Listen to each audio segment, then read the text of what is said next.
Yo, what it do, Trev?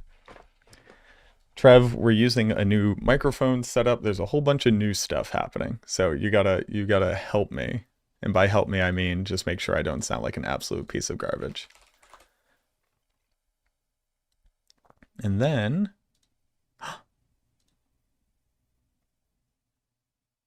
look at all these legends. Let's go.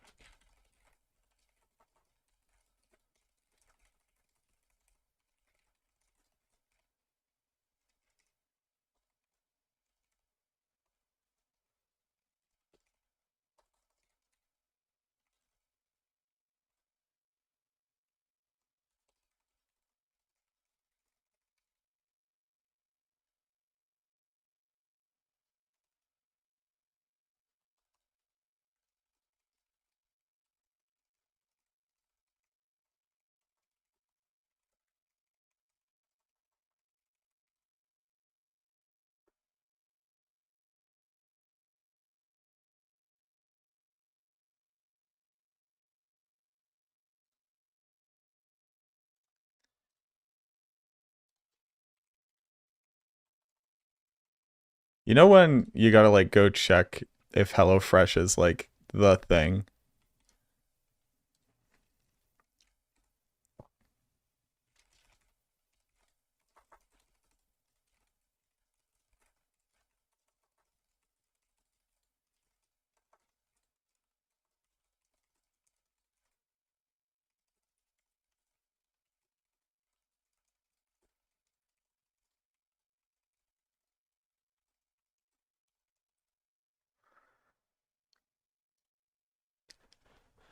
Okay.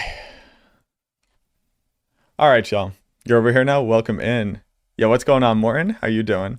Happy belated birthday and anniversary. Thank you so much, Carp. Yeah, we are 34 now, and Panda and I have been together for 10 years. 10 years. Absolutely insane. So what I figured we would do,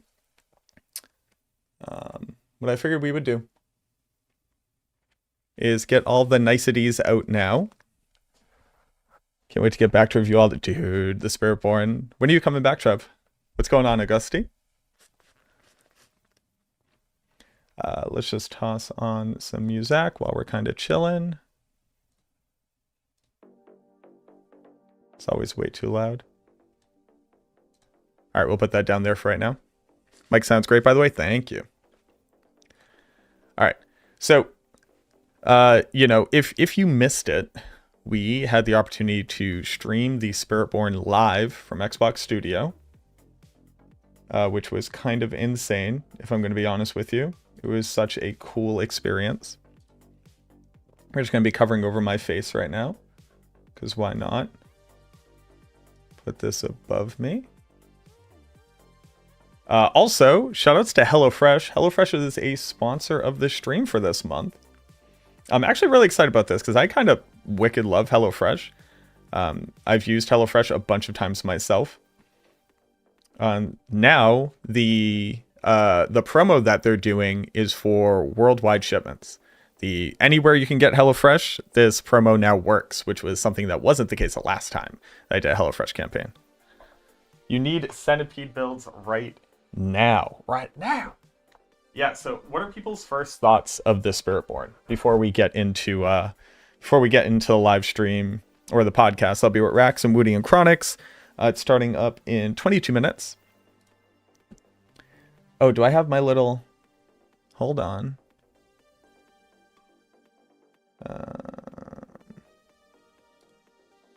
Not that. Hold on, was it over here? I gotta go find it.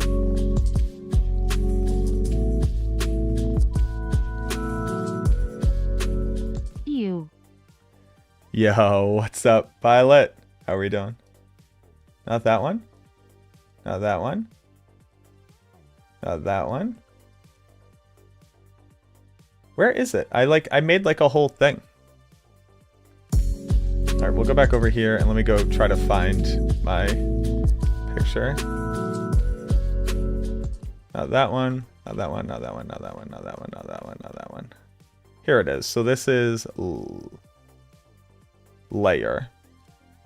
Okay, so add image.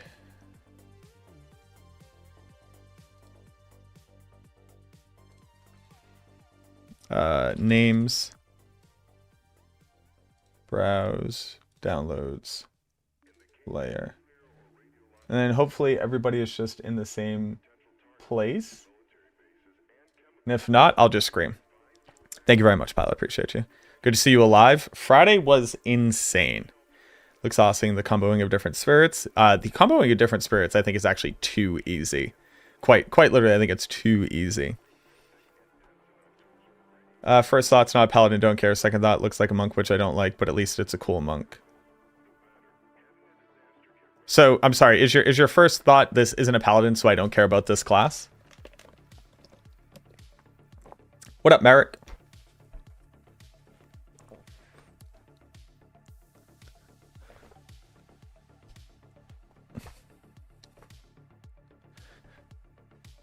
Yes, okay. Were you expecting a paladin? Even though, since they have revealed that there would be an expansion, they said we weren't getting a paladin.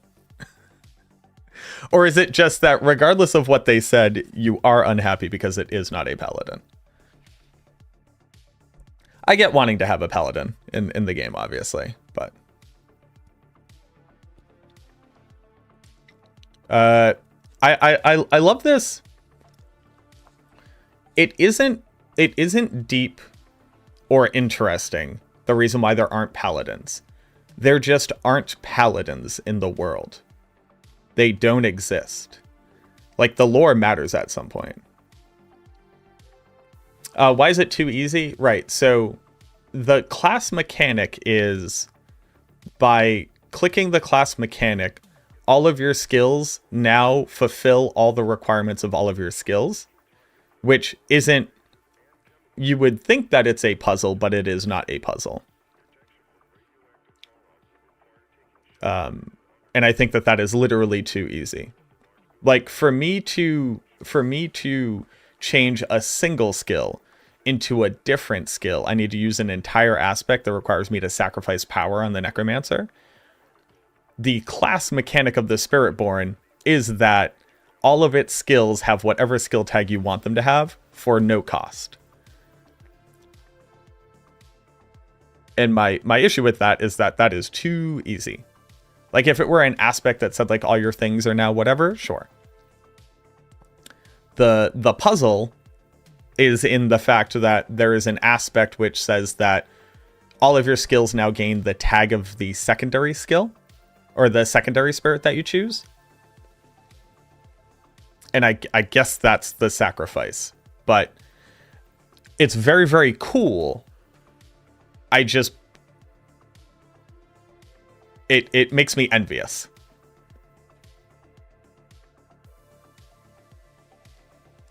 Do I think they maybe made it too easy because you sacrifice item slots?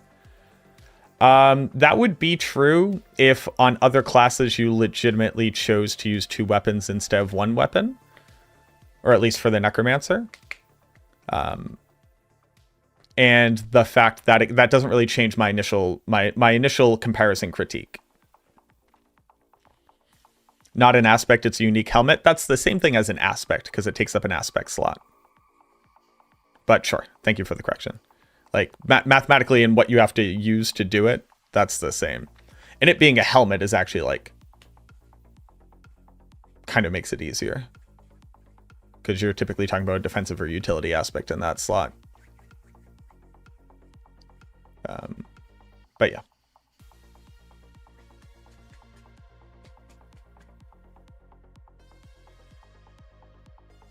But no, Paladin's just the only class that you want to see added. Do you want the game to spit in the face of the lore for the player base to be able to have that experience, or is that like not a concern?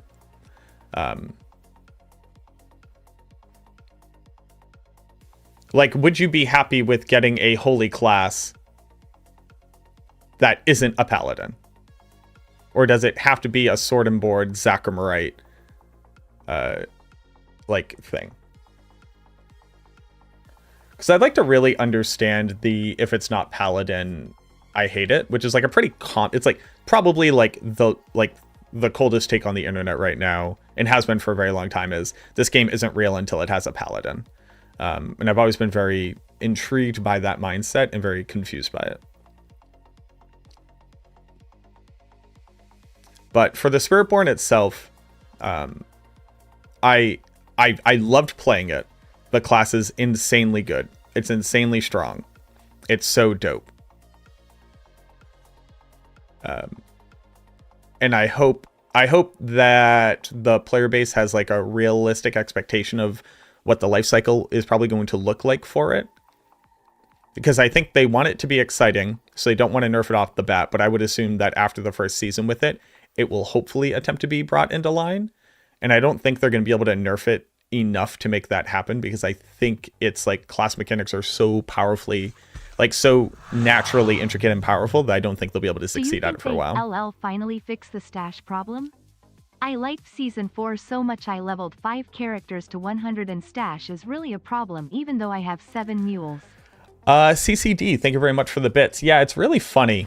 The idea was that the stash will now be empty because you don't need to put aspects in it. Except your stash has to be like hilariously full, because you need so many pieces of gear in case you brick something. And because that compounds per build you want to play, my stash is completely full with just one character, like one class. And I think it really points to it is the symptom of something, and merely having more stash tabs would not alleviate it, but it is the symptom of something. Like one part of it is still like a concentration of items in your inventory that don't need to all be there. Like your consumable stash is your sigils and your boss summoning materials and your elixirs.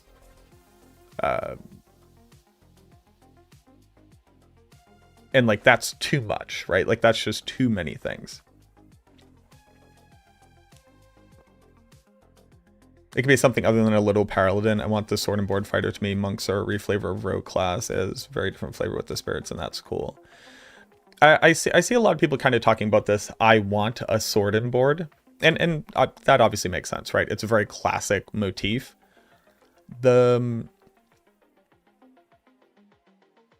For your particular standpoint, where it's like it doesn't need to be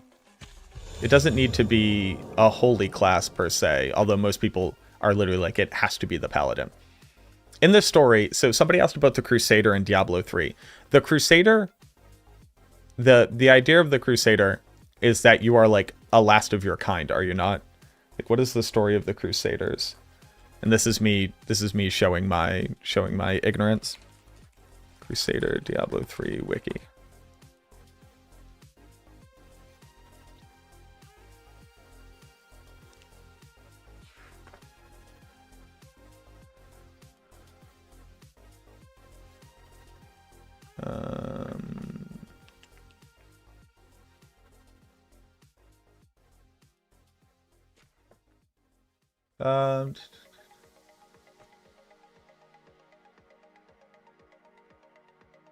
What is the lore of the Crusader in Diablo 3?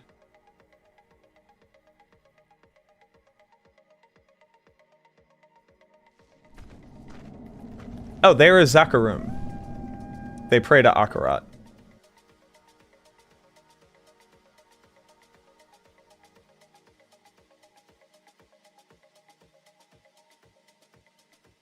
Are they Zakarum?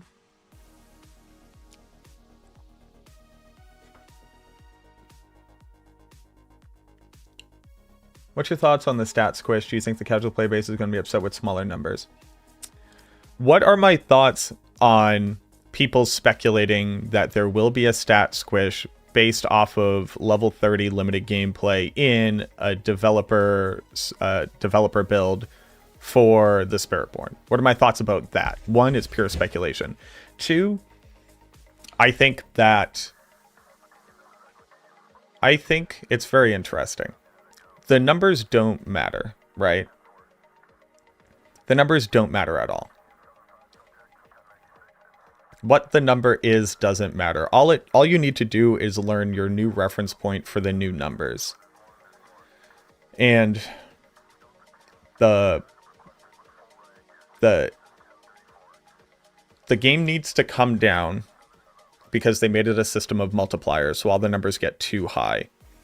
And the issue is if you add 1 to 2 more multipliers to any side, the difference becomes so large that it's unmanageable and unbalanceable. So I think that the numbers just need to come down. Do I think the casual will be able to understand that? Not until they start playing the game, and not until they not until they start playing the game, because it really just depends on how it feels.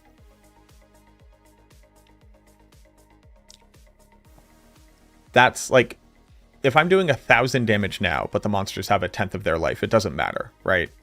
You need to feel the gameplay. You need to experience the gameplay. And then the casual player base will know how they feel about it. What will happen is, as long as the people who are in the know properly communicate it, and we are given a reference point for the relative change, then we can have reactions. Like that, then we can have opinions about it. All the numbers could be cut down to 1/10. To me, it does not matter what the numbers are.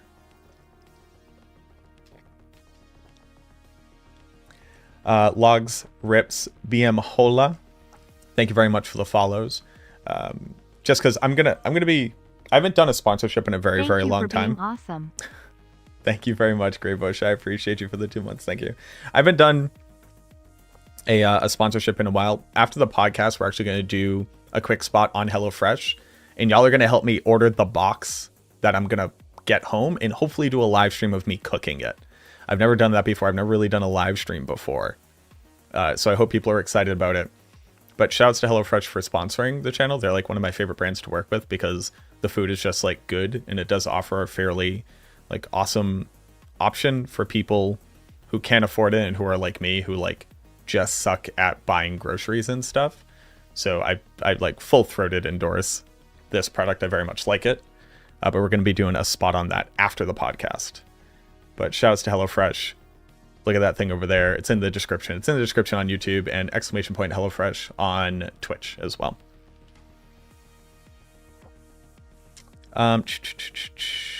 Death Knight. Would Death Knights really fit in this world? Not really. They don't really fit into the lore. They're cool, but they don't really fit into the lore. The major issue with Paladins as it stands right now is I'm pretty sure the Zakarum faith is completely gone.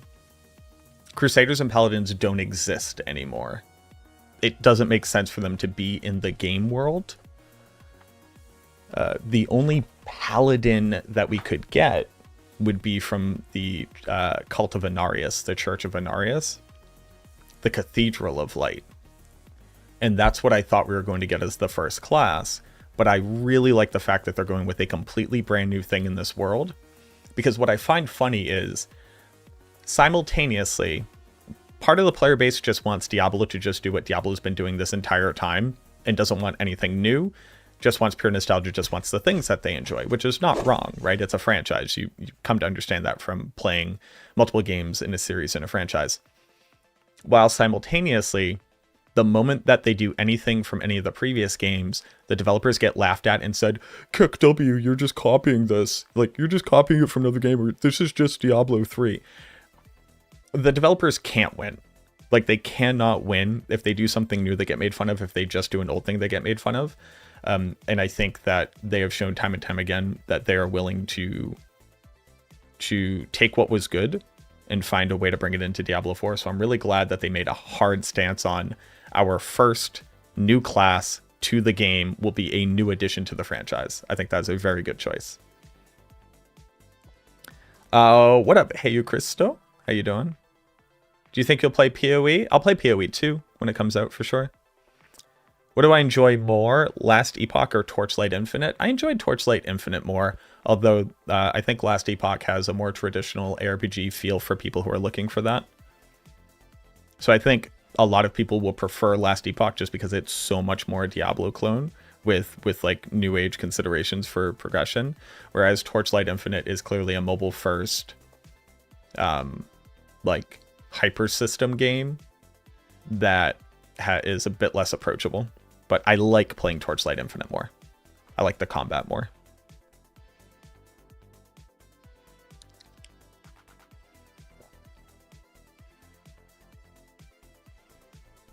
Blood Knights are kind of a thing, sure. Thank you again, Greybush. Appreciate the support. Winter's coming. Thank you very much for the follow. What's going to be the best Spiritborn combo, and why is it Centipede Jaguar? What's going to be the best? Nobody knows what's going to be the best. Centipede is currently very strong. I think that there's a lot of power in Gorilla and just how unkillable you are. And the fact that basically what you need to do is you need to pick activators. You need to pick activators and then very strong skills. Like on Eagle, I picked up the Centipede basic, be able to apply poison to gain access to life leech and DR, and just have a better generator and a faster generator. And it's just like, is my build now Eagle, Jaguar, Centipede? No, I'm just using the Centipede basic. I think it's going to be very hard to discuss Spiritborn builds, because like, what do you refer them as? I've never played Grim Dawn, no. Podcast is in 4 minutes. Should probably be in a call, honestly.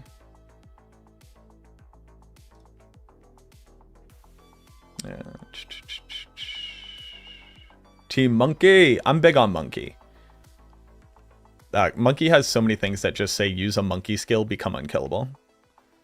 And that's just very, very strong. Also, Resolve is kind of insane. It's just 20 DR as long as you have a Resolve stack up.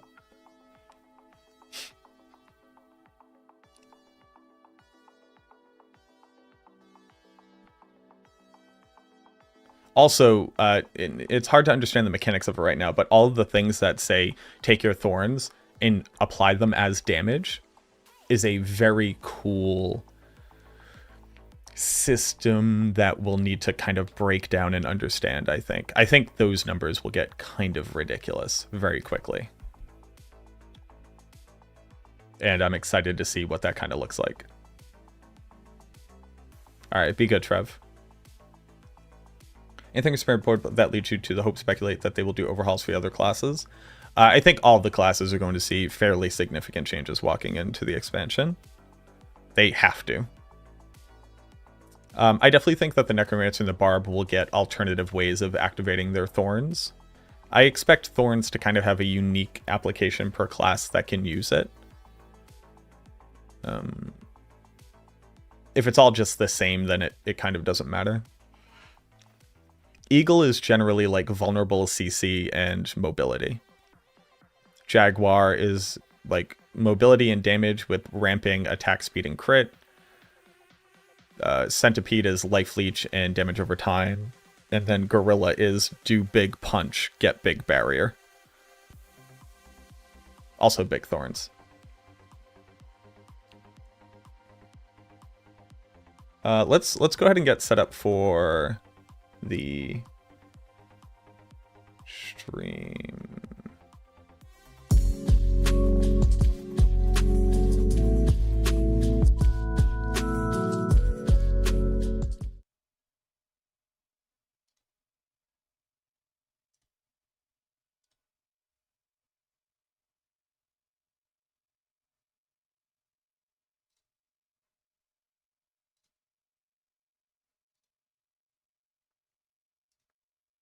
Yo.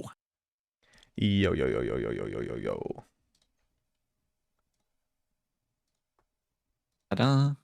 Gotta swap over to push to talk. Let's go. Oh, you are in the correct spot. Let's see for how long that's gonna be the case. Oh, long time no see, Mac. How's it going? Yeah, long. We definitely weren't just in a call desperately trying to make it so I don't sound like a horrid robot this time. We tried. Woody in the cut. Hey guys. Hey, Woody. How's it going? You know, tired. Okay. It's going great so far. How did you It's get gone- home, by the way, Macro? I know you also had trouble and stuff. That's what I wanted to ask right now, yeah. Yeah, I ended up getting back home around like 5 o'clock in the morning on Saturday. I took a 3-hour nap and then we drove out to my anniversary. Okay. Oof. How did that go, though? Did you like it? Oh yeah, it was wonderful. I had my first ever massage. I've never had a massage before. That was super cool. I recommend them. They're the best thing that you can Your do. first ever massage. Yes, Okay. sir. You waited quite a while. How do you like it? Oh, it was awesome. It was like super cool. We did like a couple, so it was like both of us in the room and the two massage therapists. They were super chill. They told me to drink water because they got all the toxins out of my body. Yes. That's I cool. actually schedule a massage appointment for the days after the race. Call me crazy if you want, but that's literally what I'm doing. Because after sitting here for 28 hours straight, my body is KO. I need to do that afterwards. But I feel Well, as long as you kill all the bosses refreshed. before that, you're good. Yeah. Yeah, I mean, it's fine. I'll just delay it by one more day. It has worked out so far always. Mm-hmm. Oh, magic again. Everyone is in the correct spot. Hi, Raxx. Perfect. Hey guys, how are you? I'm doing Can you hear me? very Hello? badly, Yes, sir. actually. You're doing very badly. Why? I feel like I'm sick a bit. So I'm not sure Oh, what yeah. happened. I think People Sarah told me about has. Sarah. Yeah, Sarah, I Yeah, think has a fever and she has COVID, but she was not sick when we were there, but she got something. Yeah, so shit. Yeah, I think Woody is actually for me still it up? was like maybe some food I ate yesterday or today or something, but maybe Yeah. not. If people a can give me disease, feedback scorpion. on what they sound like. But yeah, we'll see, I guess. Dude, on the actual flight, there were 3 girls behind me. And every second you just hear me like I was like, I'm stuck in this tube with you for 6 hours. Please do not get me sick. And I think luckily I haven't gotten anything. Yeah, us gamers go out for just one time a year. Everyone gets sick. Yeah, I mean we're like Bubble Boy. We don't have an immune system because we never go outside. I mean, it's one germ and then that's it. You're dead. Have you heard DM lately? I think he's recovered now, but he made a Oh, little yeah, man. funny video. The voice killed me. It was so good when he came back from the SPIRITBORN thing Oh, on the boy. 12th, and it got him real good. And he sounded like completely different. Like you would have thrown him into an AI voice generator and turned down the depth of his voice to like absolute maximum. It's crazy. You wouldn't imagine it's DM if you wouldn't see the person talking. Okay, holy shit. Hope he's fine now. Yeah, he's fine now. I guess so. Yeah, now I can see it in your eyes a little bit, Woody. You're half here. You're half asleep in your bed and you're half here. Yeah, I definitely need to lie down later. It's what it is. So we got a blast, you know. You do what you gotta do, and then we can rest later.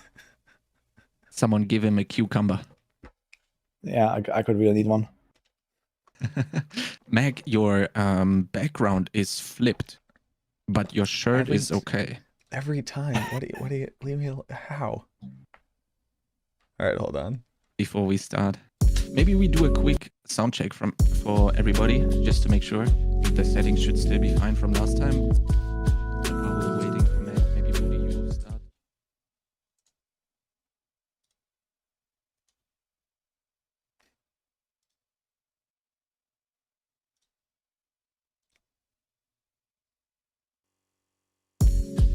Hey, and this is MacroBioBoi. I was enjoying the Cookie Monster hoodie. I like the plethora of blue hoodies that you have.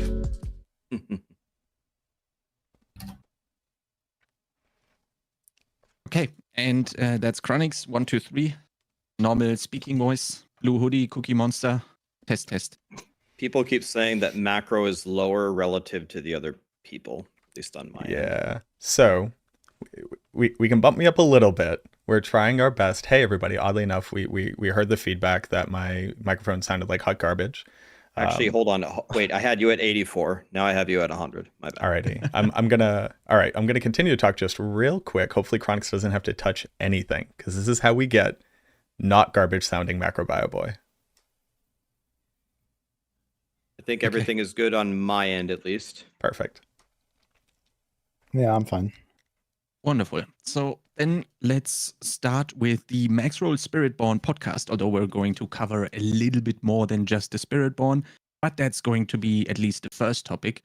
We're going to start with the general feel and the build and combo potential that the Spiritborn brings with it and that we have seen during the content reveal. And I also wanted to talk about the co-op endgame activity, our wishes and ideas for the Dark Citadel. We actually have seen the name in some of the screenshots while hovering over some items. And then we're going to discuss the newly found level 60 screenshot with the little 1 in the bracket. So maybe a new level cap or possible consequences stemming from that screenshot. And we also want to know a little bit more about the trip to Seattle in general for the boys. And then at the end, we are also going to go quickly into some chat questions. Maybe very brief introduction. I think by now everybody knows you quite well. Maybe Mac, will you start us out, then Woody, and then Raxx? My name is MacroBioBoi. I'm the undefeated pool table casual game during a live stream versus Sarah bracket. We ran a single competition. I was very excited. Just barely got a win there. Hopefully people heard it live. Okay, so for me, yeah, sorry. Okay. Yeah, I'm Woody. I blast a lot of RPGs, especially D4, and I am the team lead for the D4 team on Maxroll. And I like a lot of Rogue and Spiritborn. And Spiritborn. My name is Raxx. I wear a blue hoodie. I play all the ARPGs, and I play them not very well. Yeah, that's definitely not true. Gotta call him out on that one. So let's directly start out with, well, maybe I should say I'm Chronikz. I'm part of the D4 Guide Rider team specifically for the Necromancers as well for Maxroll. And let's jump straight in. Spiritborn, general feeling. What are your first impressions? Woody, you said you're going to play a lot of Spiritborn right now. Maybe you start us off on that one. Well, my general impressions. I mean, if you have played Diablo 3, then you're gonna recognize the monk feel from that class. I think it's, the the kind of like mocking like terms like jungle monk definitely feel like they're just about right for this class.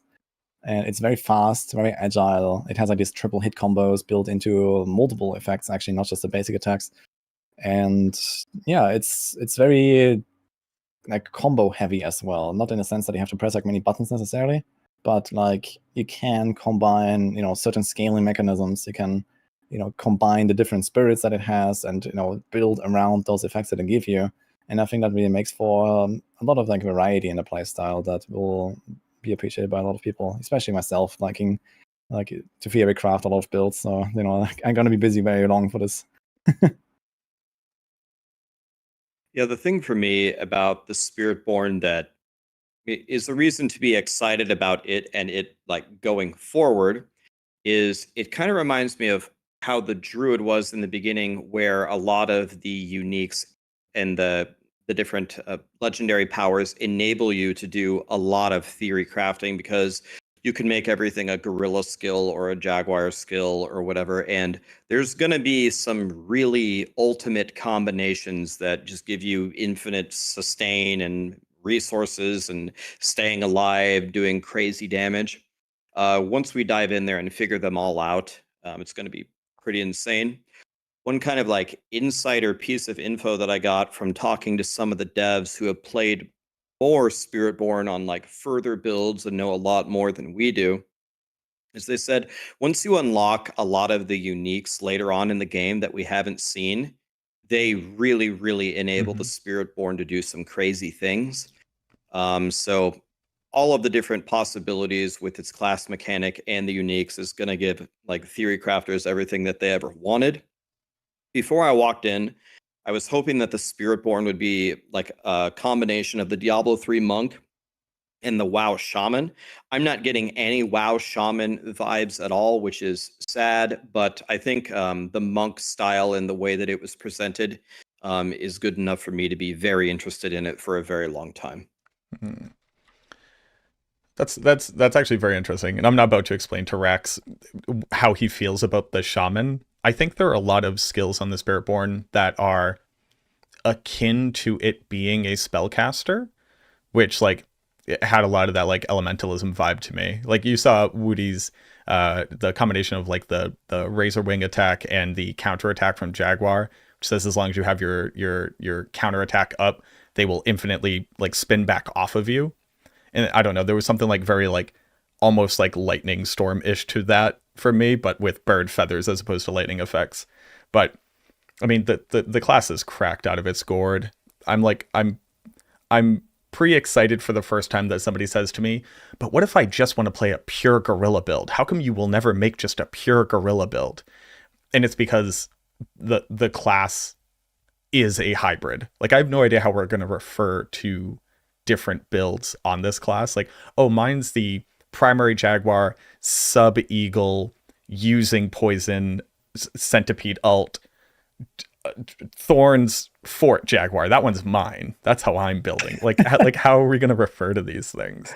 You got your little corner of the theory crafting builds there. Yeah, so. it's just going to have ridiculous names. Like we're going to be using like Supermax Plus Jaguar. But I'm like, the thing's great. I think everybody walking into the expansion is also going to be a Spiritborn guide writer.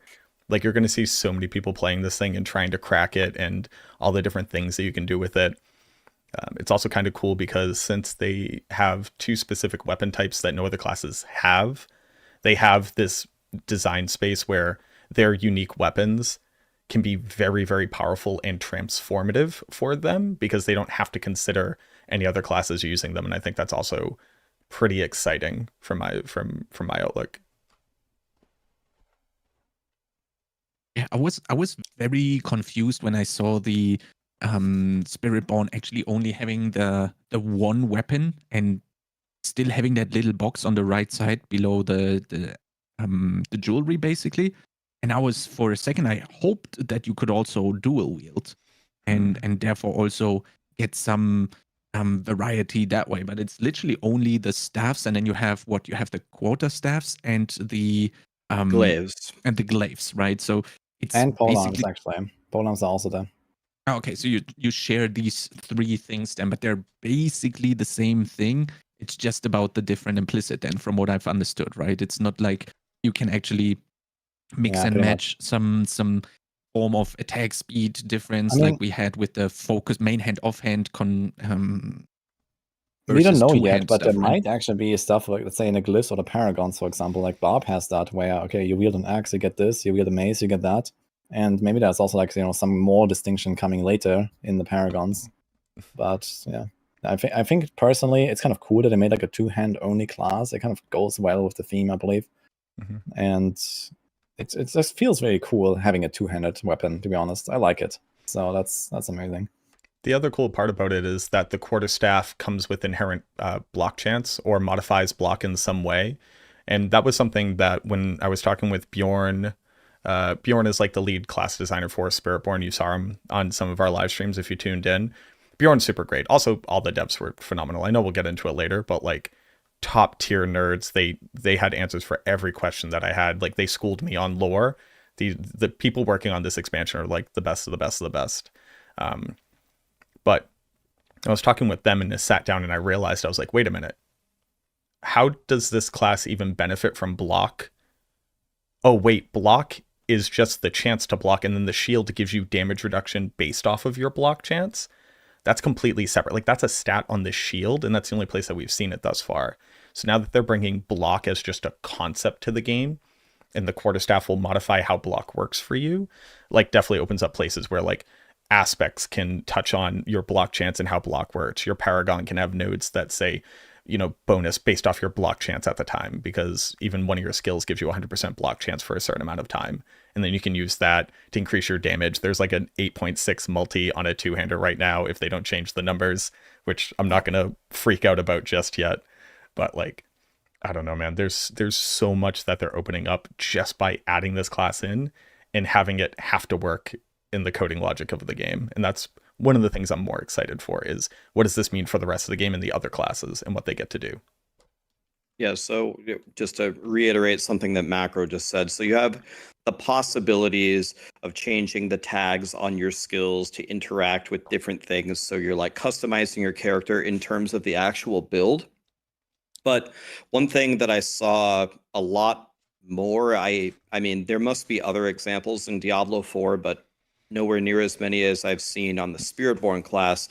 It's like, if you stack armor, there are ways to convert that to damage. Mm-hmm. If you stack block, there are ways to convert that into damage. So there are so many different possibilities that we've been screaming, pretty much everyone in the community, except, yeah, I think even the people that don't play the game very often, most people have wanted an expansion of the skill tree. We need a little bit more complexity than nothing. So we are getting more complexity, at least in the systems that we saw in the demo, where you can't just think about it as offense and defense. You have to think about it in terms of how do they actually connect with each other. To me, this is much more fun and much better for the game. And in talking to one of the devs about, I can't remember what topic, one thing that they said is they're not trying to keep Diablo 4 as simple as it is right now. They are trying to build some layers into it. I can't tell you what a relief for me it was to hear that from them for like the direction of the team. Because it is great to bring in the casuals. It is great to appeal to the masses. But Diablo 4 needs some more in a lot of its different systems, in my opinion. Yeah. Yeah, when I go ahead, Woody. Go ahead. I just want to chime in about the complexity, especially of the skill tree. I know that a lot of people are upset at that, but I think it's fine to have the skill tree kind of like work as it does, as long as there's more complexity later on, right? And they tried to build that with the Paragons, but that was not really like, enough, I guess.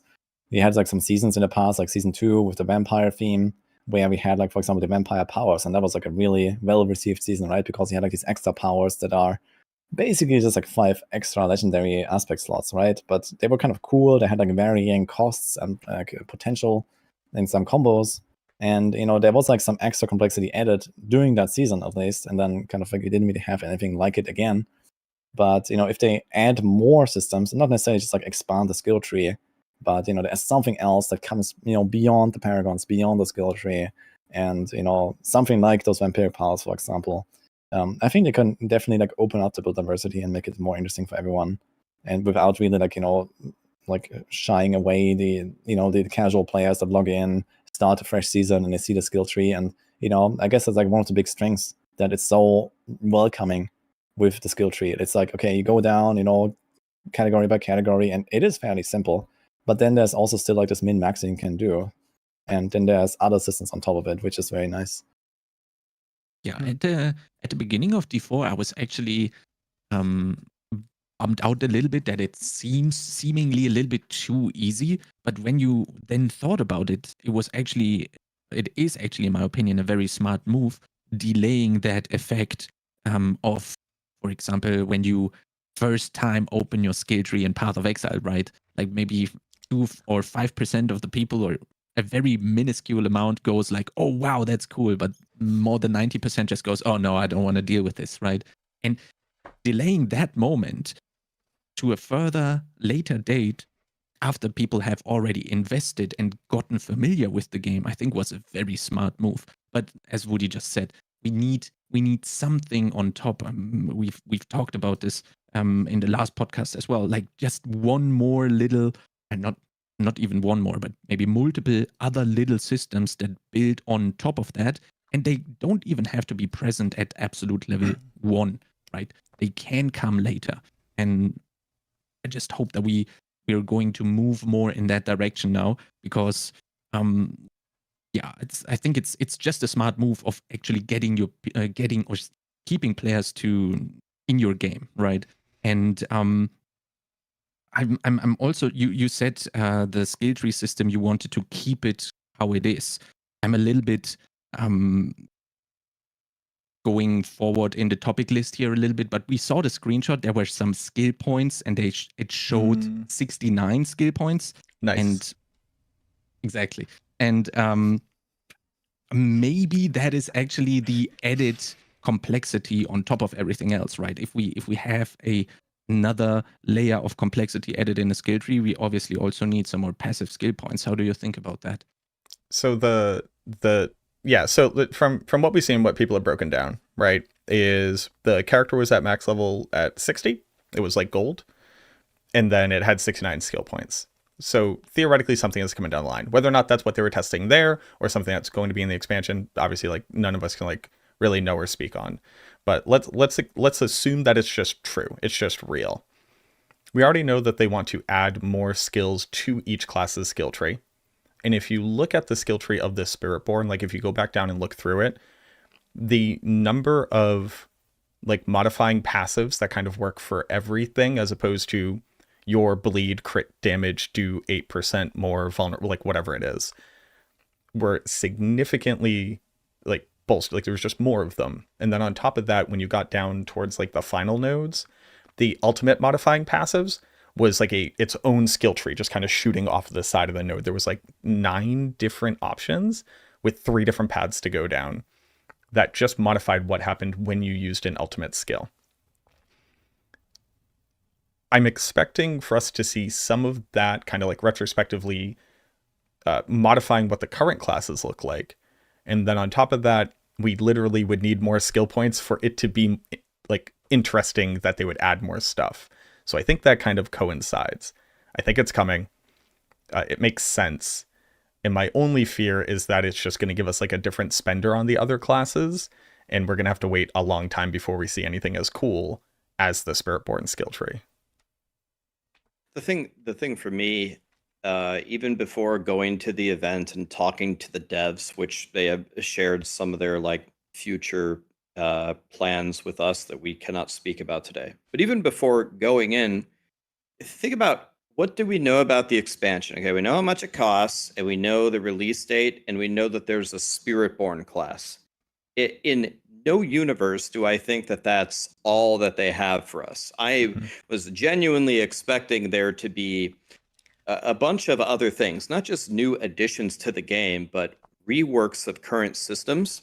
You can see that there's a lot of systems in the game that Blizzard is not happy with, and the reason why you know that is because they changed it 5 times during the course of the first year.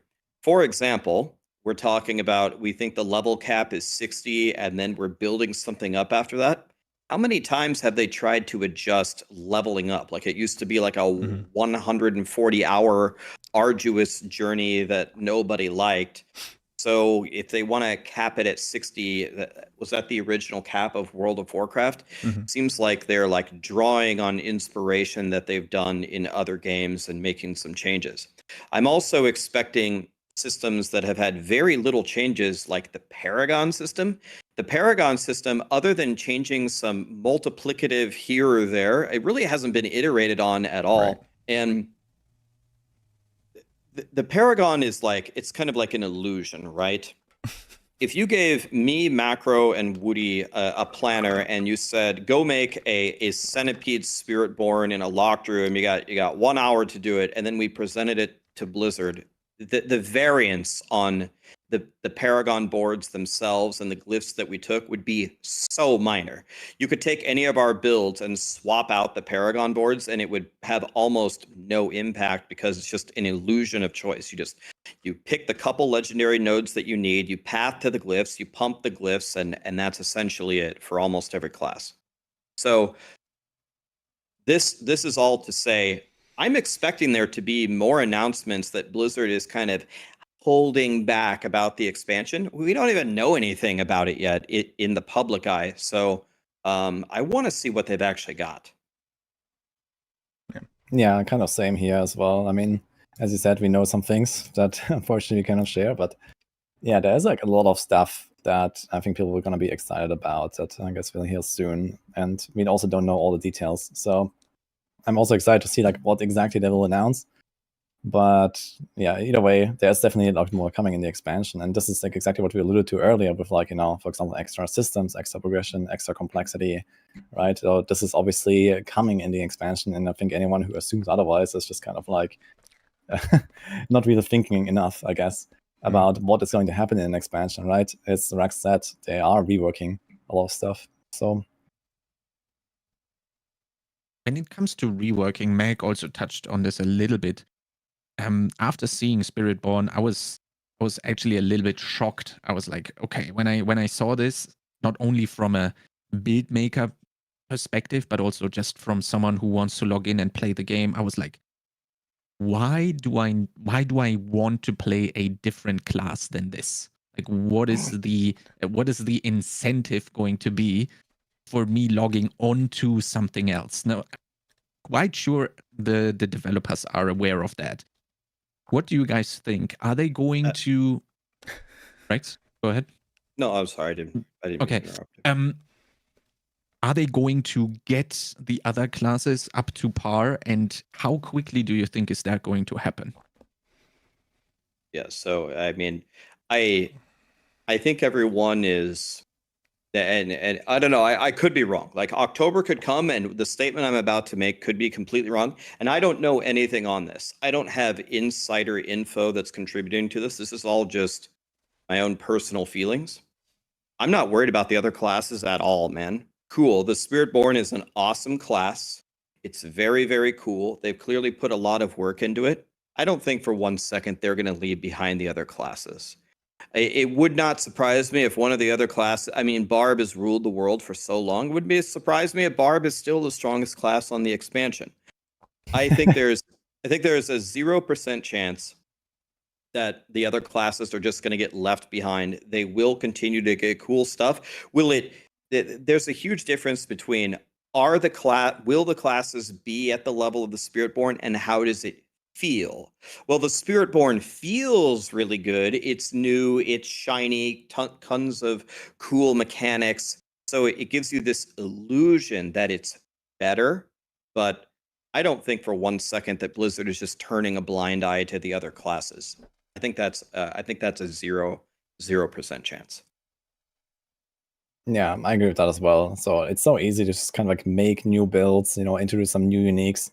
They are reworking a lot of uniques now for Season 5. That alone will probably open up a lot of things that currently exist or maybe don't even exist yet. And suddenly, existing classes already have like, let's say a dozen plus kind of like, meta builds, I guess. Some better than others, but, there's like certain ways to build, like let's say Bloodthirst, certain ways to build Bloodlands and so on. Some of them are weak. But that is just like a tuning issue. And if they actually go back and rescale the entire game, bring like a new baseline of balance that we have seen with like the stat squish that is happening. So, they've lowered the numbers, the DPS is lower on the weapons, and we have lower levels now and so on. So it seems like they're kind of trying to bring stuff down a bit to earth, but still trying to make like really cool and interesting effects that then you can build off of. And yeah, as we talked about, if they add more systems on top of that, then there's like an extra layer that kind of like branches out the builds, right? And then maybe you don't just have this one way of building a Bloodthirst Necro, but you have like the minion version, you have the non-minion version, you have the one with uniques, you have the one without, you have the one with whatever, right? And that's just Bloodthirst. And in the end, I guess they're definitely going back to this whole like idea of play your way kind of thing that I think they've been advertising at the start of D4. It's like open, a lot of choices. And yeah, of course, over time, the meta has kind of like, crystallized with, the best versions of a Bloodthirst build or the best version of a Twisting Blades build or whatever. But ultimately, there are still like all these like little choices you can make on the way if you want to. And the more persistence we get, the more those choices you can make and definitely diverge from, the standard, settled meta and make something cool and unique, even for the existing classes. Y'all are crazy. The only thing that's going to make you go back to playing the classes you've been playing before is feeling bad about buying cosmetics for them and feeling like you wasted your money. No. So I want to use an example here because everybody's going to. I know. I'm making a joke. Everybody who has played new classes to a game, that class is always going to enjoy the privilege of being designed in a space with everything that they've learned up until that point. We only now are getting basic skill builds because people felt bad about needing to put points into basic skills. And oddly enough, when the game first came out, Blizzard expected you to have a resource generator and a resource spender. That was boring. On the Spiritborn, and this is something that I commented on, which was like, your basic skill is good and it has a combo and it has a payoff and it initiates a system and empowers you. I almost didn't know what skill I was clicking, because I was using my basic skill into my spender, into my activated cooldown, into my basic skill, into my ultimate, into my spender, into my basic. Like, it was a perpetual flow of combat. And that's going to feel really, really good. But oddly enough, when the Assassin and the Druid were added to Diablo 2, people kept playing the Sorceress. Why? Because they liked being able to play the Sorceress, what it had available to it. They were comfortable on it. People like to feel good at what they're doing, and they want to feel like they're being efficient or effective. So people who pick up the class and it's too 5-head, it's too Giga Chad, there's too much stuff going on, they don't understand how to do the combos, they'll go back to a more, simplified but enjoyable play style. People who have been like desperately trying to play like a really combo focused rogue and didn't feel like that was necessarily available for them, they're going to enjoy this play style. Anybody who's ever played a Necromancer will just delete all of their previous characters, because they'll only be playing the Spiritborn because it actually feels good and it moves fast and it does cool stuff. Rest in peace to my class. But like, it isn't the end all be all. But yes, it's going to be fun. Yes, you're going to see everybody play it. Yes, you're going to get sick and tired of the Spiritborn meta. You're going to hate only seeing build guides about it. But it's like a brand new thing coming in expansion. Obviously, everybody wants to play with a new toy. And it's just, the hype will die down. And it'll get back to, a normal distribution of people's desired aesthetic in a high fantasy RPG like this. Yeah, I'm also like you guys touched upon this a little bit here as well with the combo and build potential. Like there's what's the name? Combined strikes. I have that open right here.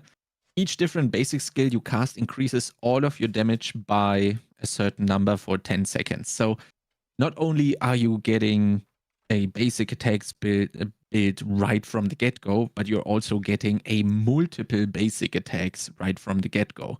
And I've seen, for example, Wudi's complete screen-filling AoE feathers build. That was already very interesting.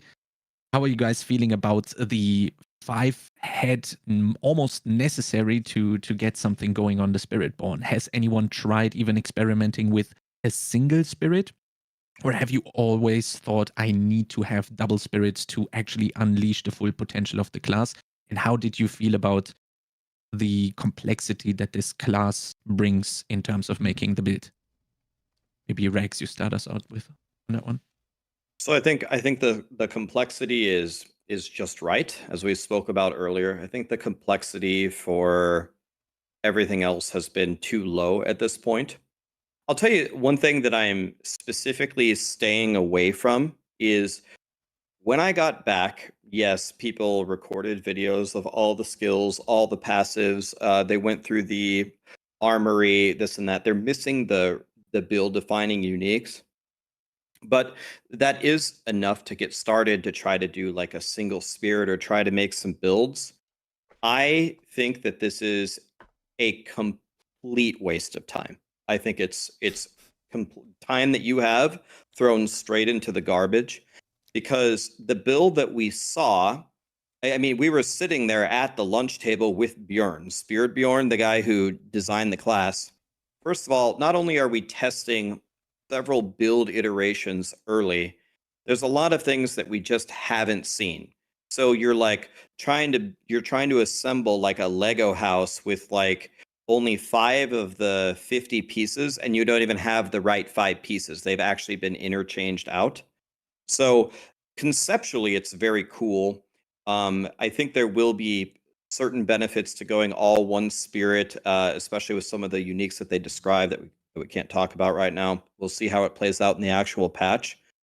But I think it's way too early to be theory crafting. You can, I guess, familiarize yourself with your class, but any conclusions that you draw right now will be pretty much completely worthless. Raxx, are you calling out the top 5 best Spiritborn builds videos that are inevitably going to be creeping out over the next 5 days?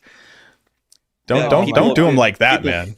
People got to eat, I guess, but why someone would click the video and process it and think that that's actually going to be the guide on launch is beyond me, man. Hold on, I gotta go into my I YouTube think it's not video real just- quick. Raxx was wrong. Top 5 Spiritborn builds right there. I mean, to be fair, I think this is not just the fault of the person clicking on the video. So, making such videos, I don't know, I haven't seen any of those. But it definitely gives me flashbacks of the open beta back in like last March or something, and for like the fall launch. And people making those like videos of like, okay, best build for Rogue, best build for Druid, or whatever, right? With like level 25. Yeah, and it's kind of like we're in a similar situation, right? Exactly as Raxx has said, you can familiarize yourself with the class, you can try to understand the combos, the aspects. Like, there's certainly, like, there's also something that I disagree with heavily with Raxx, which I think this is not wasted time. If I look back at pre-launch, when I was just like sitting here like 12 hours a day, devouring information about Diablo 4 for like, a year straight, basically, while I was still blasting a little bit of D3 or so. That certainly helped me when the game came out. I knew every skill by heart. I knew every single skill tree. That's I knew because all they the didn't aspects. change anything. No, it's just like, no, but the point is that this actually helped me tremendously to actually get into the game once we had the full launch, to quickly understand, okay, how does the Paragon impact it and the glyphs, and how do I make the paths on the Paragon boards? And at least from my perspective, I actually have a blast right now trying to theory craft a Spiritborn, even though it's like, 2.5 months away and we have only seen level 30. But, just like this whole understanding that you get of the general idea of the class. And we talked about, okay, you can mix and match, you can do pure builds. That was the original question. And the answer is definitely yes, right? You can do pure builds. But on the other hand, we don't know what comes later.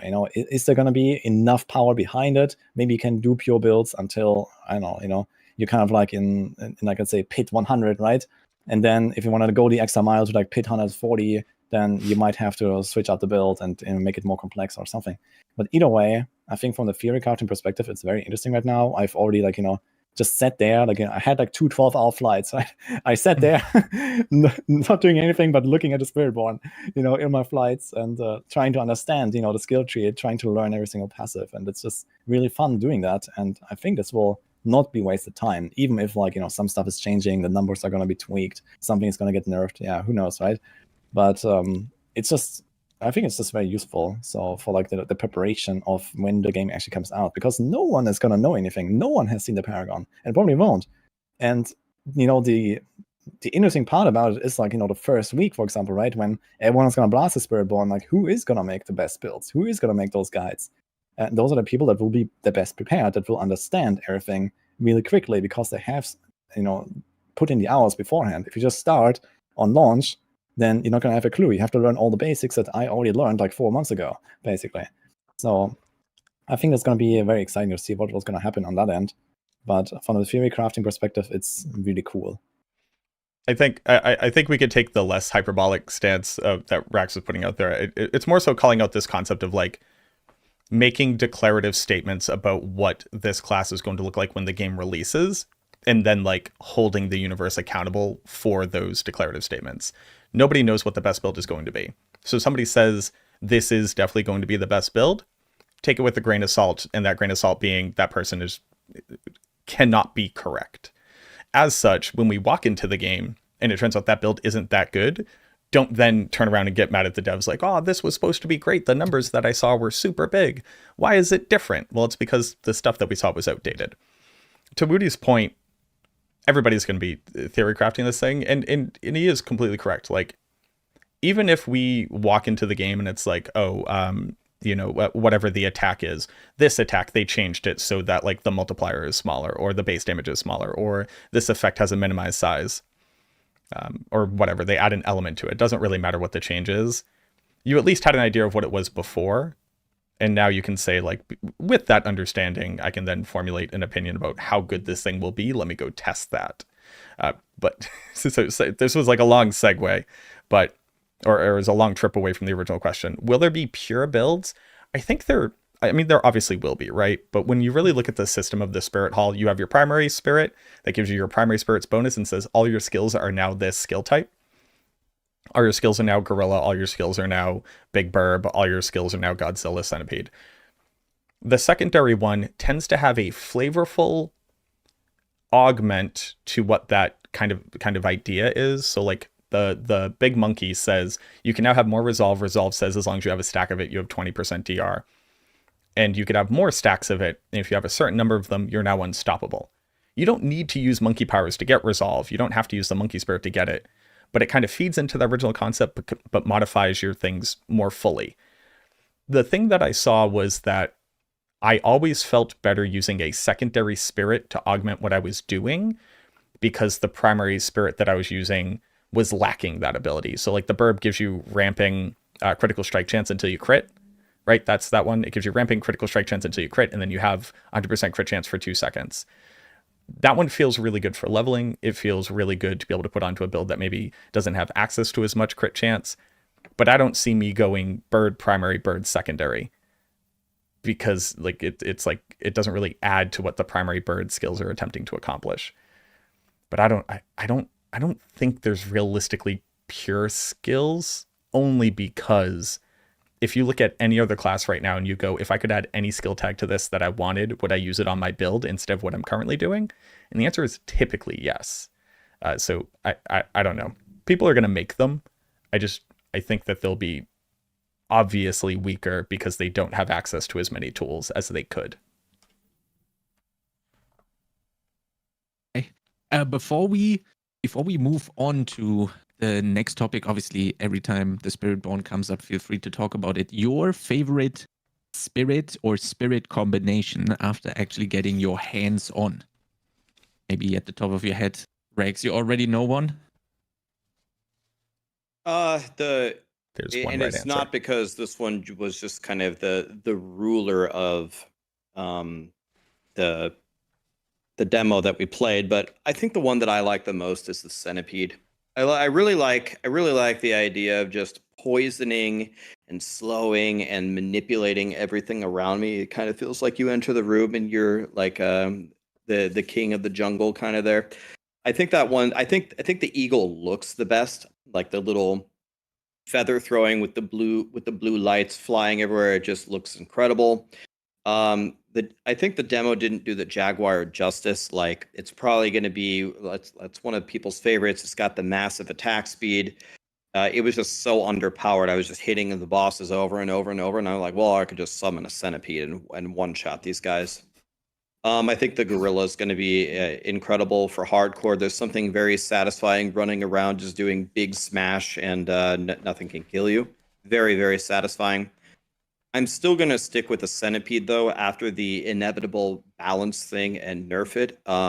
That's what I'm leaning toward starting as. I like the manipulation that it brings. Woody, how about you?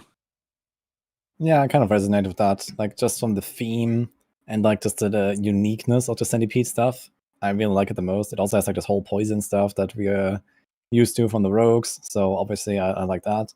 And also, like, you know, these kind of interesting new mechanics. For example, they combined poison with thorns, that are combined poison with crits. So there's like really unique new mechanics that's coming to the Spiritborn that you can try to play around. But also, like, personally, my favorite skill on the entire class is actually Stinger. That's the centipede like core skill. And the way that works is that it's just like a slam on the ground, very uneventful actually, but it hits everything on the screen that has any poison on them. So it's kind of like extending its reach to exactly the targets that you have already dealt damage to, basically. And it felt really fun to play around that. So I'm looking forward to that. You kind of walk into the room, you do your whatever poison attack. There's multiple ways of doing that. And then you just like Stinger, slam the ground. And that actually works. And that's kind of funny. I like that. For the race, though, I guess when it comes to like actually prepping and like what I know right now, I would probably play mostly Eagle themed, because I think Eagle is probably going to like kind of scale the speed the most. Thanks to the mobility and thanks to the core skill, the Quill Volley. That seems very powerful. So this is currently what I'm aiming for, at least when it comes to like, you know, starting out in the expansion and just like blasting to max level and stuff. There is a correct answer, and it is Big Winton. It is Big Boy Boss Man Monkey Winton. They just added Winston from Overwatch to the game. He even summons a protective circle around you, and he looks badass, and it's just awesome. More realistically, I think that if we're talking about what will be the best thing to start off with, just based off of the tools that it currently has, very much so, like Bird primary with a lot of the mobility from Jaguar, and then just like slotting in the survivability from using like a poison basic, says to me that you can just focus on doing primary damage, and even just like the life leech and the DR from using centipede skills is like enough to basically handle survivability across the board. There's just so much. You said that Jaguar underperformed, which like for single target DPS against bosses, I agree with that, definitely. The thing where I felt like Jaguar was insane was in Helltide. The Jaguar ultimate, for people who didn't really see it, you jump to the location, it does a damage attack. You have a 15% chance while your Jaguar is out that if you kill a monster with anything, it resets your ultimate cooldown. And then the next time that you jump, it does twice as many attacks, so it stays around for longer. And then when it resets, you do 3 times as many, stacking up to 4. So as long as you manage to kill a monster in an increasing time frame that your mobility / damage skill is working, it will reset and you can do it again. And that was insane. It was like the highest mobility. I just jumped out with my ultimate, kept moving forward, attacking monsters. It reset. I jump out with my ultimate again, just like time and time again. And that was nutty. I think that that's going to like hilariously overperform if nothing has really changed. Macro is living the life, man. After playing It's Necro so for a good. year. But like, Yeah, I'll tell you, but seriously, like to that point though, like all of the mobility other than Soar was in Jaguar, because it had like 2 or 3 different mobility skills on top of the fact that your basic is also a lunging strike. Like it was kind of gross. we'll have to see how it again, like how it all changes. Like I haven't like looked at any of the connections or the synergies in depth at the moment. But when I was sitting there looking at how it was built and some of the different combinations that were possible, I have a little bit of fear for the centipede builds. Yeah. Like the centipede as the main one. And the reason why is it seemed like a lot of things would activate, or a lot of things would be available to you if the enemies were poisoned. Mm-hmm. And I'm like, okay, so is it going to be better to go Jaguar, Gorilla, Eagle, something like that, and just simply find a very clever way to poison things? And if they're like, I was even thinking like, oh, what about like Andariels, for example? Does Andariels shoot out poison? Does that count as poison? And then am I going to unlock all of these other things? If someone else in my party poisons, then can I get all of these benefits from poison without actually speccing into poison? And if that becomes a thing, if there isn't at least one build that really rewards you from diving deep into poison, I'm a little bit worried about like the centipede centric builds. So that's something I'm going to be looking for. If on the launch, if I get all these awesome passives, it kind of reminds me of like some of the sorcerer passives, right? If they're burning, you would be willing to take the firebolt enchantment slot just to make your attacks burn, just to take these passives because they're burning, but the burning doesn't have anything to actually do with, 75% of the builds. I'm wondering if we're going to fall into that trap again with Spiritborn, where what's the easiest way to apply poison to the whole room, take all these passives, and then, I play something else. Is that, So I agree. I hate when it's too simple. That's actually probably like one of my biggest first time playing the build critiques of the Spiritborn. I think it's actually too easy to figure out the puzzle. Like your Spirit Hall says all of your skills now have this skill tag. Any other class to do that typically has to use an entire aspect slot to change a single skill to do this one different thing to activate this sub system of benefits. I think the Spiritborn is kind of like built almost too well. Like it's too synergistic. But let's say it doesn't lead to like insane power. How cool is it that Andariel's Visage activates an entire subsystem of your build? That you don't now need to spec into poison skills, but instead can use this uber unique to fundamentally change it. That's ultimately, I think, a very cool thing. the concern would be if that's just like too over dominant in the meta, right? Like that would be the problem, not just the reality of it, right? Or do you think it's just like bad if it does that altogether? No, I mean, I literally live for interactions like that, and I'm even more okay with it because of the fact that it's an uber unique. I love stuff like that. Like there's no better feeling. Like you can see it in all these different games.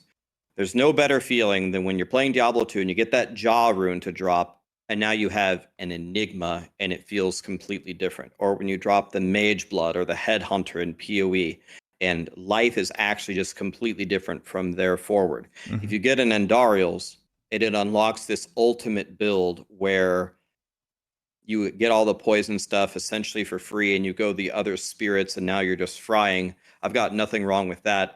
The nature of my comment was not that I don't like that happening. It's that I'm afraid for centipede-centric builds.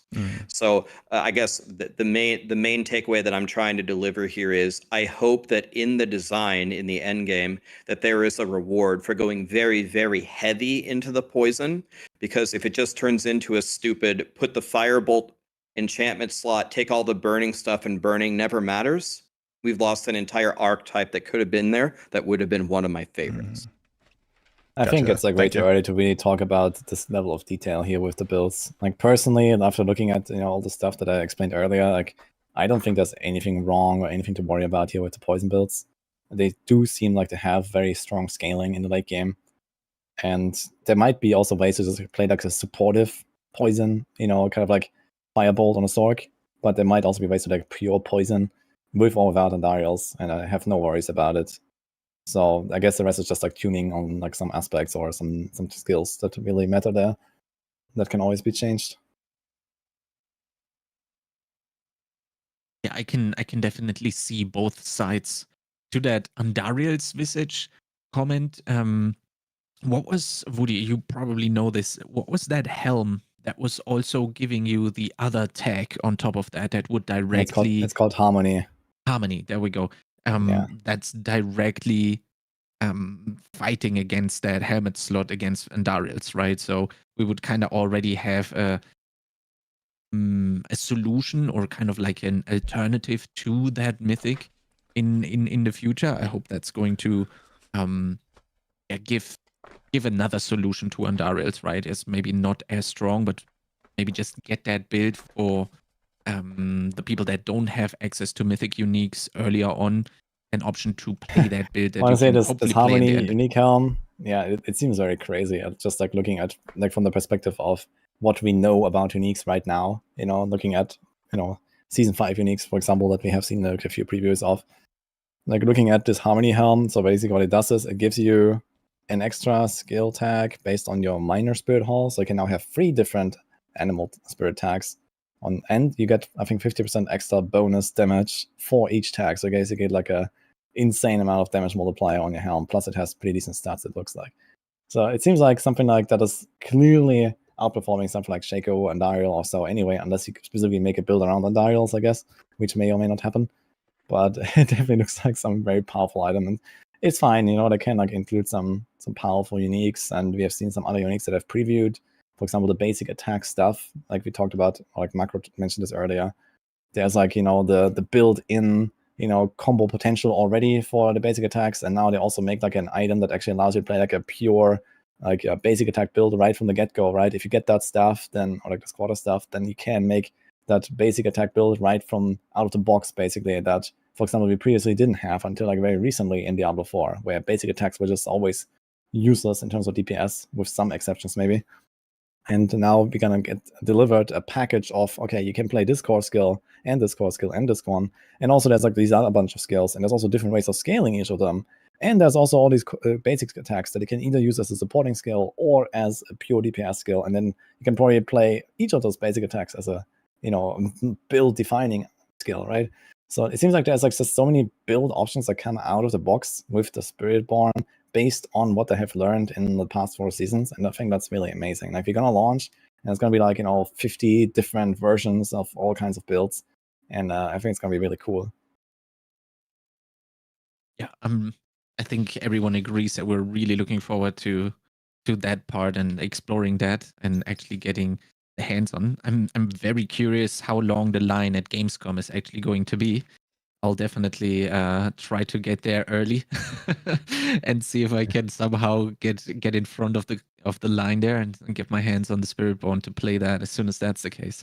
For the next topic, the co-op endgame activity and our wishes or ideas for that. We have briefly talked about it in the past about the raids and stuff like that. I wanted to get your ideas or wishes for the co-op endgame activity here.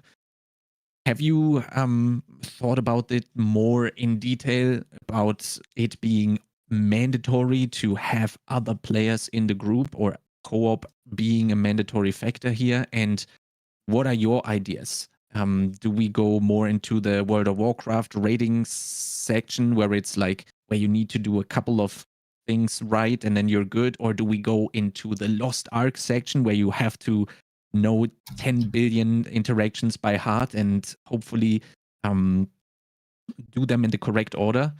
What are your wishes or ideas going into the co-op endgame activity, whatever that is going to be in the future when the Vessel of Hatred expansion releases? I have breaking news that's going to drastically change everybody's opinion on this thing. I went into the emotes thinking that I would find cool new emotes and I'd be able to show them off on stream, like cool new effects and stuff. And there's a whole section of your emotes all the way on the right that have whatever it's called, like Citadel marker icons that you're able to add onto your fast wheel, meaning that like theoretically you're going to have to, just like in WoW, like indicate in real time targets or objectives or different things. They were like different colors and they just kind of looked like a star. There wasn't like, you know, the teal square and the moon and the heart and all of that, or the skull. But the reason why I think that that's interesting, and obviously like there's only 5 people who are like, oh, cool. I like the concept that they believe that players will need tools to be able to communicate in game, to be able to accomplish whatever tasks or whatever you're doing in the raid. I don't have so much like, oh, this is what I hope it is. This is what I hope it is. Because whatever it is going to be drastically different because, you know, they have to fit it into an ARPG. But I really want to touch on that question of, is it okay that this completely online multiplayer game has content that has the audacity to say you need to play in a group? Is that okay? I actually think it's wild that we would even be having that conversation, honestly. The multiplayer game has to have at least something that groups do, because why else am I even playing a multiplayer game? Like, sincerely. I get that we want to have a parity between single player and group play. I'm not disagreeing with that concept.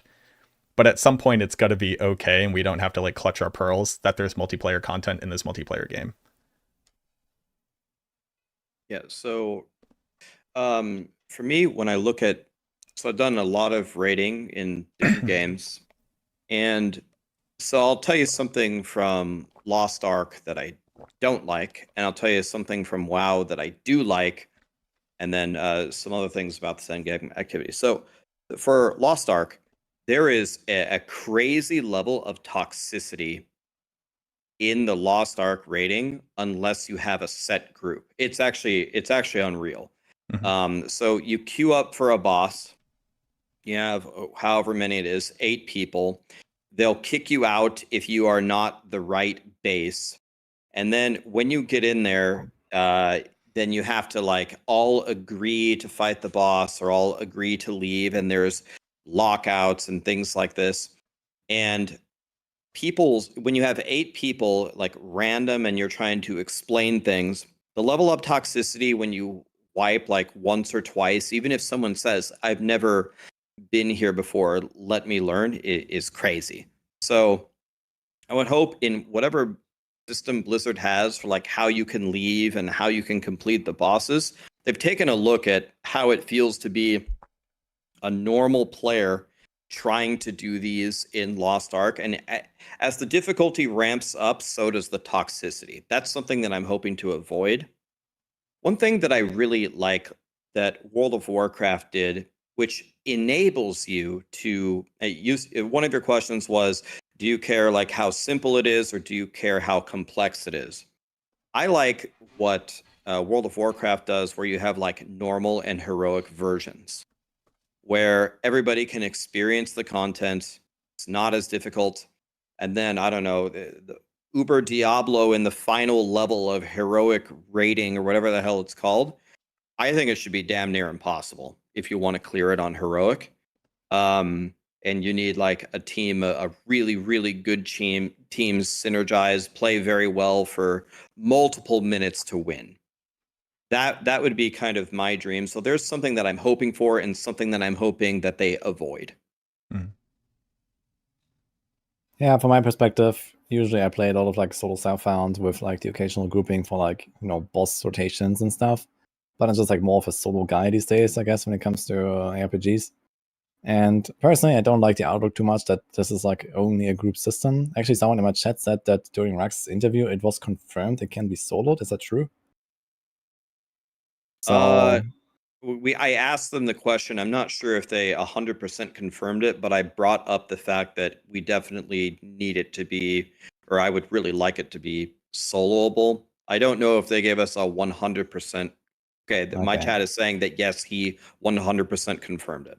Okay, wonderful. So there we go. So that's kind of interesting because usually if you have like, it's kind of like, let's imagine like a WoW raid, right? There's like big bosses and there's a bit of trash in between, and then you have to do like play mechanics, you have to be in certain places at certain times with multiple people and whatever, right? And like in WoW, they have like this scaling system of like, okay, you can have 20 people, 15 people, whatever, at least for the non-mythic difficulties. But in Diablo, it's kind of strange because we don't have anything like that, right? We don't have any very complex bosses where you have to coordinate and these kind of things. And I think it would be kind of like a kind of novelty here to actually make like a forced 4-player raid where you need to have, at least for most fights, right? Some people doing certain things while other people doing other things. And if you then make it soloable, then it just sounds like, okay, we're going to get like a bunch of punching bags again as bosses. That, okay, you play around some of the big hits and the mechanics or whatever, but there's nothing like, strategic too much behind it. But maybe they're going to surprise me. So on the one hand, yeah, I would like it to be soloable, and I guess it sounds very nice. On the other hand, for example, they're introducing mercenaries, and mercenaries could be kind of like the equivalent of like a party, for example, for that system. Maybe it's like, less useful than like having a real player. But for example, if you have multiple difficulty tiers, then you could say, okay, for the easy tiers, at least you can do that. And you still have this whole like mechanical group play, basically.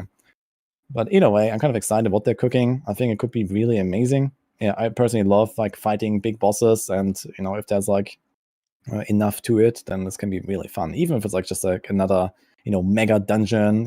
I have this picture in mind of like Naxxramas from WoW. They have like this 4 wings. There's like 3 bosses in each wing, and then you unlock the extra boss at the end or something.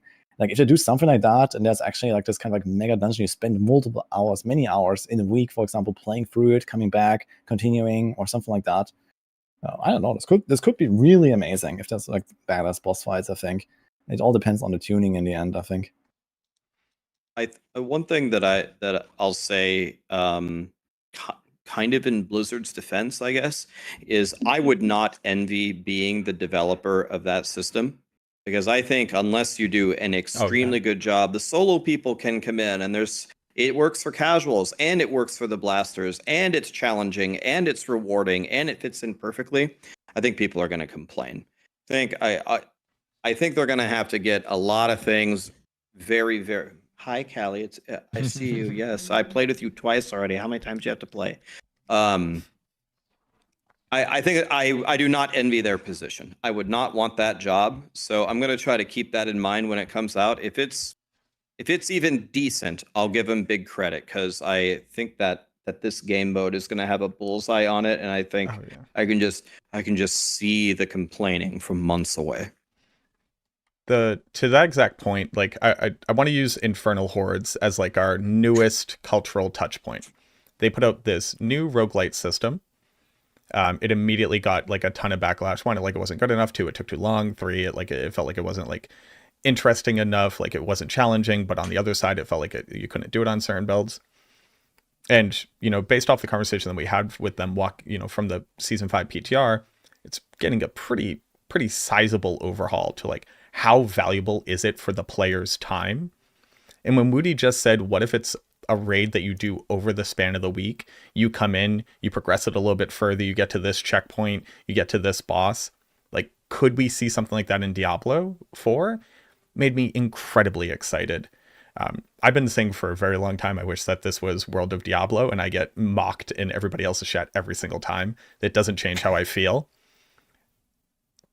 It's 2024. We're playing an always online multiplayer game. Everybody wishes that world bosses were more challenging and more interesting, and you show up with a random group of people and you can't really talk to each other. Like, you can't really be toxic to each other. But everybody's like, oh, it's like not engaging enough and the rewards aren't good enough, and I don't feel like I'm having a cool experience.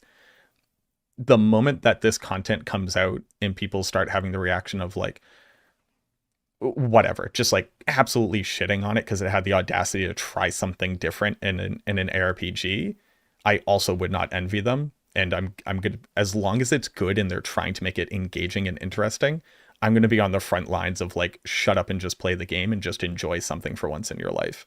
Because like, this could be heinously cool, and it would just be sick to do something else in an ARPG other than clear an entire screen with one attack. Yeah, I think it's also. Yeah. I think it's okay. I think it's also really like I'm 100%. I agree on this.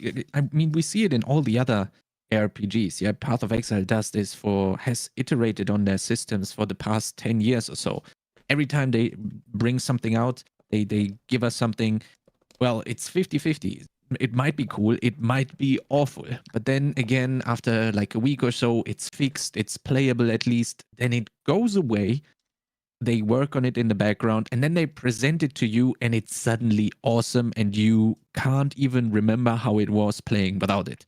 And I really like that Blizzard is moving towards, and Diablo is moving towards, try it out, see how it works, and then iterate on it and make it better. Look at Helltide. Where did we start with Helltide? Where is Helltide now? I think everyone here loves Helltide at this point. I am having a blast in Helltide, and I just hope that it's going to be the same concept where we try out something and then improve it over the course of the time is also going to happen with the raids. Obviously, it's going to take its time, but I'm very much looking forward to something that Wudi said as well. I really just want something where I can maybe solo it and have a completely different experience in terms of the difficulty than when I choose to do it with 3 or in maybe even 7 other people for a total of 4 or 8 groups. Maybe there's going to be some sort of difficulty selection tool, and maybe it's the party size, right? Maybe if you go in solo, well, you can't be at same spots at the same time. You can't go and take the cube and put it on the pedestal while also tanking one slam on the other side of the arena, right? But as soon as you go and do that with 2 or 3 or 4 people, maybe that is going to increase the difficulty, not in terms of numbers, but in terms of complexity of the mechanics, right? I hope we're moving into some sort of that direction. And I also said this multiple times already. I do not envy them in their current situation because everyone has high expectations, and I don't know how to meet at only half of them, right? It's going to be a very tough balance. I guess the main thing to kind of remember here is that, we have the option to introduce difficulty settings, right? There's like tiers of the pit, there's tiers of nightmare dungeons, or whatever, world tiers. And, you can just make it accessible similar to WoW raids, where you have like, you have like 4 or 5 different difficulties, and there's just something for everyone, right? And some people will slowly progress through the higher difficulties with their guild, and it can be similar to that as well. I mean, why not, right? So maybe there's like some, hyper difficult mode where you try it solo, basically, just by, virtue of not having extra people that do damage and do stuff while you're busy doing other stuff. But yeah, I mean, maybe you can solo like, the heroic version, but you can't solo the mythic version. But I guess what it comes down to is like, what do we get out of it? And as long as there's, maybe if it's like, let's say a weekly lockout, let's say, right, like the bonus reward from world bosses, we already have that kind of, right? It's nothing big, but it's nice. You go there, you kill a world boss the first time in the week, you get some extra goodie, like, why not? And if it's somewhere along those lines where it's like not mandatory to even do it at all, for example, or at least not mandatory to clear it on the highest difficulty, maybe just like getting less nuts out of it, or your progress a bit slower or whatever, right? I think that would be fine. Then you can potentially make the highest difficulty of it like crazy if you want, just literally like a trophy clear, so to say, that doesn't maybe add more rewards to it, and then you kind of stagger the rewards down a little bit with the difficulties, and there you go. Do we think that the D4 community has responded well when they've added trophy content? Like our examples are Abattoir of Zir tier 25 and currently Pit 200. I think that now that we've been in the pit for long enough, the community in general has like found out that like not every single build is meant to do every single thing. Not every single player is meant to clear all content. But do you think that we would respond well to, oh, if I do my weekly clear on hyper heroic mythic level, I get a chance at a cool pet, because now pets are in the game, right? Like they could basically just add pets to everything. It could be you clear this, you get the cool angel halo pet, whatever. Do you think people will take that well if they feel like they can't do that in a solo fashion? Like, do you think they would ask the devs to capitulate and change it? Yeah, I actually asked that question because I had a lot of trouble understanding why they nerfed tormented bosses by 30% HP. And I was for a long time trying to get to the root cause of that problem, or why everyone was complaining that they weren't able to kill the tormented bosses. It's a very simple explanation. What is it, Woody? You're gonna get to it? No. I mean, yeah, it's because it's the season journey. Yes, exactly.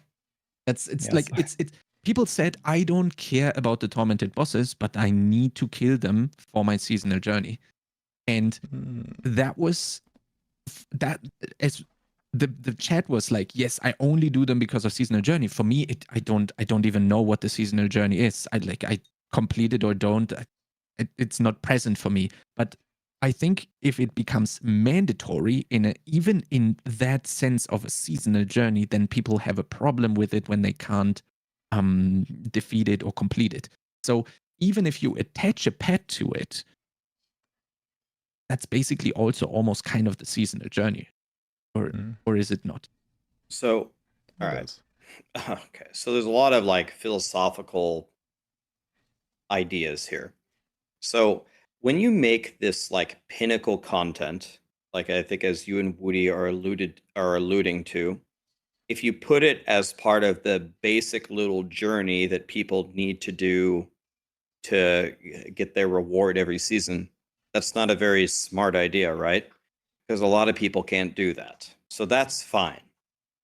But a different philosophy that I've kind of heard a little bit of this as a content creator in different games, which makes no sense, is people say, I don't want to try and I don't want to play very much and I want to get everything.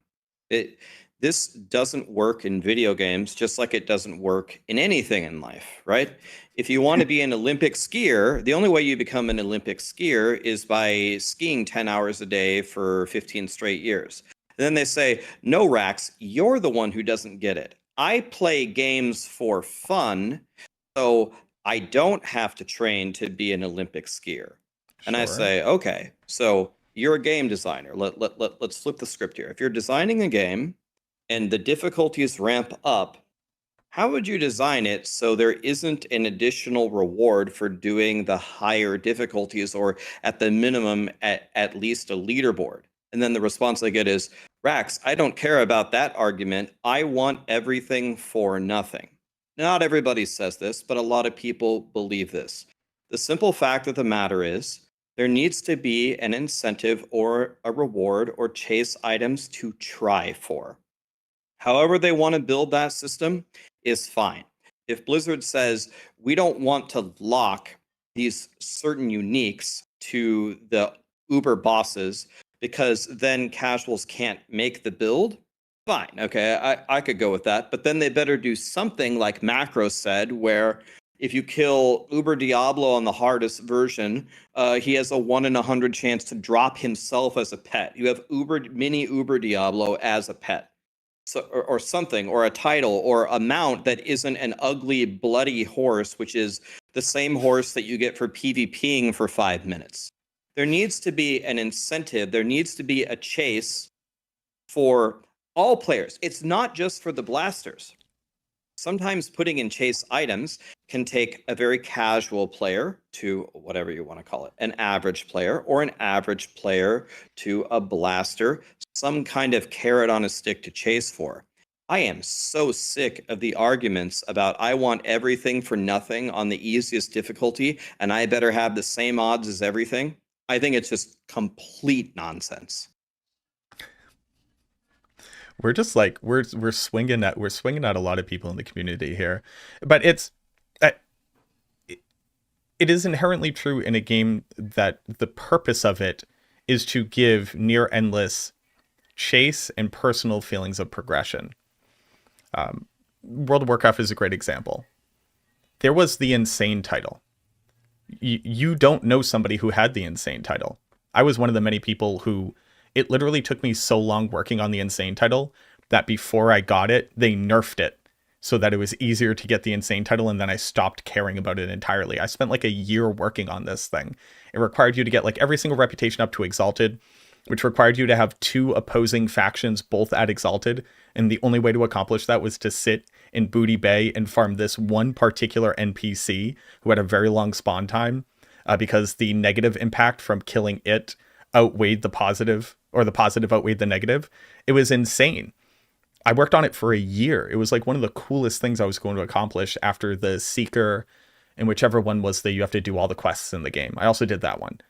But these were awesome. What did I get? A little title above my head that when I walked, I was an Alliance player, so when I was hanging out in Stormwind, everybody knew how big of a Johnson I had because I had these titles. Alliance? I don't know. Of course, I was playing a Warlock back in the day. The only good options were either Gnome or Orc, Orc had a bonus to your pet damage. Gnome actually had bonus to your primary stat. It was the only... Leave me alone, okay? She was cool. Her name was Ula. That's a Twi'lek dancer from Jabba the Hutt's little harem palace. Look, I'm a big nerd. The point of the thing that I'm saying, though, is that while I wasn't necessarily as tuned into the discourse around World of Warcraft, I was an avid fan. There was no conversations about it's bullshit that anybody else accomplished something and they got something out of it. Like, raiding was inherently you accomplished something and you got the thing, and then you got to have the status of it. And that is important to some gamers, and I think it needs to be available in this game as well. Because at the end of the day, everybody walking around with whatever their personally transmogged gear is, without titles or cool effects or a cool pet or whatever, I don't know how cool you are, and I can't aspire to be as cool as you are because you're just walking by in random gear. And I think that's sorely lacking from Diablo 4. And I would like for them to stop making everything completely uncool that you accomplished it at the end of the day. Like, it doesn't matter that you killed a tormented boss, because of course you did. You know what I mean? Like, it's a level 200 boss. It should be super hard to kill. Yes, remove it from the season's journey, and then people don't feel the FOMO. It can be done smarter. But the base game shouldn't change how it can reward players just because some people are like, oh, I didn't get every single thing done in the season's journey, even though I got the reward from it already. Yeah, I have to I totally resonate here with you guys. It's insane. When I remember the first time I saw a fully T2 geared Thunder Fury warrior sitting in Orgrimmar on his epic mount. It was on top of the mailbox, so you couldn't miss it. Now he was actually on top of the bank, right? Where all the cool Okay. Right. He wasn't that much of an asshole, right?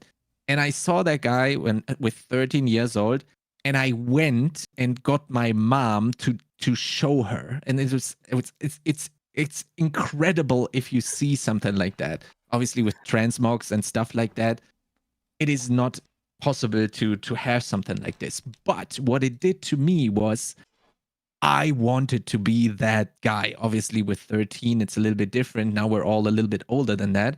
But now our feelings have just raised. We want to be that guy even more now that we're grown. Yeah, well, I don't know about that, but at least blaster was born, eh? Yeah, exactly. That was the moment. If I look back to it, yeah. And it's, I understand how people want to have everything in the game available to them. But I think the tormented bosses also showed exactly those people that are like, no, I don't want to super min max. I just want to have everything. I think it showed these people that if you go and try a little bit harder for the tormented bosses, the journey is actually gonna not only be much more fun, but way more rewarding, as if you were just being handed the thing that you wanted to have. I do hope that the tormented bosses have accomplished that. And I hope we can get into the next stage with having that same thing. Maybe even just wings or a mount, or even Uber Diablo as a pet attached to the next game mode that is just around the corner with expansion coming up. I'd be super happy about this. Yeah, I think one thing to also remember here is that as the seasons go by, Blizzard is implementing like basically a new gameplay system every season, right? So we had AOZ that became Pit. We're gonna get Infernal Hordes now. We're gonna get the raids in the expansion, and then there's gonna be something in season 7. And there's in the end there's gonna be like 10, 15, I don't know, 20 different things just to do that can progress a character, right? And everything you talk about right now with the raids might just be completely irrelevant because some people might just not like it, and that might be okay. Maybe there is no exclusive reward, there's no extra progression step you gain from it. It's just there.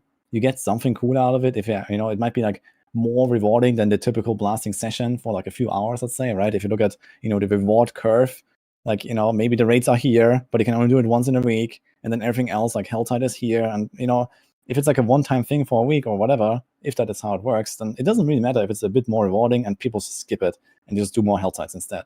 So I think this whole conversation here is kind of like irrelevant as long as there's nothing exclusive tied behind the rewards of this new raid system. And then they can do whatever they really want and not really care about what anyone says. As long as they make cool boss fights, I'm in, And not everyone wants to do cool boss fights. Some people just want to blast Helltides, and that's fine. So, that might be just how it goes. I don't know if I agree with anything that you just said. Like, if the raids are, here are some cool boss fights, they offer no good rewards. Go ahead and kill them. See you next week. I didn't say they offer no good rewards. I said, they might be slightly more rewarding than any other thing you can do for that week, until you reach the point where you have cleared it. And then it's like, you don't have to feel bad for not going into the raid for a week. But didn't you say they offer nothing exclusive? You can just get whatever you said they offer nothing exclusive. So you can just blast Helltide if you want all day, and that gives you the same stuff. Like, yeah, but the point was that, if you, let's say you have to blast 4 hours of Helltide, where you could clear the raid in 2 hours for the same reward, for example. That was my point. Right. So I think there should be, I don't agree with that. I think there should be stuff in the raids that's awesome and makes you want to go do the raids. What Woody said is still applies. If you don't want to do the raids, then don't go do them. Go do Helltides all day. That's fine. But I wouldn't, I'm designing the raids. I better not put anything exclusive or really cool in here, because then the guy who blasts Helltide all day will feel left out. If that's how you design the game, the game's going to implode. I don't agree with that. I think there needs to be cool stuff in the raids. Okay, I'm not saying that it shouldn't be like, titles and, wings or whatever, right? You can literally have like, let's say 4 different tiers of difficulty, and then you get like, a blue wing, a red wing, a golden wing, and a silver wing or something, for each of the tiers that you clear. And, the silver one is like the highest one. No one can do it besides like, the 1% or something. That will be okay. But in terms of like, what you talked about, like making a build, gatekeeping people from playing a certain build that they want to play or something, I think there should be nothing exclusive to that if you force people into co-op, for example, or even force people into like very difficult content at certain times in a week, for example, right? Imagine you start a season late, like a month in, and there's like certain exclusive rewards that you can only get in a raid that you're just a month behind on, and you can't even make the build that everyone else is playing because you just can't get the drops or something. There could be catch-up mechanics and whatever, but it's going to complicate things, I guess. But, cosmetic rewards, sure. And I don't know, if there's like, kind of forced raids, then I think they have to be at least very careful with what kind of actual gameplay rewards they put. There's, to very quickly get a hand on this ball, the question comes down to, is it okay if the content is better for getting actual gear or not at the end of the day? I want everyone to know how awesome I am. I've completed the raid. I'll take my cool halo. Is that fine? Or does it need to be also there's like exclusive gear to it? Like, are we going back to only Duriel drops mythic uniques? I think that's like that's the crux of the argument, right? Can it just be cosmetics and cool stuff and just proves how cool I am? Or does it need to be gear as well? Because the moment that's gear as well, nobody who disagrees with the content can be happy about it. Like, it's just impossible. If they can never go do it, they can never get the gear, they never get to play the game that they bought. Because people didn't buy into an MMO, forcing that aspect onto them now, I think would be a very bad choice. If it's just that doing the raid on the hardest one, at the end of it, you get a screen of gear, like a screen of random item drops, I think that's a good enough reward. Where it's like, holy shit, I did the coolest stuff ever. I beat the hardest boss. I'm going to have to do 10 trips back to town to pick up all the loot. I think that's fine. But it's, does this unique item only drop in the raid? Then you start to have issues, right? I think we're mixing two ideas. So one idea is who should be able to do the raid and clear the raid and reap rewards of the raid. The second concept is how godly and how exclusive should doing the raids be, the rewards within the raids. So to the first point, I think everyone should be able to do the raids, which is why we talked about having different difficulties, right? I think everyone should get in there. I think everyone should be able to see almost all, if not all, the content without having to look up a build guide. I don't have to go to Maxroll. Whatever you threw in there, you can get in there. The normal stuff is real easy. You can see some basic mechanics.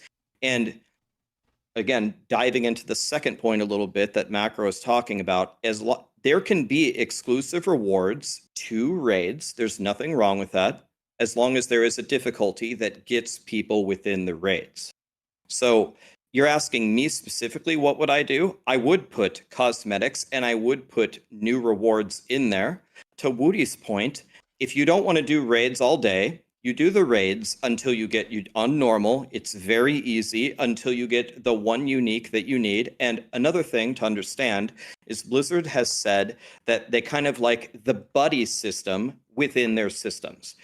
One of the problems that they have right now is with Nightmare Dungeons. The only way that you get Glyph XP is in Nightmare Dungeons. And some people hate it. They do it, but they hate it. You could have a buddy system where, okay, you want to go do the raids? You can get these exclusive uniques. You don't want to do the raids? You could also do the tormented bosses or something. That way you aren't forced to do it. But if you don't put anything cool and exciting within the raids themselves, I would consider the game mode a fail for everybody. It's a fail for everybody. The casuals and the blasters. Most people will not consider it a good enough experience just to see a cool boss and kill it, because this is an ARPG. It's about replayability. If you don't put a reward attached to that replayability, it's like a movie. And we're not doing a movie here. We're not playing an MMO where it's incredible to kill Illidan one time. Those are my feelings on it.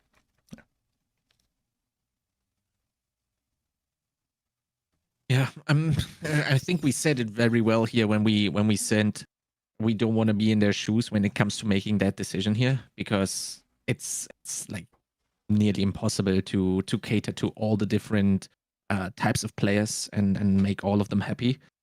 I'm very curious how they're going to solve that, and really looking forward to more information on that.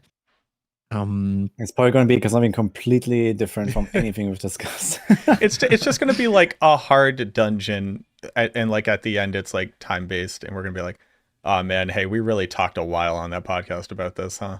And just in case anybody is wondering, me, Woody, and Macro, we don't know. I don't know anything about the Oh race, yeah, no, so we didn't get to see any. Like, I'll just straight up tell you, we legit didn't see it. Or even talk about it. Like we don't have the insider info on the raids. We don't know. That's why none of us agree on anything. I did think because there were 4 of us going out there, I did think we were going to play. Like straight up, I did think that was going to be part of it.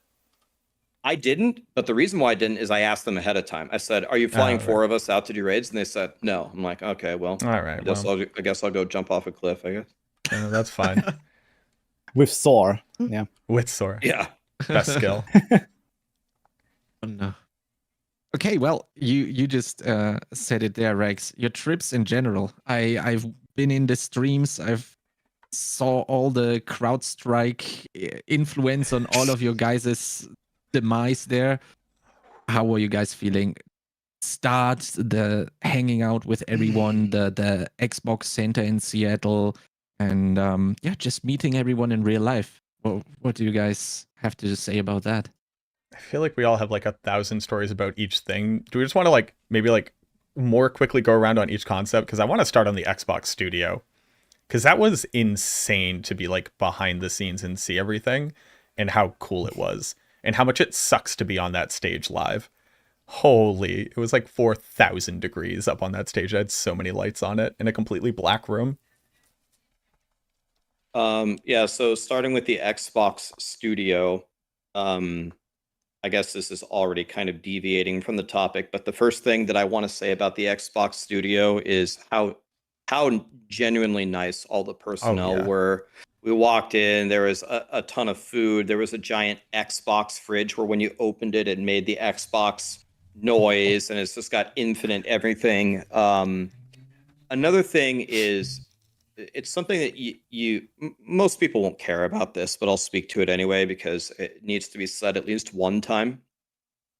The quality of their state, the quality of the presentation, like people are endlessly typing, which honestly, I'll be honest, I kind of agree with.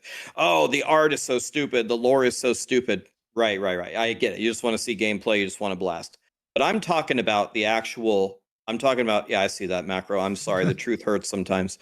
But the quality of the production, it looks like they're launching a spaceship. They have all these awesome cameras. They practice so much. They min-max all these different things.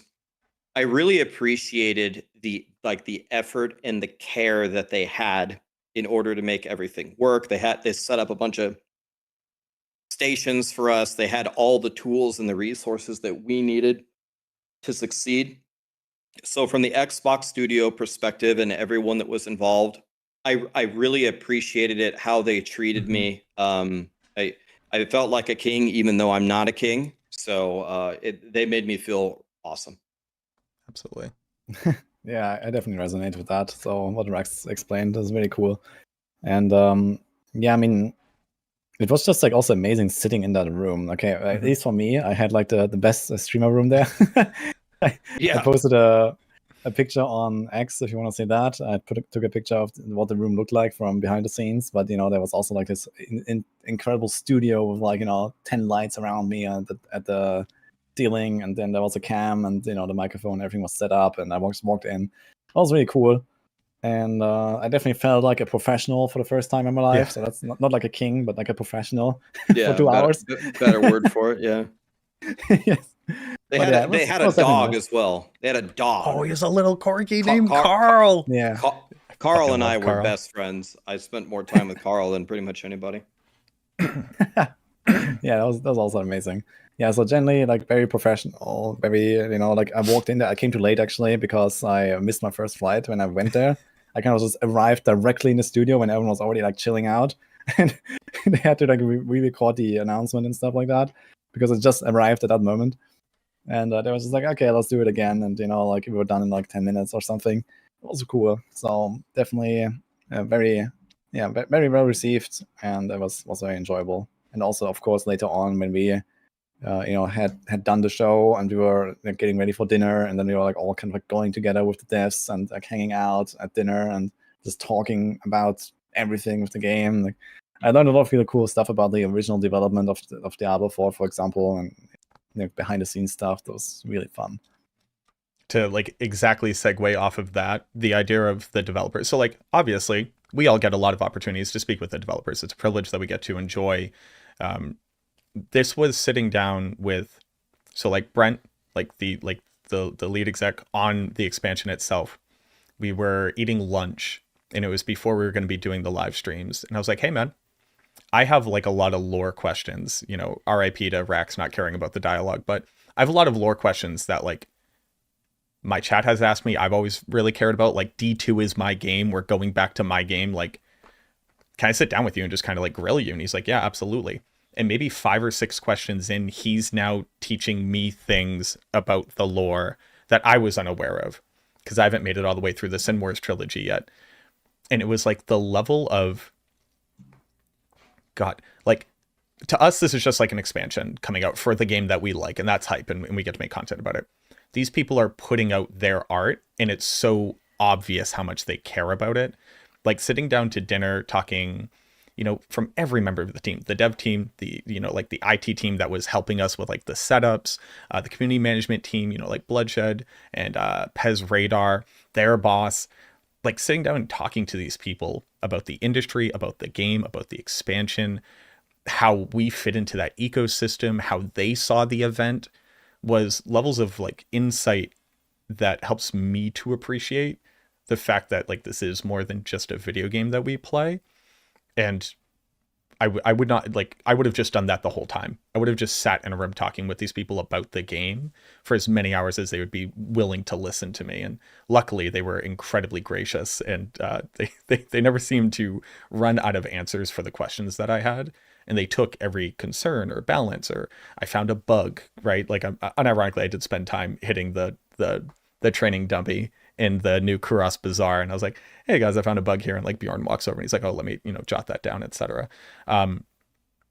It was the coolest experience I've had thus far in the industry with this company, like by a far margin.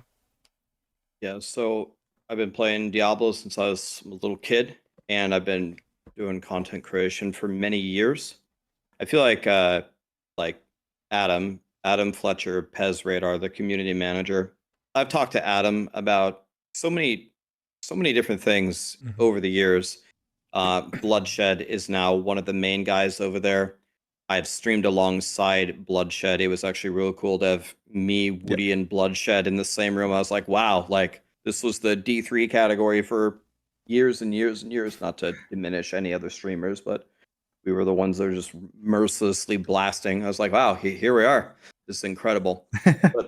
But the point I want to make is, so I have hopefully a good relationship with a lot of people at Blizzard, but it's a very different ball game when you actually are there, when you're sitting down, having a dinner, talking about the game and the future. I had never met Brent before, and I feel like at the end of the trip, like him and I were like best friends. Just he told me on the very last night, he said he was nervous to talk to me and like have an interview about the game, because I don't know, he thought, I don't know why, I mean, am I that bad, but he thought I was going to be like really savage or something, and I was like, I mean, I'm not as nice as Woody or Macro, but am I seriously that bad? The relationships that you can build actually going there and chatting with them and experiencing that, it's actually quite incredible. Even I thought it would happen, but I also underestimated it. And another thing that I was very happy about, like you get kind of brainwashed as you like hear stuff on the internet endlessly about D4 bad, they have the worst developers ever, there's no passion, Blizzard is dead, the old Blizzard is the only good one. Dude, I walk up and shake somebody's hand. Yeah, I've been in the industry for 25 years. I worked on Tony Hawk's Pro Skater 2. I'm like, that's like my favorite game ever. It's like, holy shit. He's like, yeah, I've been doing this for a couple of decades. Next, I've been here for 30 years doing this and that. I'm like, all right, so... And as Macro said, you start to ask them questions. You start to like do a litmus test and actually check them. Oh, they know way more than you think they would do. I was like, man, these guys are like the Wizard of Oz. They're like behind the curtain all the time. We need to bring the people out like the Adam Jacksons and the Collins and all the people that we met onto the campfires that know all of these things, so we can start putting out some of these fires. So it was a very awesome experience. Like a once in a lifetime experience. I was very honored that they invited me and I got to be a part of it.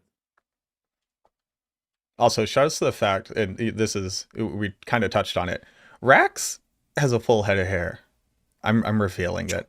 It's luscious locks all the way down, and the dude is low-key fit. I don't think enough people appreciated that on the live streams. I just wanted to touch on that. Look at the webcam. Look how fat I look wearing this cookie. Like, I get it. He I wear a hood. He has 4 pillows under there. But so like even just to talk to, so people might not know, but this is the first time that Raxx and I have met in the real world. Obviously, like Woody and I had met before, but we've now been working together for years. Never met the dude. It was wild bananas. That was, it's always one of the cool parts, which is like, oh yeah, we're all real humans. We don't only exist in Discord and on our live streams. And just being able to like go and hang out, like, hey, you know, like, where do we want to grab lunch? And also, are we all cool people? It's just like a really nice thing to be able to like get to experience that. Because like I would consider a lot of these people to be my friends, and it's weird having never met them in the real world. So like that's one of the things I also really cherish from being able to do stuff like this. Because like whenever would I, other than maybe if I went out to Gamescom or something, like when would I have ever met Woody in the real world? You know what I mean?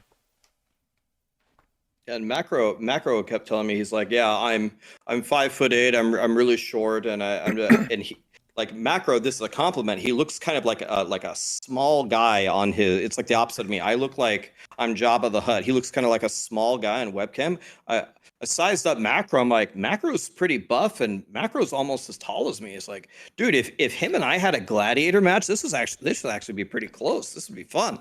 Parkour instructor. I didn't know that. I mean. This guy's frying, man. Woody's exactly as I thought he would. Woody looks exactly like you think Woody. He is. That is exactly. The webcam, that's Woody. Like exactly that. And it's weird because he actually is only from the chest up. You know, a lot of people make jokes that you don't have legs. No, he is legit from the pectoral muscle up. He kind of has this hoverboard that he floats around on. Some cool German tech. It's pretty sick. And also that would also explain why he never has to go and pee during the races, because there's it's just not there. Can I tell you one story? And I know Woody is fucking sick of hearing it, but I'm not sick of telling. Can I tell you one story about Woody? Is that the recognizing you story? Yeah.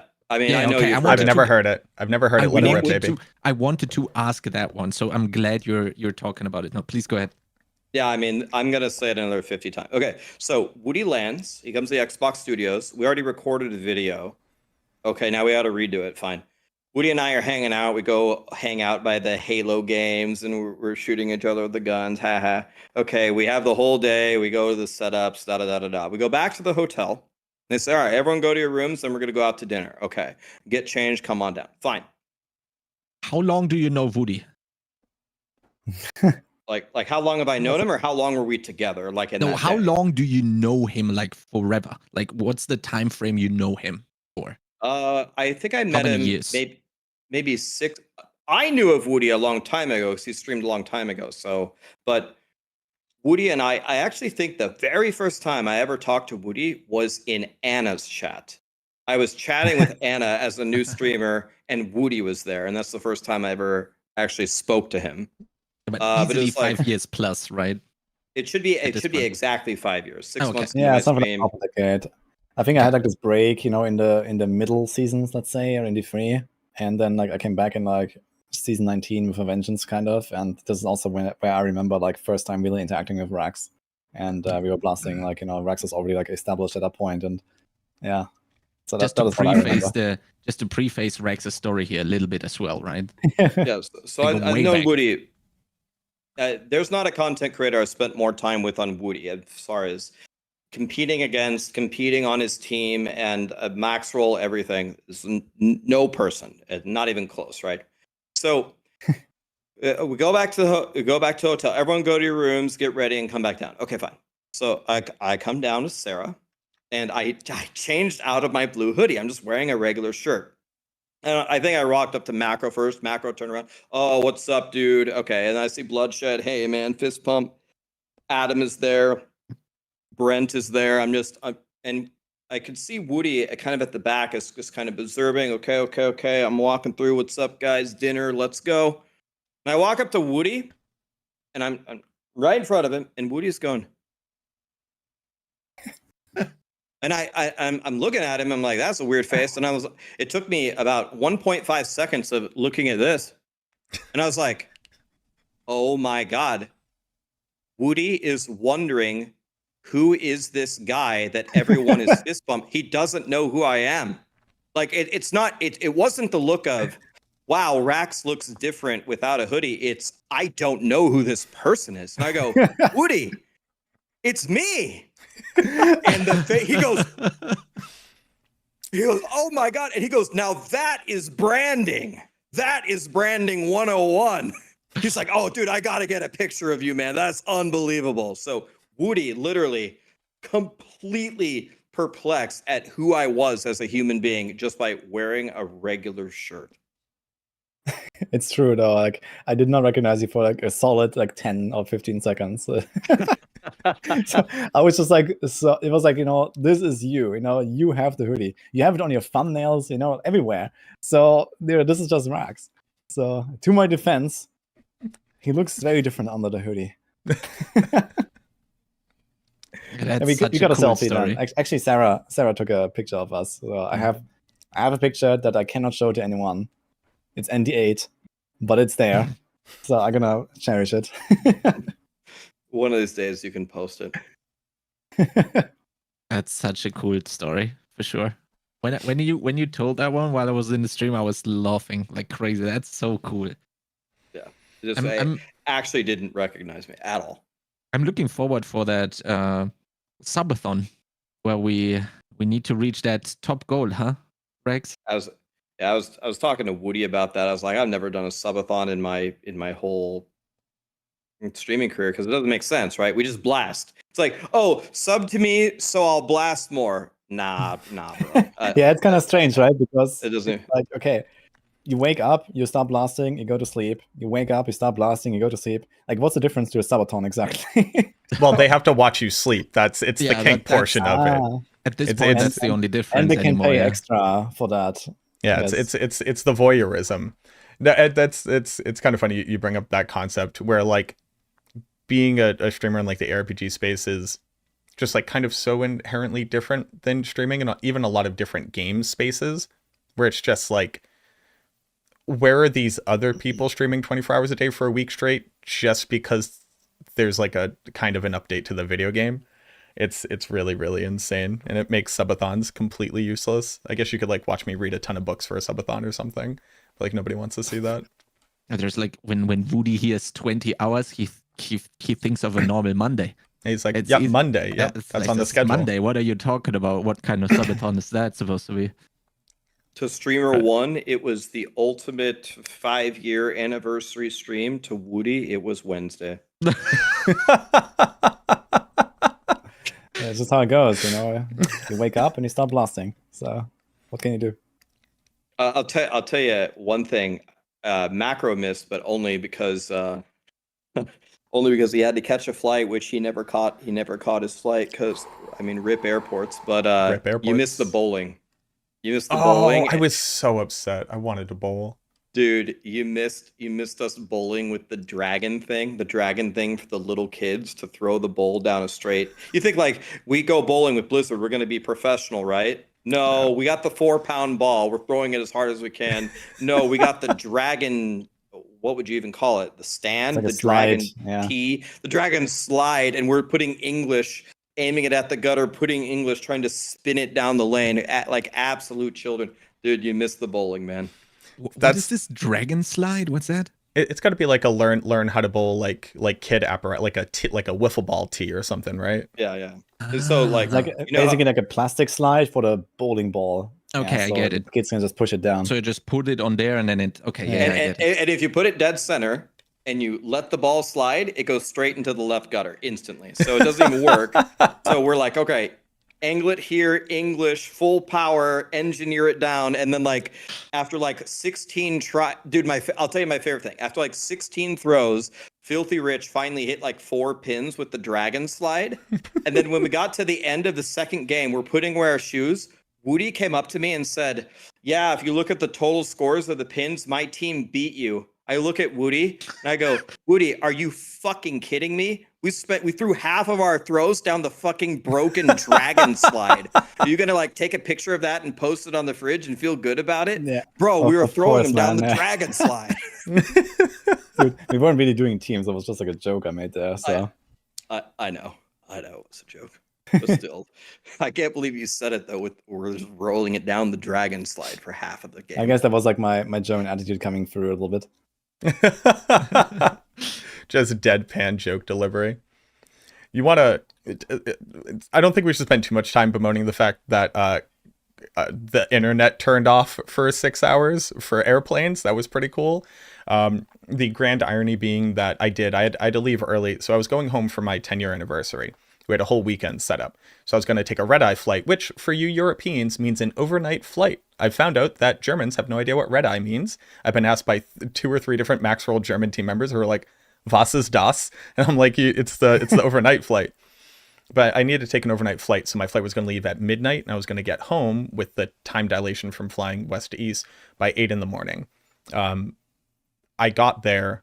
My flight was so early on in Cloud Strike going down that my flight actually got canceled, and then the app wouldn't work. I sat in a help desk line for 4 real human hours at 4 in the morning after having not slept, just to not make it to the front of the help desk line. And then my girlfriend ended up having to get me a flight on a completely different airway for the next overnight flight. So I spent 23 hours in the Seattle airport eating the most expensive chicken fingers I've ever eaten in my life. $21 for 4 chicken fingers and a handful of French fries. Seattle is insanely expensive for no reason. Just to take a second red-eye flight. And I ended up not getting home until like 8 in the morning on the next day. And I basically didn't sleep since Thursday. I got my first night of sleep on Saturday night. It felt real good, guys. Y'all ever sleep throughout the night for like 8 hours? Insane levels of power that brings to the human body. But that was like everybody. Like Raxx is like, oh, I got right on my plane, do, and then you got stuck in like Denver or something because you had the connecting flight. I want to tell you how I got home because I feel very proud of it. Okay, so I went to Seattle, got on the plane, okay, and we're on the plane on time. I have a 1.5 hour layover. This is perfect. I'm sorry, Macro. I feel bad for you, but I'm going home, right?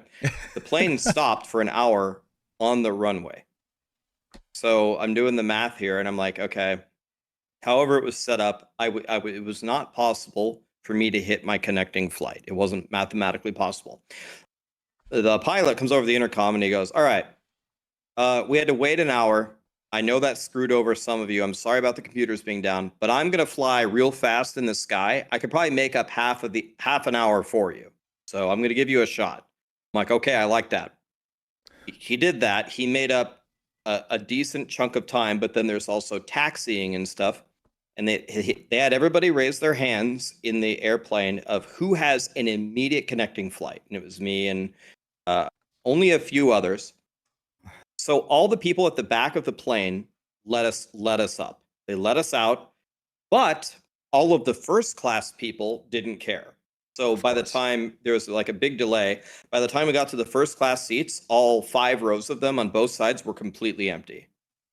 So Sarah and I were running as fast as we could, and you don't get on your flight, not when the plane takes off, it's when the door shuts. We arrived, the door was shut, and the plane was gone. We checked our phone. The plane departed 7 minutes early, even though we were 2 minutes early based upon the doors closing for the gate. So if the plane had left exactly on time, we should have had 2 minutes to go in the door. Okay, so then it was endlessly changing our gates, changing our flights, delay. And it was already delayed to where we were leaving at like 10:30. We weren't going to get back until like 1 in the morning. And then I was sitting there and just thinking, okay, is there anything that I can do to get home? Because I'm about ready to give up. I'm just going to leave and go get a hotel or something, or I don't know what I'm going to do, but I'm about out of ideas. Then I found out on the app, you can track the airplane, not the flight, the airplane that is coming to the airport to take you. I tracked it to Montana, and the airplane was not taking off because it was broken down at 2:20 p.m. in Montana. So then it said, in order for the plane to pick us up at 10:30 to complete the final flight, it would have had to have left at 8. It was 8:02 and the plane had not departed, even though my app had not updated that we were delayed. So I said, okay, I'm screwed, right? There's nothing I can do. I checked for flights for Lincoln. There were no flights. But then I checked for full flights for Lincoln. And there was one that was, the doors were just open to a full flight. I said, and it was all the way across the airport. I said, Sarah, pick up your shit. We're running. We're running all the way to this gate. We ran all the way across the Denver airport. We got there and I go, hi, can I get on this plane? No, it's full. And I go, is there like a waiting list? Yes, we can put you on the waiting list. But even on a day like today, the chances of you getting on this plane are pretty much zero. I go, nope, I believe. I'm going to stand right here. And I did, off to the side, like I'm not bothering her. But I go, just remember me, the blue guy and the blue guy over here. I'm a person. Remember me. And then, so the doors are open. Everyone is gone. I'm just sitting there. And she's like, all right, well, I have one seat available and you need 2. But one person who is on this flight is coming into the airport right now, but the door needs to shut right now, and his gate is nowhere near. It's on the complete opposite side of the airport. There is a 0% chance they're going to get here, so I'm going to vacate that seat, and you can both get on. That's how we got home. Tracking the airplane, and then going to the full flight and being annoying. And rest in peace to that dude who was like, hold the gate for me. And they're like, sorry, dude, get bad. I don't know what to tell you. That's insane, though. She said she can't hold the gate. She said the plane is taxiing. Yeah. I always thought they're not going to leave without that was a you. Story. To be honest. It's basically like Raxx being in IRL how he is, like, you know, in the round tables, I guess. Yeah, always like a pain in the ass.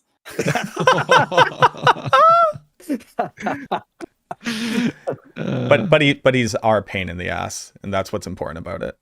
Yeah, it's like a mosquito trying to suck blood from a mummy. Guys, for me it was like, okay, I think Raxx actually got home, like, despite all of this, I think Raxx got home like nearly a day earlier than me or something. Yep. So there's that, I guess. Like, you know, Raxx was already back in his element. Like, I actually returned home at like past midnight on Saturday, and that is like, you know, in Europe, not in US, which is like further ahead. So yeah, I had like one big flight from Seattle to Frankfurt, and then I had like a 10-hour like wait in Frankfurt that actually got delayed by like 2 hours in the end. So I was kind of like there the entire day, barely slept because I was obviously looking at the SPIRITBORN stuff on the flight. And then Mippy like messaged me, and Mippy, one of our Maxwell writers for Gorok, and he said, hey, I'm in Frankfurt, by the way, let's hang out. So I went out with Mippy there, and we were like having coffee and then food and stuff. That was kind of cool. So that was kind of my story. And then went back to the airport, and they had like a 2-hour delay at the end, but at that point it didn't really matter anymore. So I got home like at 2 instead of at midnight, so who cares? So traveling definitely F tier, do not recommend, huh? Yeah, actually the way back was way easier than the way to NA. So I had trouble checking in on every single flight. It was actually kind of horrific. Yeah, in fact, I missed my first flight. I think I said that earlier, right? So we had to rebook my flight for like a day later. So instead of 16th, I went on 17th. And I kind of arrived there like last minute, right when the program kind of officially began. So I kind of missed the exploration part of Seattle and hanging out with the boys, unfortunately. But at least I got there, and I do have to give a shout out for Blizzard to kind of like just handle that last minute. I was calling up Blood like in the middle of the night for NA people, like, yo, I won't make this flight. I need help. And then he kind of moved, you know, a lot of other people, and they actually got me another flight for the next day. So that was really nice. It's not very easy when you're like 12,000 kilometers away or something. So yeah, big like super big shouts, because like, you know, I'm messaging because I'm like, I checked out of my hotel early, I'm at an airport, I don't know what's going to happen. I was just going to stick it out, but like, what if I had to go back or whatever? And I'm just like, I'm messaging Blood in like a, you know, Discord, and he's like, yo, I found like this flight, let me, you know, because I'm also trying to get a flight for a new thing, right? Because they've got us through one airline. I'm like, well, I'm going to go through a completely different one. Can I get reimbursed? Like, what's going to be the deal? And he's like, oh, let me get it. Like, he's like, I'm talking to everybody right now to try to get your flight rebooked for a different time. But if not, give us the details.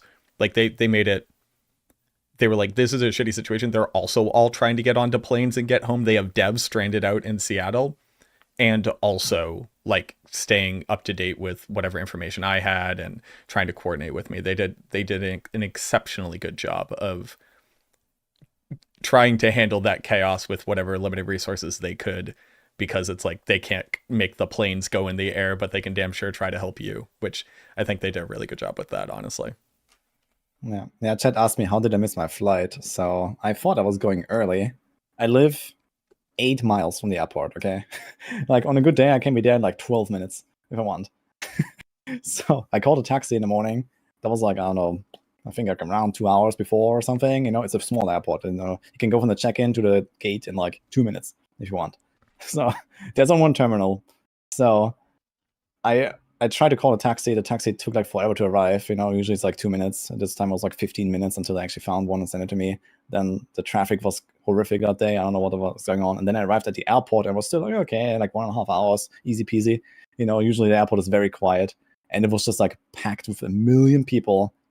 And for some reason they decided to just like close the check-in like over an hour in advance for this flight, even though, you know, the small size of the airport and stuff like that. So they just didn't let me on. And I was not the only one, actually. There were like an entire group of people that were just sitting there at the booth after someone told me, nah, you can't check in here, you have to go there, after I was already standing in queue for like half an hour and stuff like that. And they said, yeah, go over there, you can't do that. And then, yeah, there was like this group of people and they just said, yeah, screw you guys. Like, that was basically it. So, very nice experience. And I couldn't do online check-in, that just didn't work. I don't know why. So, yeah. They just didn't let us. I never missed a flight before. That was kind of wild. Yeah, that sounds like a lot of stress. At least it worked out in the end somehow. That's great. Yeah. Guys, to sum this up, I wanted to go into, wait, let me open this. I wanted to close rather with the chat question. So maybe everyone's chat could if you guys have some interesting things you guys wanted to know, maybe for the Spiritborn, maybe for what food everyone ate, if you have questions, drop them in what was chat, the best YouTube food and they Twitch. had in Seattle. So type in. Give us a question, guys. What do you want to know? Go ahead, Chronikz. Sorry. Now, I wanted to hear your favorite kind of like experience when it comes to the trip. Maybe like in a brief things. Like was it playing? Was it streaming? Was it eating? Was it walking around Seattle? What was it for you guys? Easy answer. The hotel we went to is the most insane, like Quentin Tarantino level, like nonsense Miami Vice hotel. There were all glass windowed showers in the middle of the bedroom, no way to block them off, just next to the bed, not in a bathroom, not on the inside. You, a 3-piece mirror in front of it, straight up glass shower head. This was a freaky hotel, y'all. Some cool people go to this hotel and they have a very good time. So, I'm sorry, Chronikz. Was your question, what was our favorite part about Seattle? I'm sorry, what exactly was the question? Your favorite part about the trip? Was it the food? Was it playing the Spiritborn? Was it streaming? Was it talking to the devs? The last one. Talking to Blizzard, meeting Woody, Macro, Fame, and Bloodshed, and Adam, and Brent. It was the people. The people was the number one thing. I think it dwarfed everything else for me. The other thing was all secondary to me. Yeah, for me, it was like I arrive, we do like the little thing with the announcement, and then they just push me into this room to play Spiritborn for 4 hours, unbothered, in my lane, you know, like, that was lovely, you know, I was just blasting. No offense, guys, but I love that. So it was so funny. I was hoping for that answer. Everybody predicting. Everybody was like blasting stuff. And I come walking around the corner because we had like, I don't know, like in total, we've now played the Spiritborn the most out of anybody who isn't a dev. And that's like 7 to 8 hours. But that first day was like 4 or so hours. And I come walking out of the room and people are like, oh, this and that. And what you tried? I'm like, I made one monkey build. I have my list of aspects I'm going to show off on stream. This is the one thing I did. I played this build and I created a build list for it. Just like being able to sit down with it and just being like, hey, go play it, like do whatever you want. That was incredibly cool as well. Here's 2 questions from my community for people. What did you like about Seattle? And give any names of places that you went, and would you do it again if you had the opportunity? So I guess I'll start. I didn't go anywhere. Well, other than what's within a 1-minute walking distance of the hotel. From the time that I arrived, the time that I left, there was always something scheduled. We were either going to a dinner, going to a lunch, conversing with each other, waiting for something to happen, in transit. I didn't have a single day where it's like, oh, let's go to Mount Rainier or let's go see the ocean or anything. But one thing that I could tell you that surprised me about Seattle, and I've been to a lot of different places, is the amount of vegetation everywhere, even in a major city. There's trees and bushes and green everywhere, all around you. And it actually made it feel a little bit cozy. A lot of people say Seattle's one of the best places to visit in the summer. It has a very nice temperature and climate and appeal to it. Would I do it again? Probably not, because I hate traveling with a passion.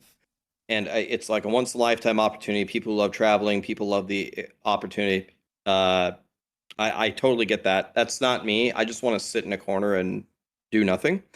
But if I had never went to visit Blizzard and I had the opportunity again, I would go at a minimum 1 time to meet everybody. That is invaluable. But now that I've done that, now that I've shaken their hand, I don't ever want to even go to my mailbox ever again for the rest of my life. By the way, everyone's going to laugh. I'm not kidding. I'm being serious. Not laughing. I feel like we just read like a diary page. Dear diary, never again. I'll keep it a little bit short and sweet here. We were in Bellevue, which apparently is like the fancy city of Seattle. We got to meet up with Echo Hack because they're in Washington. And they were kind of giving us a tour and stuff. Fantastic dude, fantastic wife, very nice. And Seattle too. Seattle Witch. Yep. And and Seattle Witch got to come out for dinner, which I thought was really cool.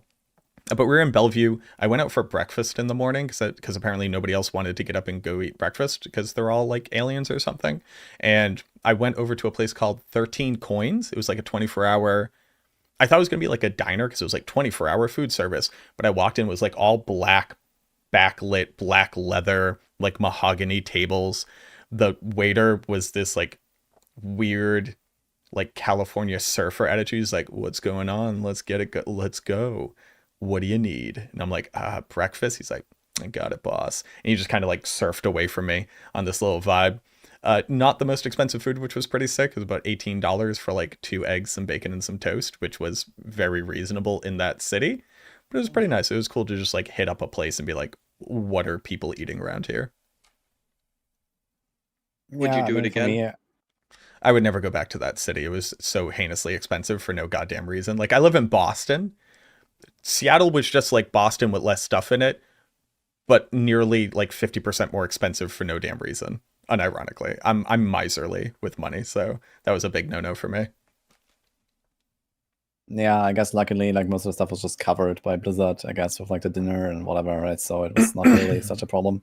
But I get it. It seemed like a very expensive city, but a nice city. So I'm not sure if I really want to kind of like call out anything specific here, but I did enjoy like just having the dinner with the devs and everyone. Like everyone sitting at this long table, and we were sitting there for like a few hours, and it was amazing.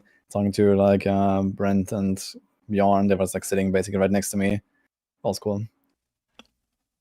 And would you go again? Yeah, absolutely. Like I already went for BlizzCon last time, and that was like quite the experience. Like way bigger than this, right? And like obviously, I was there now, and I'd definitely go again. It's just kind of like a struggle to go there, especially from where I live. It's like literally like 1 day travel back, and I was there for like 2 nights. So I traveled more than I actually stayed, right? So that's kind of wild. And for BlizzCon, that is okay. For something like that, it's kind of rough. But okay, this is how it is. Yeah. And I would definitely come back, for like whatever. That's cool, even though it means like I basically sacrifice like a holiday or something for me, because usually I'm here like every day, and I basically never take days off, but almost never go on vacation. Sometimes here and there, and this kind of like replaced the vacation for me now. But it was a cool one as well. I'm getting a couple questions that I assume a lot of people are kind of getting this similar flavor, which is like, is this just Druid 2.0? Is this just a Monk 2.0? For just kind of like kick it off, I really don't understand why people are like so hard stuck on this is just better Druid and like they're gonna keep the Druid bad just to make this cool. It's just a dude who's near some pictures of animals. It's nothing like it's not even vaguely like the Druid in any way, shape, or form. It just also adds skill tags to skills. But I mean, yeah, like, is it like a Monk? Yes, I mean, like, of course it's like a Monk. Basically every single skill is a dash.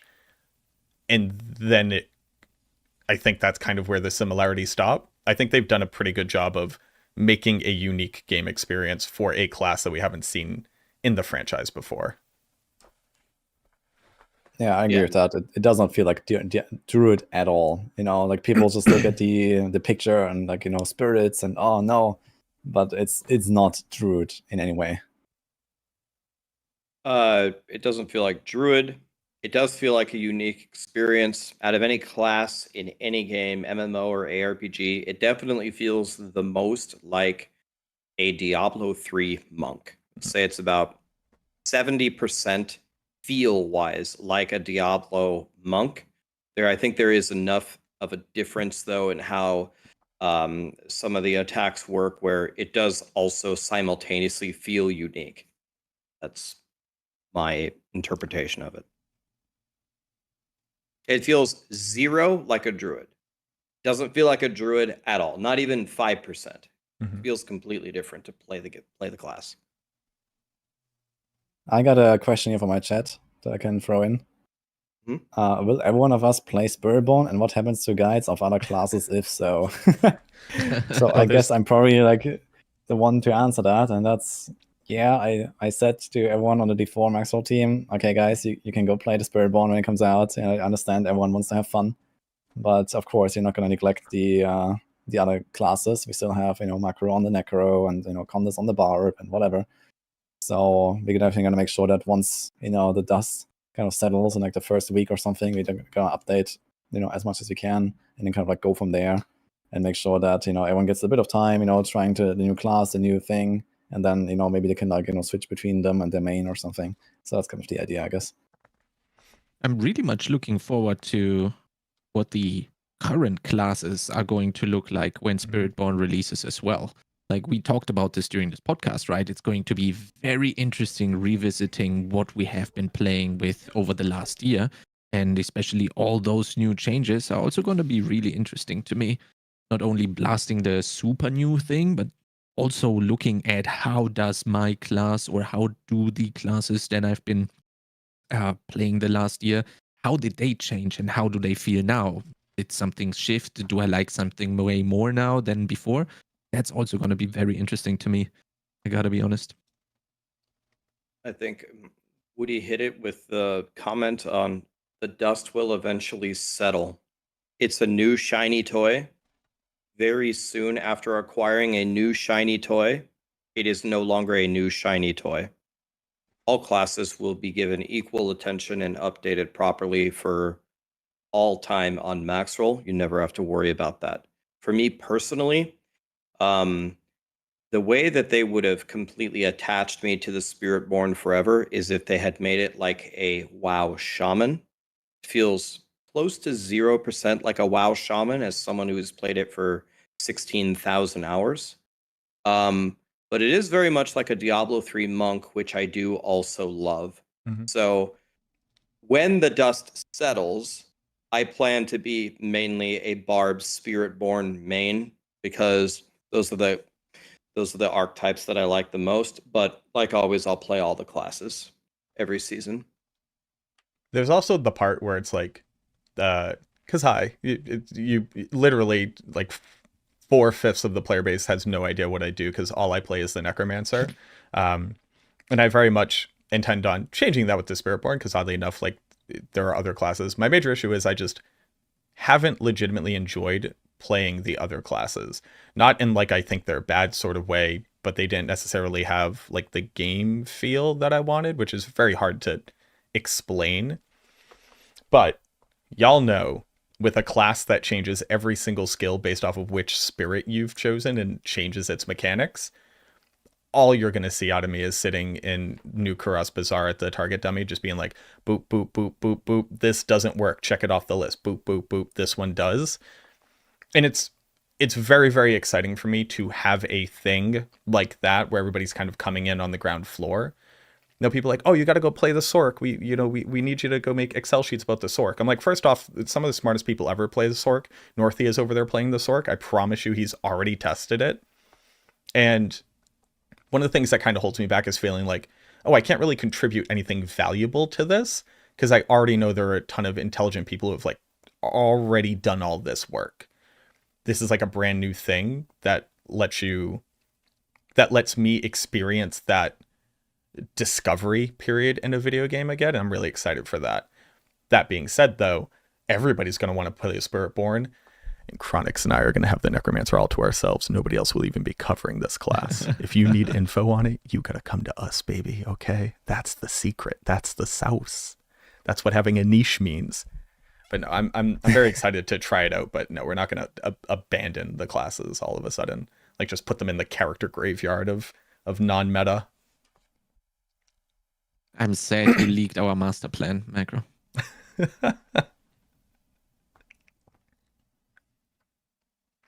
You have any other questions, Chronikz? I'm looking. None of these really sound super duper interesting. I'll answer them after the stream. So basically what Chronikz is saying, chat, you failed. Get wrecked, chat. Holy.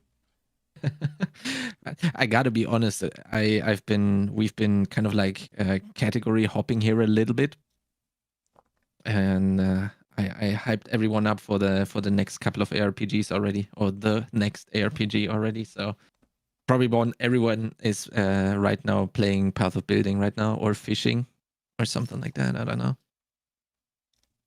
Yeah, I mean, PoE is around the corner. I guess everyone's going to jump on that, or most people will that play RPGs. It's going to be fun. There's actually like a question about that, so maybe I can throw that in here. Sure. Wait, where was that? About a trade that they added now. So, you know, like, do we, for example, expect any trade improvements similar to what like PoE has done now? For those that don't know, I they know have the added like answer. a currency trading system basically in the game directly, where I can just like basically like a market, you know, like with asynchronous trading. So that sounds very fun. Yeah, Raxx. I just know the answer. I asked Brent directly on my stream. I asked him, is there an auction house or trading? I think the question was specifically, is there something like an auction house coming? I even prefaced it with saying, not even talking about D3 auction house, just stuff to trade stuff. And they said there's no plans for that. So the answer is no. Unlucky. I will That's a just bit be rough. screaming into the void until at least the answer is maybe. Like it is wild to me that we're in 2024 and I don't expect to see an auction house anytime soon in this game that lets me trade items. Now, So to their credit, they wanted to stop us from trading items and we complained about that for long enough until they let us. And now it's just like, bro, just give me a UI element. And like, I know it takes a lot of work. I'm not saying it's easy. I'm saying it should absolutely be a priority. So I talked to him about, in general, again, Brent, the game director, the expansion, and I asked him we talked about like unfavorable answers that the community doesn't like. So two of them that come off the top of my head are no auction house coming, and the class that we got wasn't Paladin, because a lot of people wanted the holy archetype. So I asked him a question somewhere along the lines of, Yeah, can you give it to me straight? Like, I know you're here. I know that you're obligated to say yes, but give it to us straight one time. If we voice what we would like in the game, does that actually impact what we might get? And he genuinely said absolutely. He said, if everyone is screaming from the high heavens that we want Paladin, and everyone endlessly screams from the high heavens that you want an auction house, that definitely impacts the actual development of Diablo 4. So I said, so just to paraphrase you, if we just keep complaining, we will eventually get what I want. And then he just laughed, which I would take as a yes. So that strategy that you introduced, Macro, should work per his words. And this is why Okay. Blizzard will never Head do to the another forums interview now. with me ever. Everyone go to the forums, link in the description and pinned in the Twitch chats, I guess. No, but the general sentiment is what the community wants. If there is a massive outcry for it, they want to make the game that the players want to play. Simple as that. Yeah, I think at this point, we need it.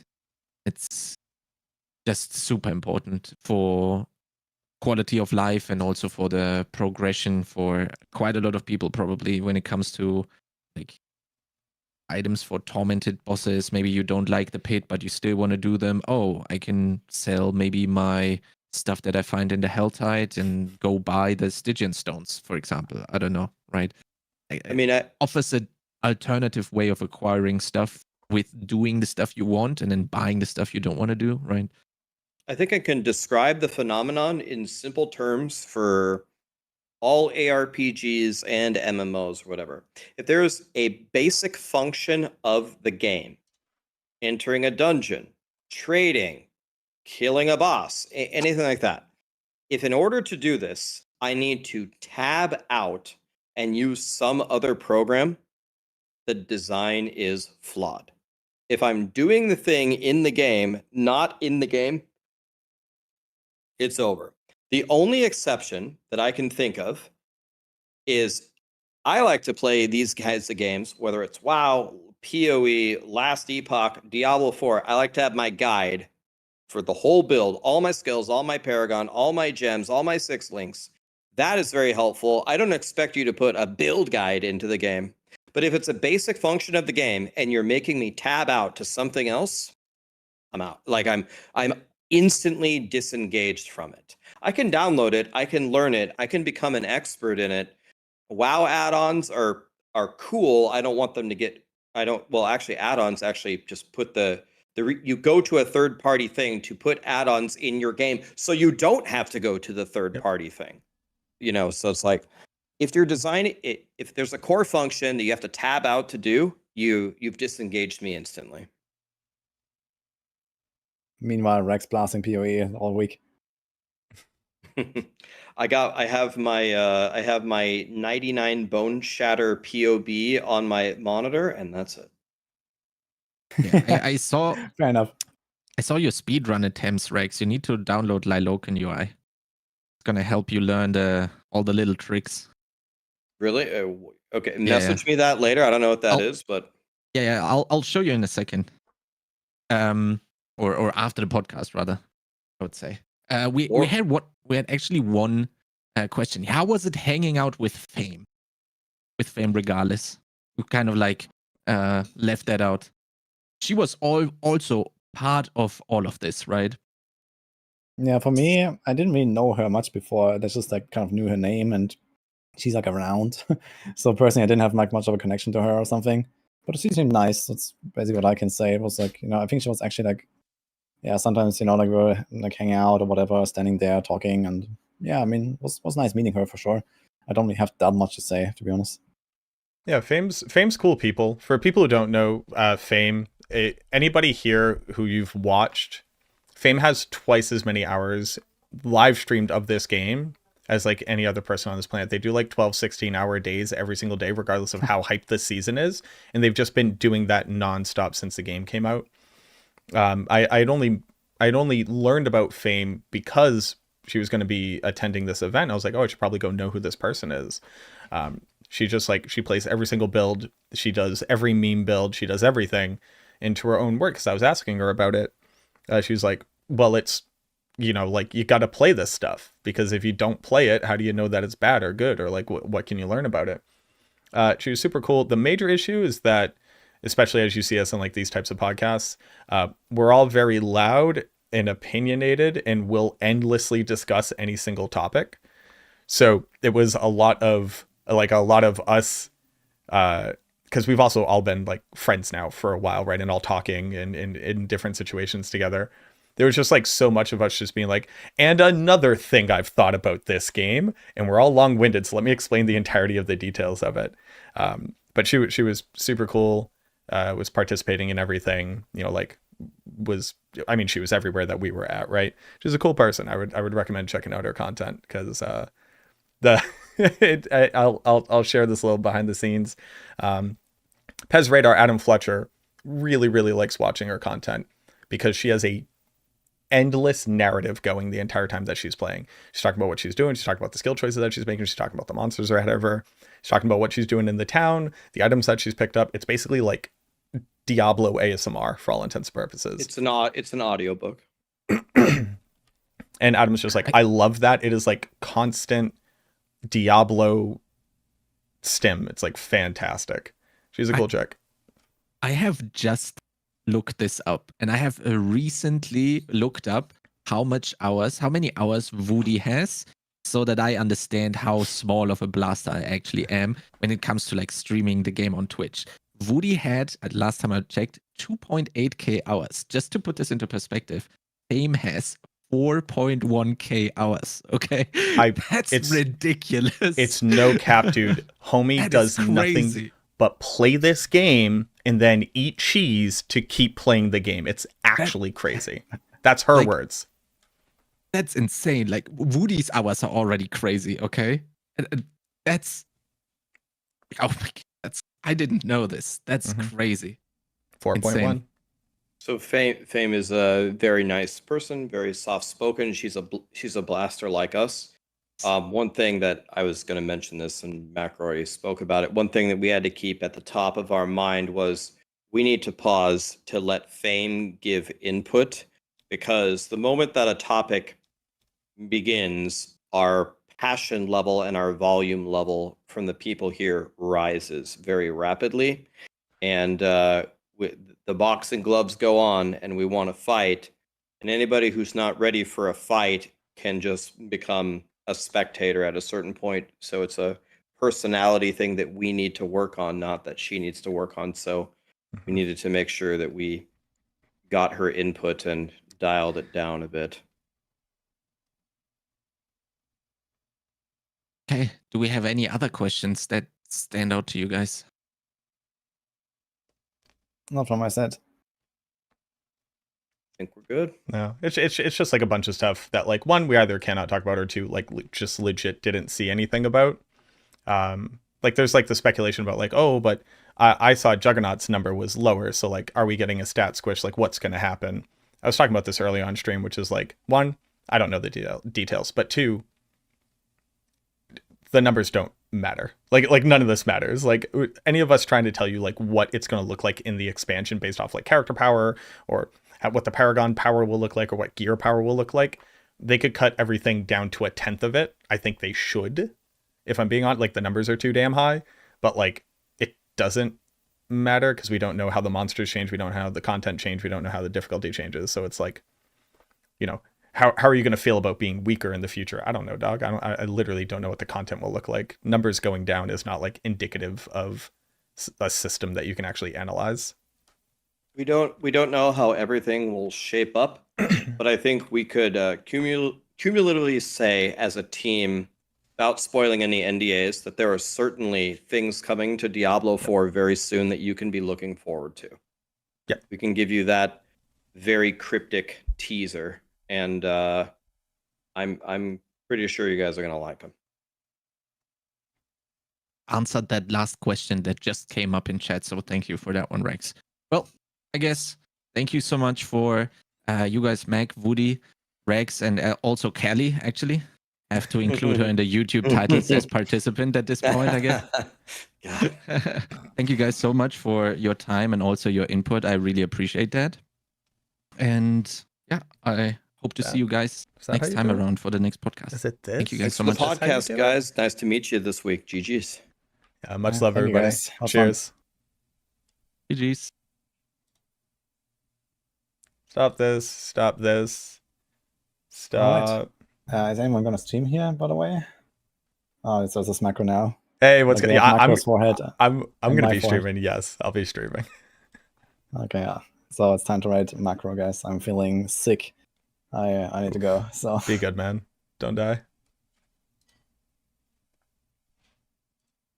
Okay. Okay. Alrighty. Hold on. Hold on. Diablo.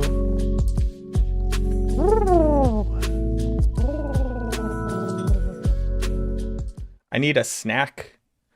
I need a snack, which will be a perfect segue. I'm going to go get a snack, and then we are going to be talking about HelloFresh, who's a sponsor of the stream for the next month. Shout outs to HelloFresh. Thank you for being willing to give me money to talk about your product. I really appreciate that because I actually really like HelloFresh. So what we're going to do is I'm going to leave on some gameplay real quick. This was from the live stream. We can talk about the trip. We could talk about Seattle. We could talk about the class. We can talk about anything that we just talked about, since I can actually like interface with you all. I want to say first off, thank you for the follows. Thank you for the likes on YouTube. Thank you for the support and the resubs. Supremo hitting for 14 months. Thank you so much, man.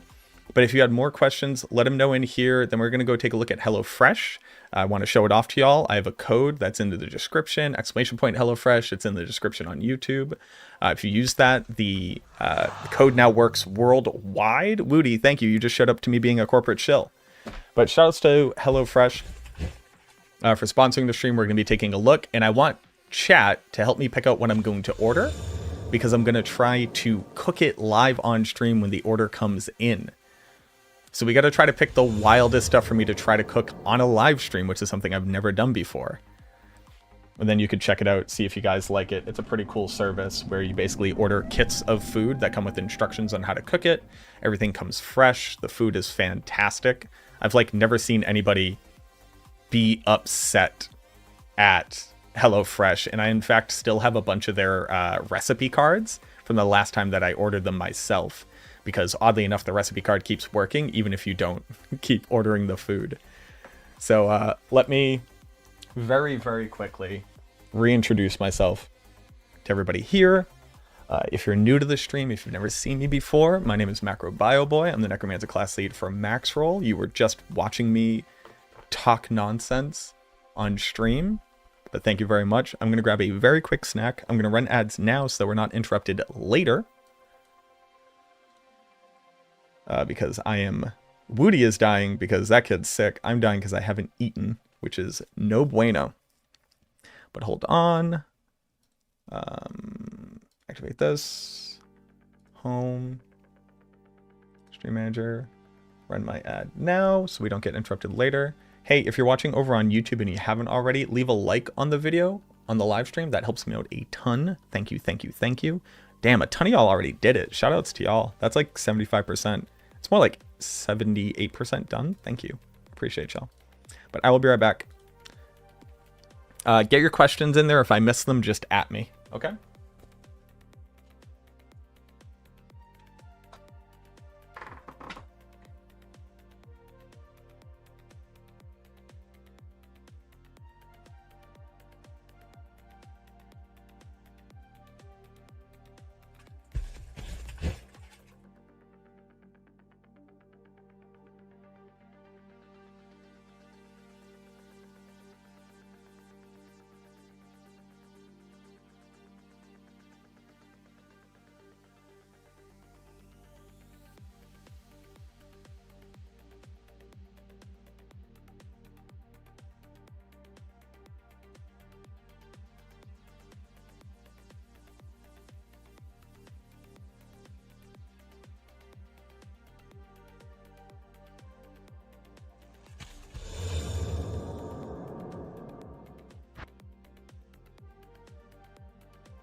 All right, y'all.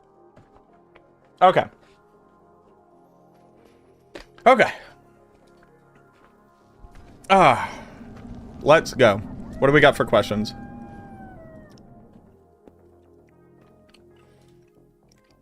Does HelloFresh have better deals than 22? Dude, okay. Unironically, I'm in the airport at Seattle. And I was flying on JetBlue. And JetBlue apparently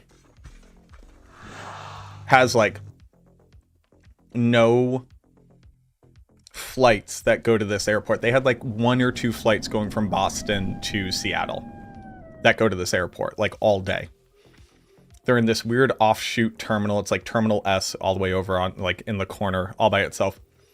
It was the most disgusting airport terminal I've ever been in. The entirety of it was just covered in fucking food. Like, there was half-eaten food everywhere. It was insane. Like, I live in Boston. I live in, like, an absolute grime fest of an international airport that everybody uses.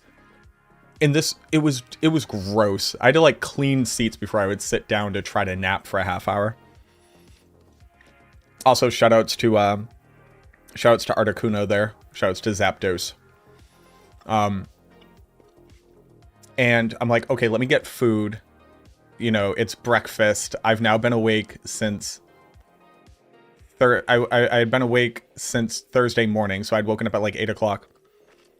And now it was like 3 or 4 in the afternoon the next day. Let me get some breakfast. And I sit down, and it was like a chicken finger whatever combo. It was 4 chicken fingers with your choice of barbecue or honey mustard. And like half a plate of fries. And it was $21 before tax and tip. I ordered a mimosa. Shoutouts to mimosas. They're my favorite drink. A flute of mimosa. A flute. $17, y'all. Most expensive 2 mimosas I ever had in my life. It was insane. Absolutely insane.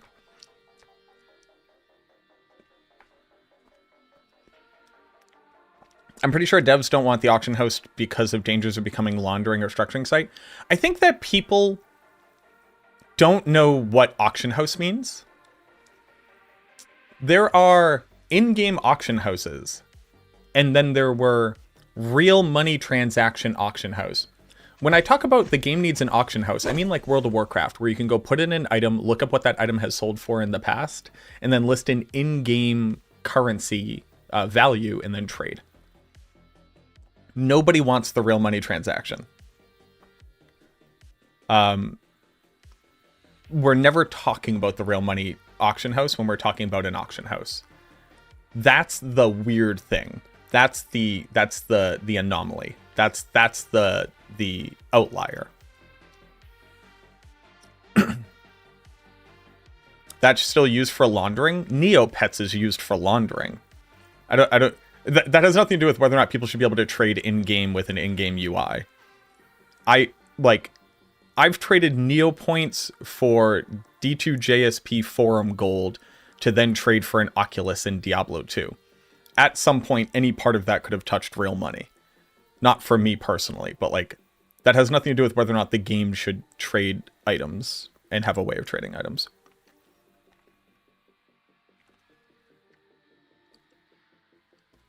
What up, Acumen? Chronikz, thank you very much for the raid, Boo Boo. I appreciate you. Welcome, welcome in everybody from Chronikz's stream. Hello. You probably know who I am at this point. My name is Mac. You just listened to me complain about stuff on a podcast.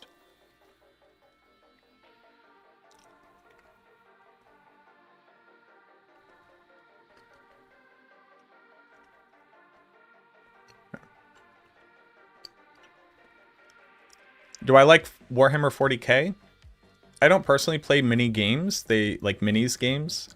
They take like too long for me. I like games that use elements like that. So I really like the board game Rising Sun. It's just strictly better Risk.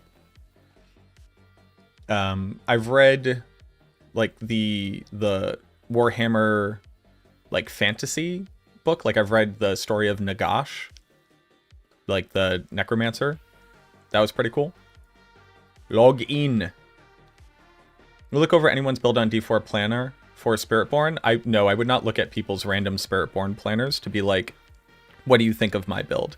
What do I think of your build? Nothing. I think nothing of your build because exactly like Raxx said, like, am I going to sit down and do like theory crafting? Of course I am, for sure. Can I tell you if your build is wrong? No, that would be insane, right? Yo, shouts to HelloFresh. No. Thank you, Trev. Here are a lot of people who didn't want the auction house to be able to trade for money. There are people who want to grind for weeks and WoW and sell items on eBay. Sure. Yeah. Like, fun fact, people already buy stuff with money. Having an in-game auction house does not impact whether or not that happens.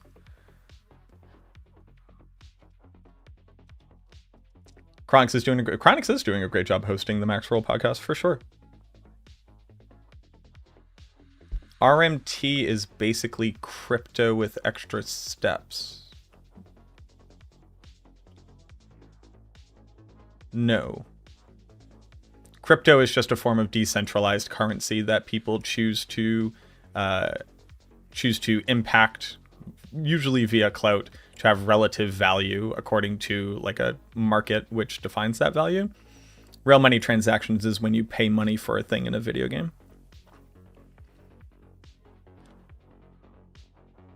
Missed your anniversary? I didn't miss my anniversary. I missed Friday of it. But we were able to go out.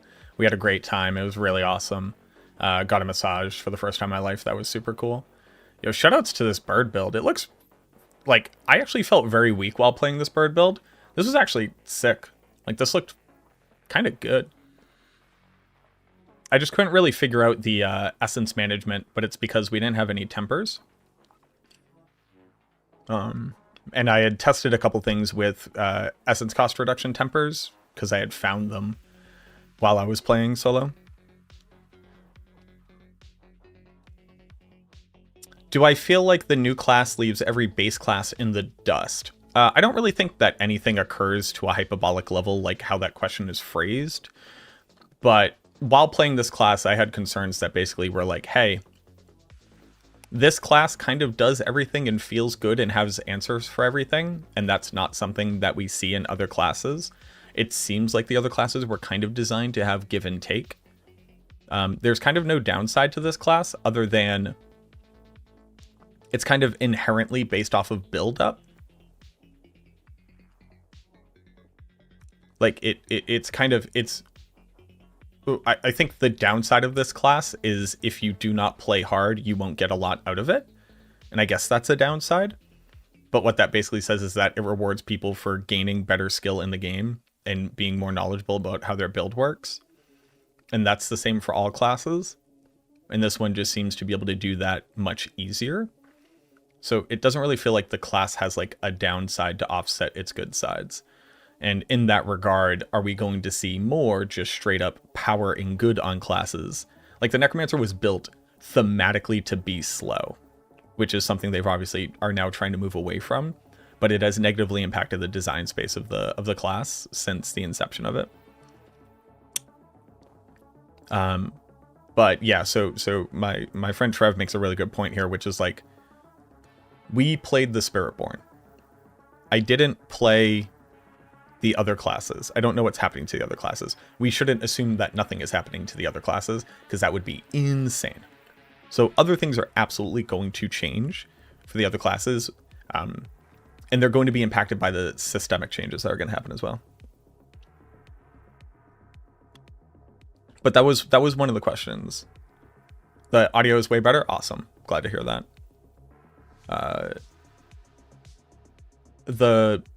The big thing for me was, one of the big questions I asked them is like, hey, this, and I explained it during the podcast as well. It's like, hey, this class was very clearly built from the ground up with all the lessons that you've learned. Are we going to get that retrospective look at the current classes? I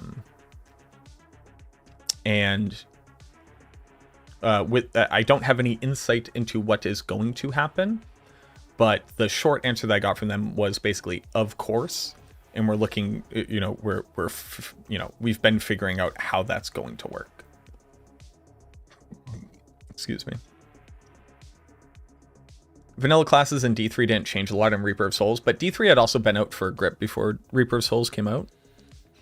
I would say that D4 is still very much in flux.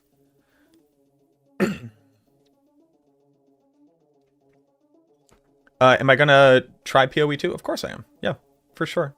I've tried every ARPG that's come out. Except for like Volson. Do you think we will have a change to gems since the latest Paragon and armor leaves them mostly unimpactful? I don't think that gems are at the top of the priority list for being reimagined, because they were just recently reimagined, and basically what they are right now is you choose whether or not you increase your maximum life or you increase how much damage you do. And maybe gems as they are right now are kind of okay with that, and it leaves the space open for that to be a future system renovation. Have I looked at PoE 2? I have not. I have not looked at PoE 2 at all. I just haven't had time to like follow news on it. Like, when does PoE 2 drop? I actually don't even know. See any changes to armor on the build that you played? Even if I did, I wouldn't touch on it, Kuramon, because anybody trying to infer what the future of the game looks like right now from this dev build that's multiple iterations back in the past, just to highlight this class at level 30, is not wasting their time, but we can't derive fact from it. Like, Juggernaut gave a lot less armor. I had 400 armor on this character. What does 400 armor on a Spiritborn at level 30 with the gems I had available and with bad gear mean? Who knows? I want to talk about this boss right here. So this was the Temple of Bala. Sorry. Yeah, Temple of Bala.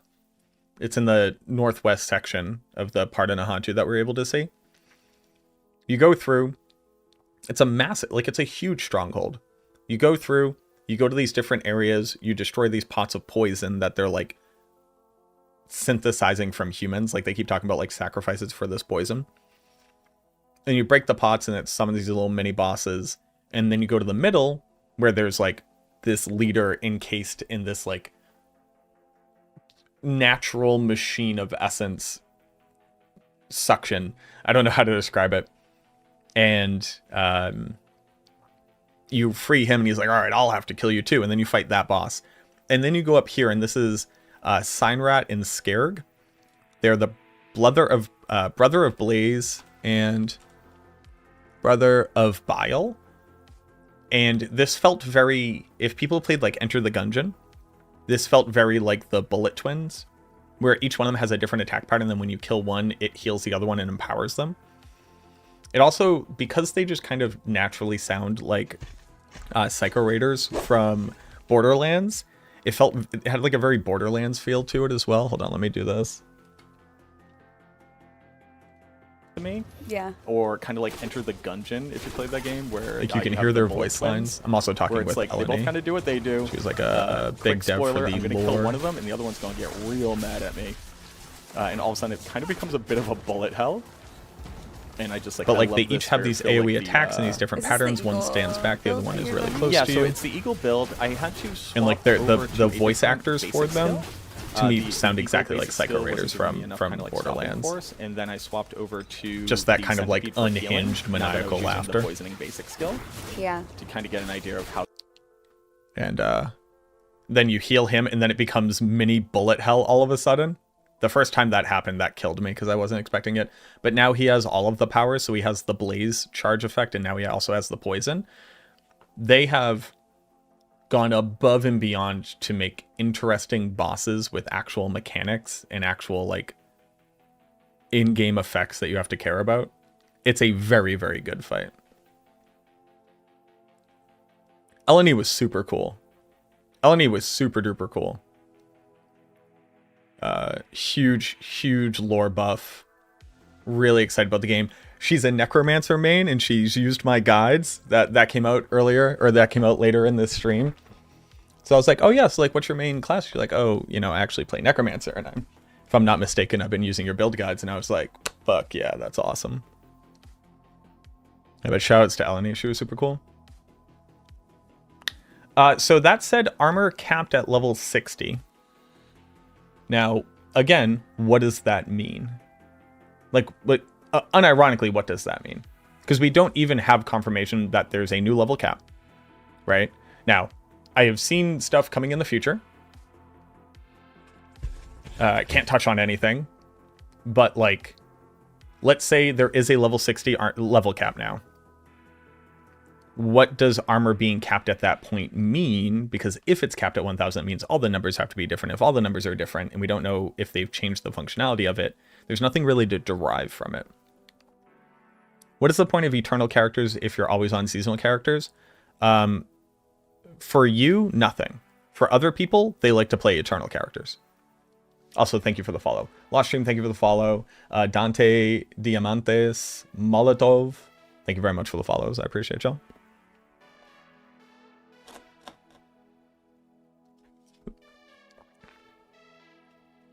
Did you see Raxx without his hoodie on? I did.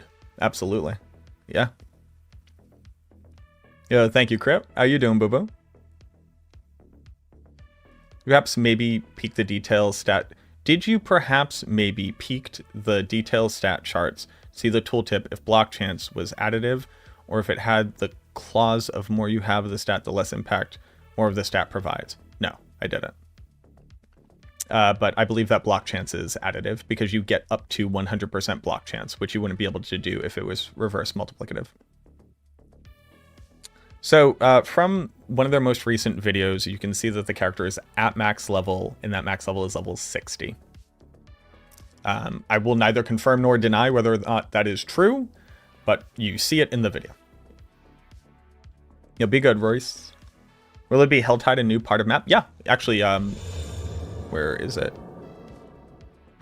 I was in the Helltide at one point. But yeah, this is Helltide right now.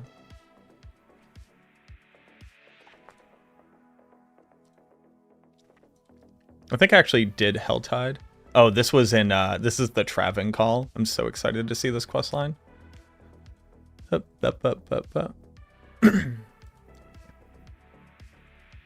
this is Helltide. Elthario, thank you for the follow.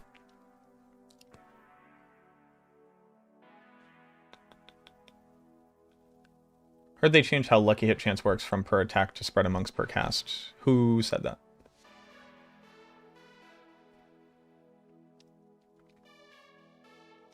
Where did you hear this thing? Because there was nothing to lead me to believe that lucky hit chance had been changed in any sort of way. Yo, what up, do, Sonny? What's good, man? Was that right section? Yeah, so there were actually a bunch of places that were off limits. Anything on the map that wasn't discovered, we physically couldn't get there, except I think it was Raxx found a way to get through one of them, and he ended up finding like a city over there. What was funny is that Eleni was talking about stuff. And then I opened up the map, and I was like, hey, like, why can't I get in here? Why can't you get in there? And she basically looked at me, and she's like, oh, you can't get into those places? Okay, never mind. And I was like, ah. Ava said that they changed in where?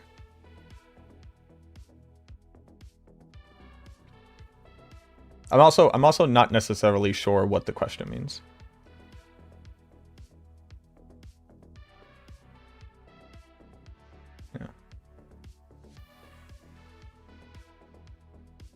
There is no reason to believe that right now lucky hit chance has changed or that any information came from this live stream that would indicate that.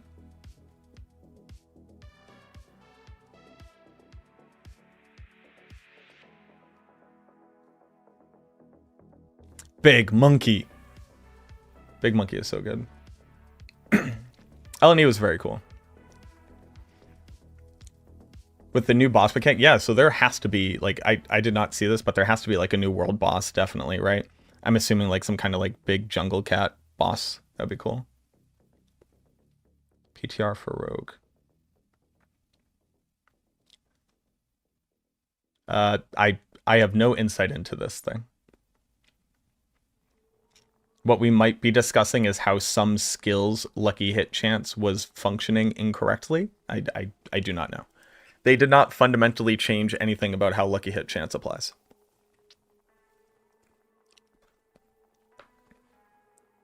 Do you have any info for new Uber boss or items? No, not at all. Someone from Actual already assigned to be the lead guide for SPIRITBORN? Not yet. A lot of people are going to be trying it out for sure. Big Winton. I love Winton so much. But a new Centipede world boss? We did not see world bosses. I think it would be a little bit weird if it's like the SPIRITBORN has a Centipede and then only the Centipede got a world boss spot. But maybe there's like corrupted versions of the spirits and you fight them. That would be kind of cool.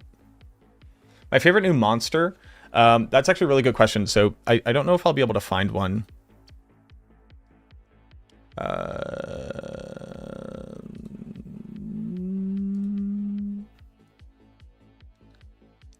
If I come across it, I'll show you. Basically, there's like these like big eldritch horror knights. They kind of look like imagine a knight, but the body was made out of just like a bunch of vines instead, with like massive arm that has a shield on it. And as you fight it, you actually knock the shield off of it, and then you also like knock the armor off of it, and then it dies. And just kind of the look and aesthetic of it was very, very cool. It reminded me of the. It reminded me kind of like the aesthetic of No Rest for the Wicked in the first part, where the big guy that you're fighting is like, you know, just like one of those crab monsters from Elden Ring. Excuse me. But it has like the face of a human, but super grotesque, just like wearing the remnants of the armor. Very cool. People just don't realize that even if you know anything, you're going to always say you don't. I can safely say when I can and cannot talk about stuff. Yeah. And whenever I haven't seen something, I like to be able to tell them no, because I don't want them to think that like it's out there. I saw a lot of very cool stuff. But like those like minor details, like what are the world bosses? That's not something I saw.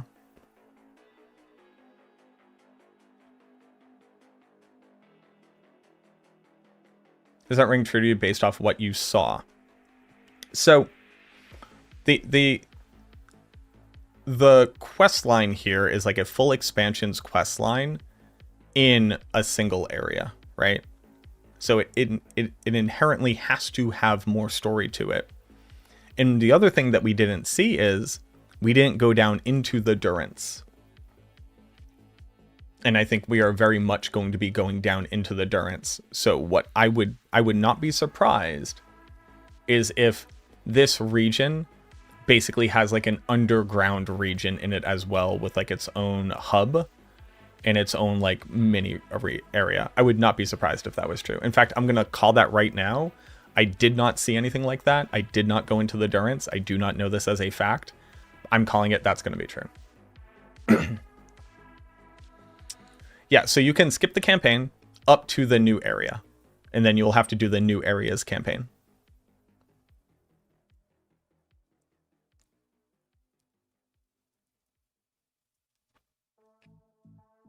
But like all the creature designs are really good. The new boss designs are really, really good. I hope that previous bosses get some love. There was also a big change to dungeons that I don't think everybody necessarily picked up on.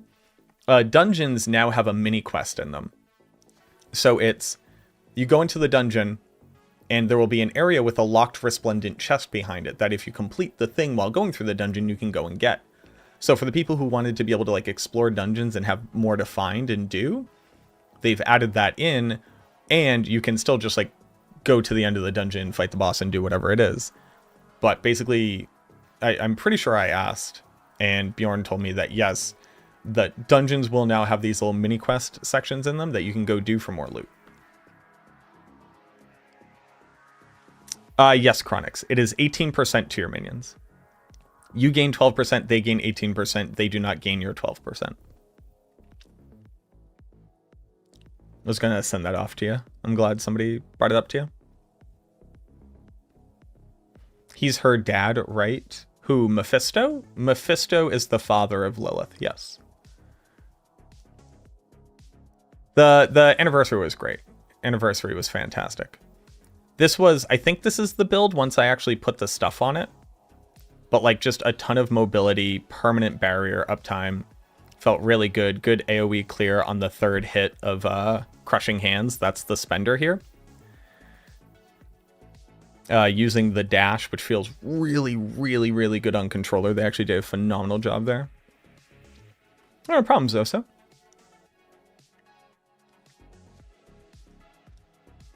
But yeah, our vacation was great. Oh, also the Water Watchers. They did such a good job with this monster. These were dudes who were only in the Travancore.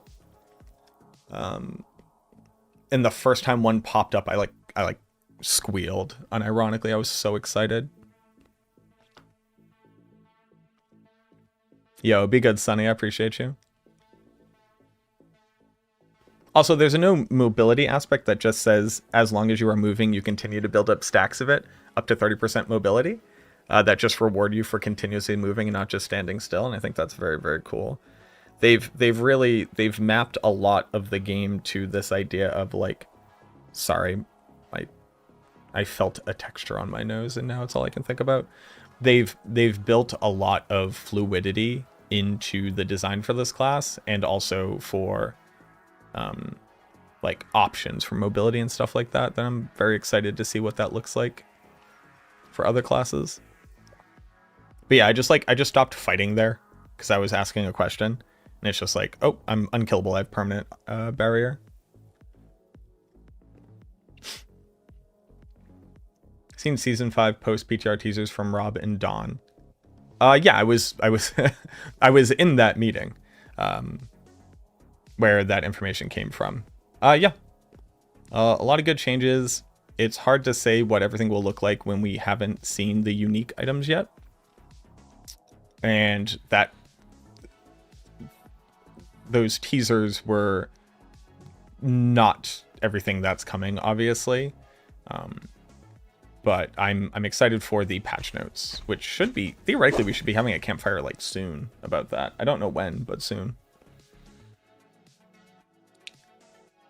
Don't be so salty on Seattle. We were never in Seattle. We were in Bellevue. Not that that like super matters, but we were in Bellevue. It was just heinously expensive for no goddamn reason. At least the Wendy's I found was like the same price as normal Wendy's.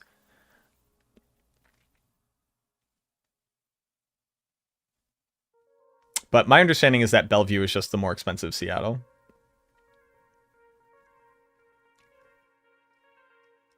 Thank you for the follow, Argus. Wonder if expansion will end Endurance of Hate with Mephisto fight. I think it has to. You know, finally see one of the primes in the game. Neyrel becoming like the thing for Mephisto makes sense. I wouldn't be surprised if they actually just like put in. Oh, I also found Ormus. Not to completely just like segue away, but I found Ormus. The only reason why I didn't show it off on stream is because all the voice lines weren't done. But you do find Ormus, and he does say, "You speak to Ormus now." And I was like, "Ooh, chills."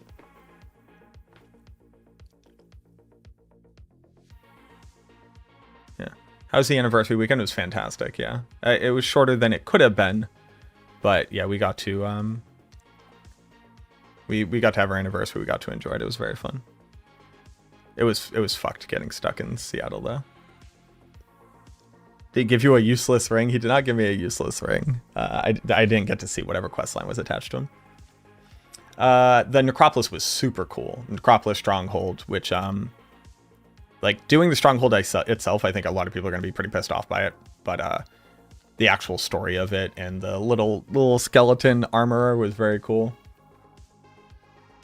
Did you get to spend much time with Woody and Raxx? Yeah, we were. I mean, like Woody came later because he missed his flight, like he was explaining.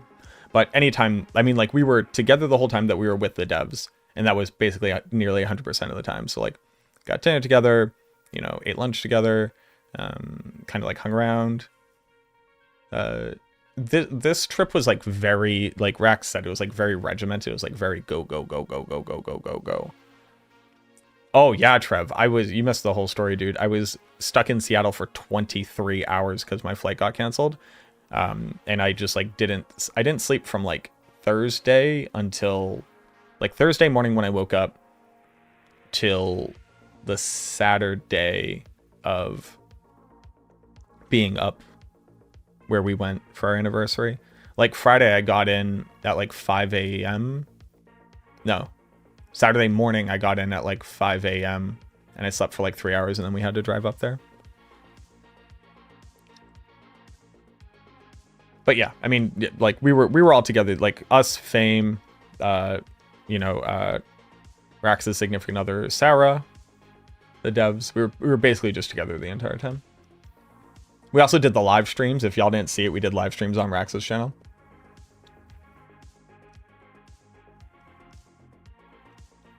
So in speculations, we think there are at least 9 rings to cover the different combos of the class passive. Sure. I'm not sure what you will do with that information, but sure. On July 18th, Pez said Season 5 Campfire and patch notes in 2 weeks. Well, that puts us August, whatever. That's like 1 week out from the season going live. Who's going to be Maxwell, SPIRITBORN, go-to? We're not sure yet. Yeah. If you compare the SPIRITBORN to an older class like Barb, Sork, Necro, is it noticeably stronger? We played at level 30. I would not have the hubris in my body to let you know that I think that they compare. Power-wise. Anybody who does is full of bullshit. Yo, thank you, Sonny. Did he have a Smaug type voice? His voice lines were not done, so sadly, I cannot speak to the voice actor yet.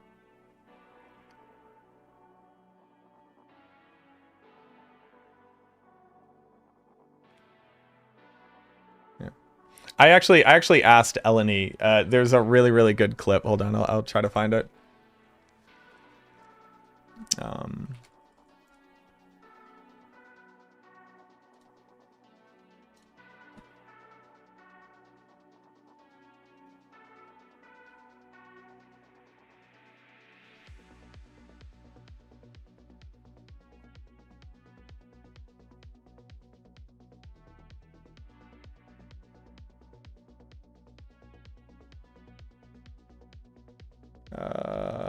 What the fuck?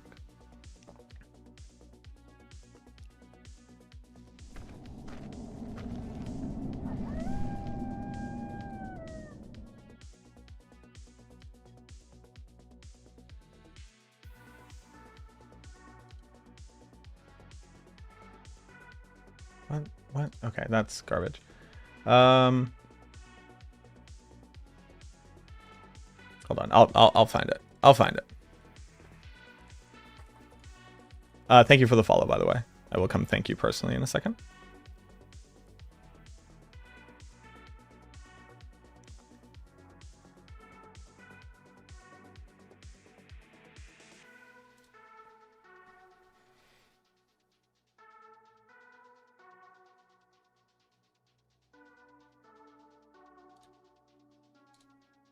Like they're all, but I just want a little monocle and. Hold on.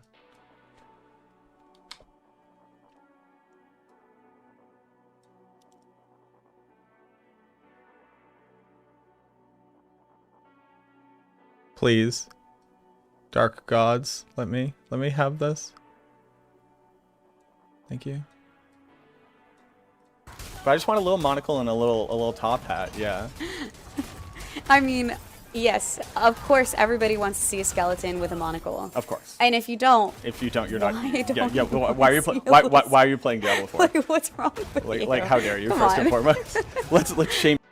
So they agree. Little top hat, little monocle.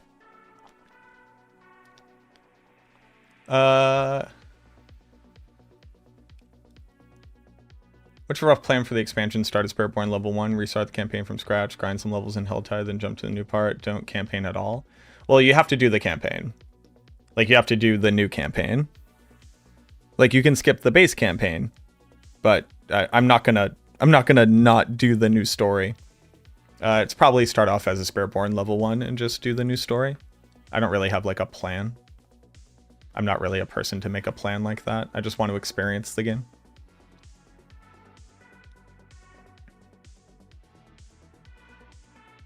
Yes, you can skip the primary camp. You can skip the first campaign as a level 1 character as long as you've done the campaign. And then from there, there's the new campaign.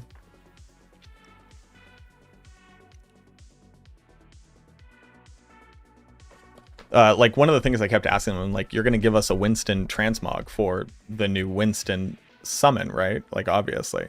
Although they're not minions. They're nothing like minions. But, like, skill transmogs, basically. But he's just Winston. You know what I mean?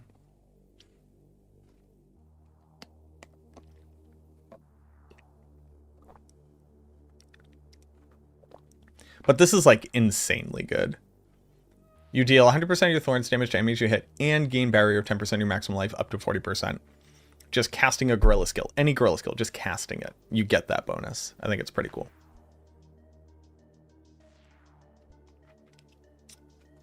Will they allow us to skip the new story? Nobody has said that yes out loud, but absolutely. There would be no reason to skip only the first part of the campaign and not the second part.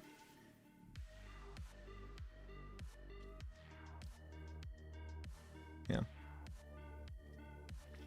So, what we're going to do now, because again, shout outs to our sponsor for the stream, HelloFresh. So HelloFresh is our sponsor. We're going to be sponsored by them by the next month. So you're going to be hearing me talk about HelloFresh a whole bunch. I hope that you get ready for it. On YouTube, it's down in the description. On Twitch, !HelloFresh.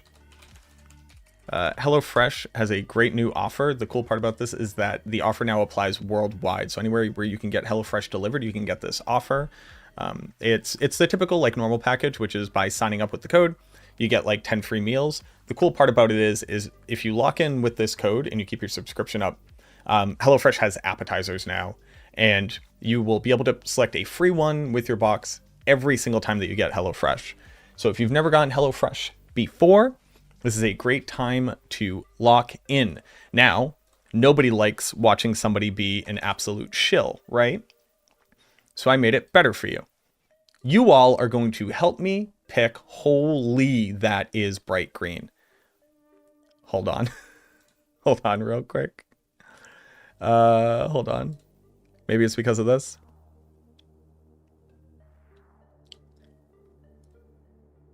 Let's try that again. Nope, it's even greener. What? Wowie. Super green. Okay. You all are going to help me pick what I'm going to get. So again, with this code, !HelloFresh on Twitch, it's down in the description on YouTube. You're going to help me pick what I'm going to order, and then I'm going to cook it live on stream. So y'all have to interact with me. You have to help me pick these things. The cool part about HelloFresh, if you've never heard about HelloFresh, HelloFresh is basically a full meal delivery service. You get a subscription where you set up the types of meals that you want. They have vegan, they have vegetarian. You select the carbs, the meats, the different things that you want, the add-ons, the whatever, and they ship you all of the real ingredients in minimized packaging that you then get a card, be able to cook for yourself. So let me go grab one of these cards, because these cards are awesome. Hold on, let me go see one.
Sorry, we had moved a bunch of stuff in the kitchen.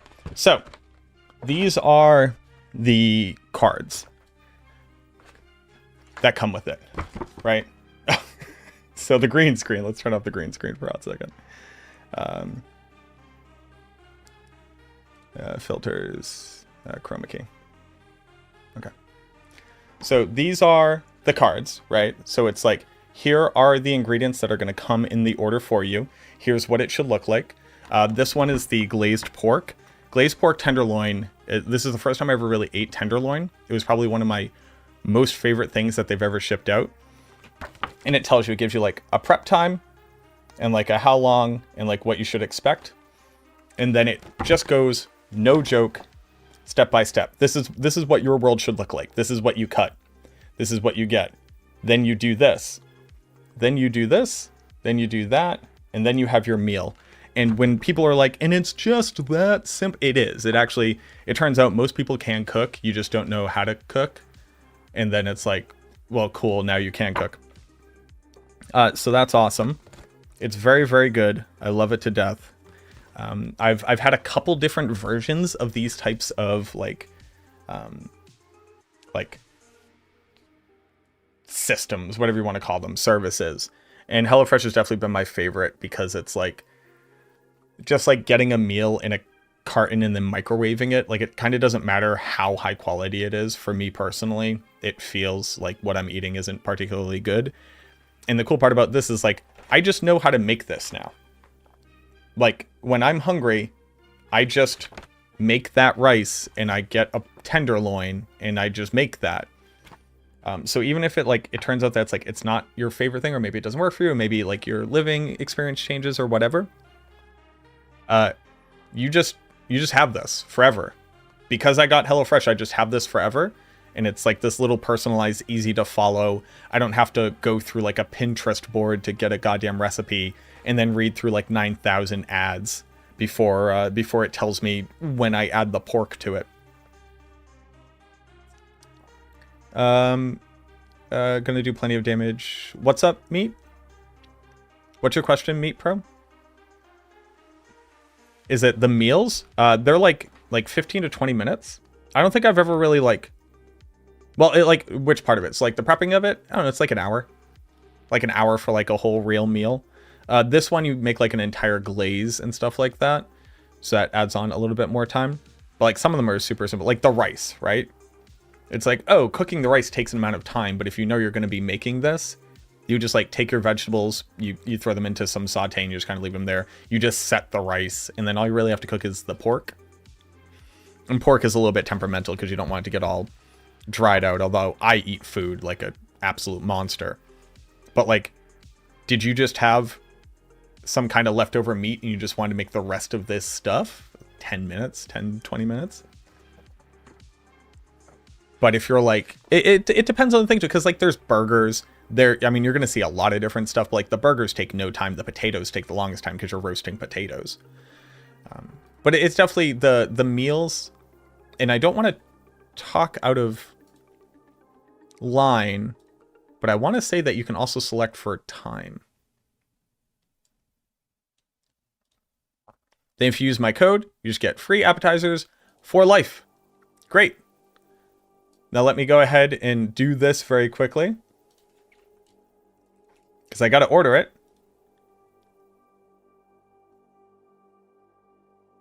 And you know what? I'm even going to show you like the decisions in real time. Like let's go through making a choice here, right? So this is what I also like about it. It's like pretty easy to like go through. Like what do I want? Do I want under 20 minute meals? Then that'll be an option for me. Am I a pescatarian? No. Fit and wholesome? Hell no. Basically, the family friendly one, I wonder what this goes about. It probably has like some options for like picky eaters. But let's just go meat and veggies. I like that. I'm going to be eating for 2 people. And then you select the number of meals a week. So like, let's say a normal, like you're eating Monday through Friday, right? Like you want to have the meals sent to you so that you can have them built out for how often you're going to be at home cooking. Cause like maybe you're working, maybe you get like lunch there. First box gets a huge discount. which is pretty awesome, right? Like that's how they rope you in. But realistically, it's $100 for a week's worth of food for 2 people. Can you do better than that at a like going and getting your own ingredients and stuff like that? Absolutely. I think one of the things that they sell you on, one is definitely convenience, and 2, like how often do you go get fruit and vegetables and then it goes bad because you didn't eat it in time because it turns out you had to like stay late at office one day and you meant to eat food but like you didn't. That was probably one of the biggest selling points for me and my partner, which was just like we buy food with the intent of cooking it and then don't, and then we have thrown the food away and now we feel bad and we wasted the money. But if I were to break down and go 5 meals for 2 people over a week, is that $100 to me?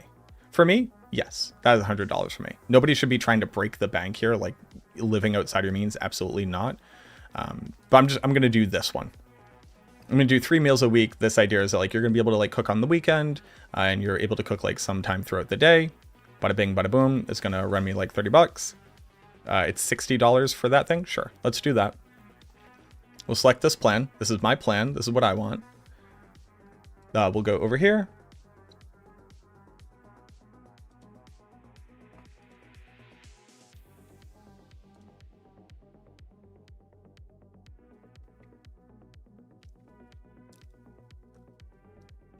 Hold on real quick.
Sorry, it's all the personal stuff. And as much as I like you all, I'm not super interested in doxing myself right now.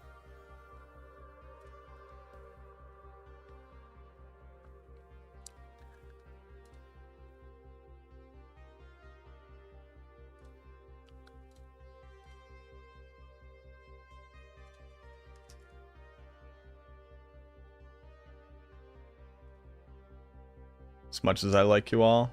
And like, look, I like you all. Don't get it twisted. But I got haters out there.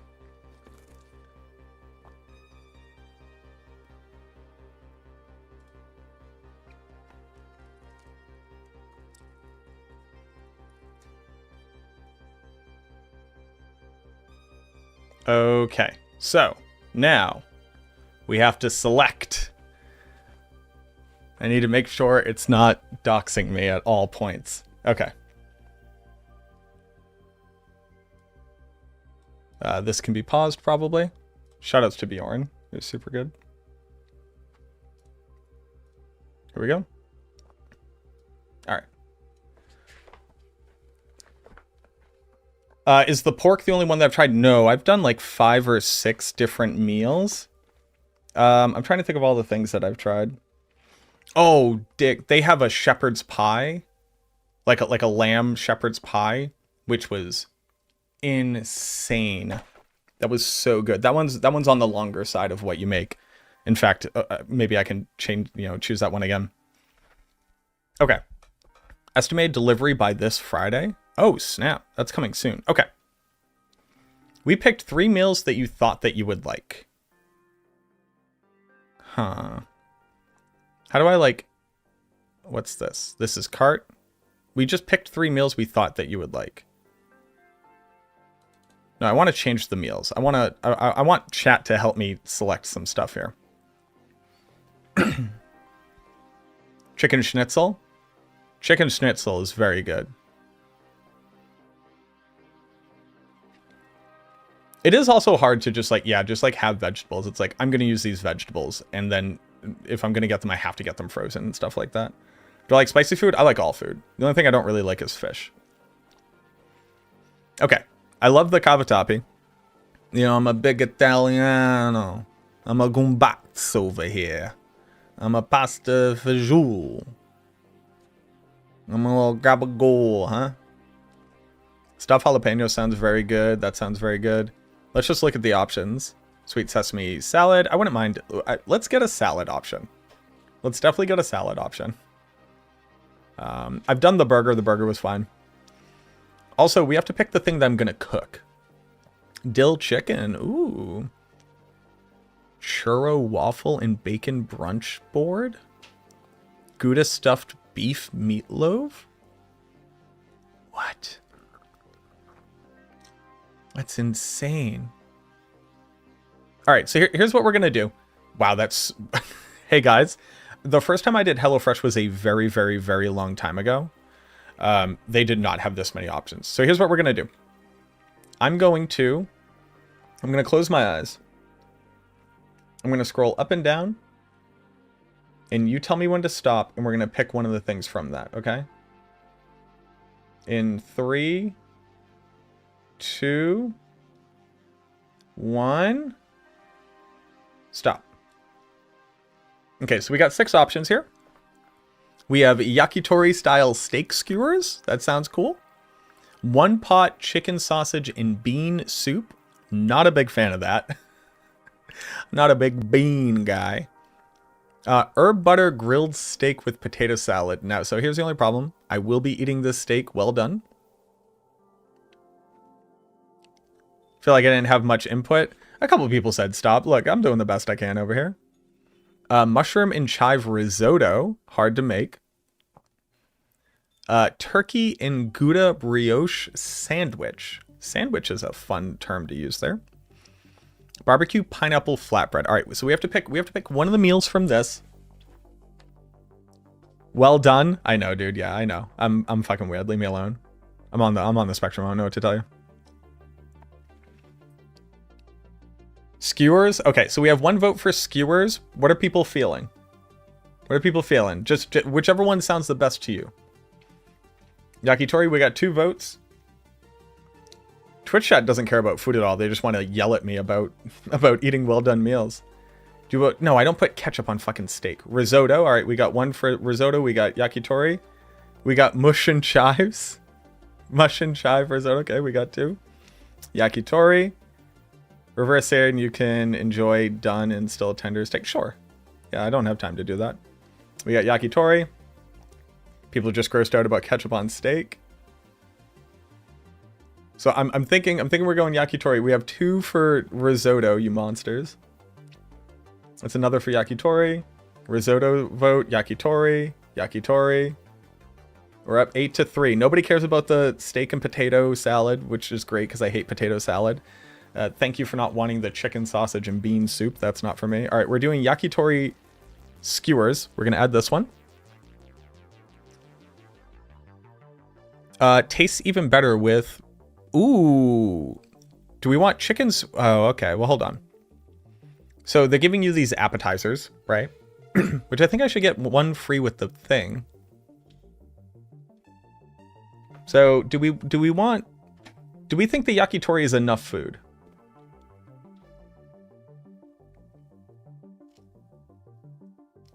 Do we need gyoza or spring rolls? I don't think so. I think the yakitori will be fine. We're gonna go with regular yakitori. Let's go to my cart. I want to get rid of. I mean, I want that cavatappi. I'll be honest with you. I want that cavatappi. But okay, let's get. Chat's picking everything. Okay. We'll go back to picking meals. I'm not gonna look. I'm not gonna look. Let me guys know. In 3, 2, 1. Let me know when to stop. I need stop from both chat. It's like the red. It's like the multiple keys for the red button. I need somebody on Twitch and somebody on YouTube. We got stop and stop. Oh shit, we're halfway down. All right, boys, do we go up or down? Well, up. We've already seen the ones in up. We actually hit like the exact same spot, so we have to go down. All right. Okay, so let's see what we got. We got sweet chili turkey in green bean bowls. This is a 20-minute dinner one. This is like one of those shorter time to make. We got zata. I feel like this is meant to make me sound stupid. Zata roasted zucchini in pepper sandos. Please not this. Sweet Thai chili beef lettuce wraps. Those sound pretty cool. Vegan Thai ginger curry. I like curry. I'm a big curry fan. Tuscan pork sausage and pepper spaghetti. You just said spaghetti in there. Salsa roja chicken enchiladas. These look real good. This is my initial vote. So we have one for Thai chili. We have one for Tuscan pork. You've had the lettuce wraps. They're really good. They look really good. That if we're getting the lettuce wraps, that's the one we're going to get an appetizer on. Lettuce wraps look good. Lettuce wraps look good. Tuscan. The Tuscan spaghetti. The spaghetti looks good too. The wraps look good. Wraps. Chili beef lettuce wraps. Okay. The sketties. Tuscan. All right. This is feeling pretty lopsided very quickly. Spaghetti. So we're at 4. So we're at 4 and 6. Going once. Going wraps since enchiladas is not winning. There we go. I like that. Ranked choice voting. Should have that in America. Going once. Going twice sold. Okay, so we're going to pick an appetizer for this one too.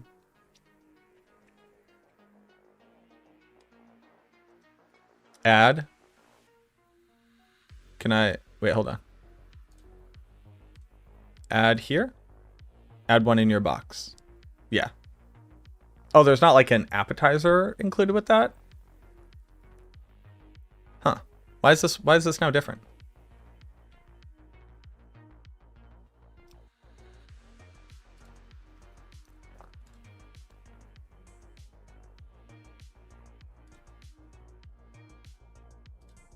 Okay. All right. Weird. It's a free app per box, but I haven't picked an app yet.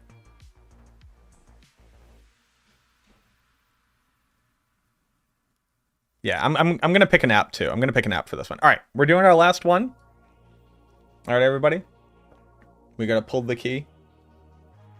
One on Twitch, one on YouTube. In 3, 2, 1. Where are we stopping, boys?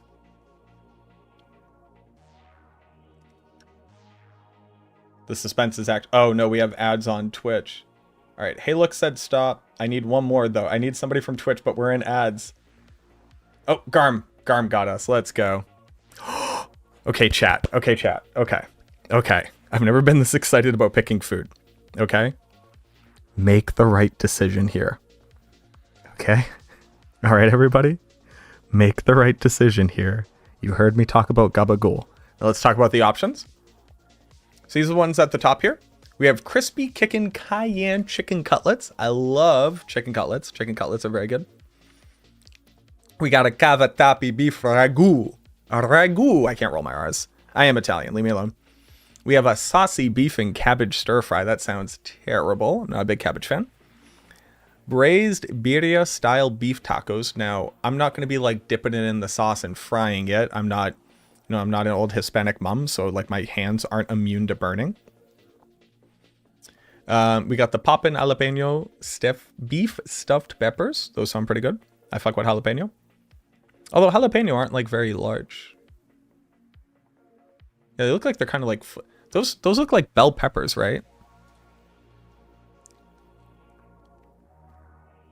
Like that's not a jalapeno. Hold on. Hold on.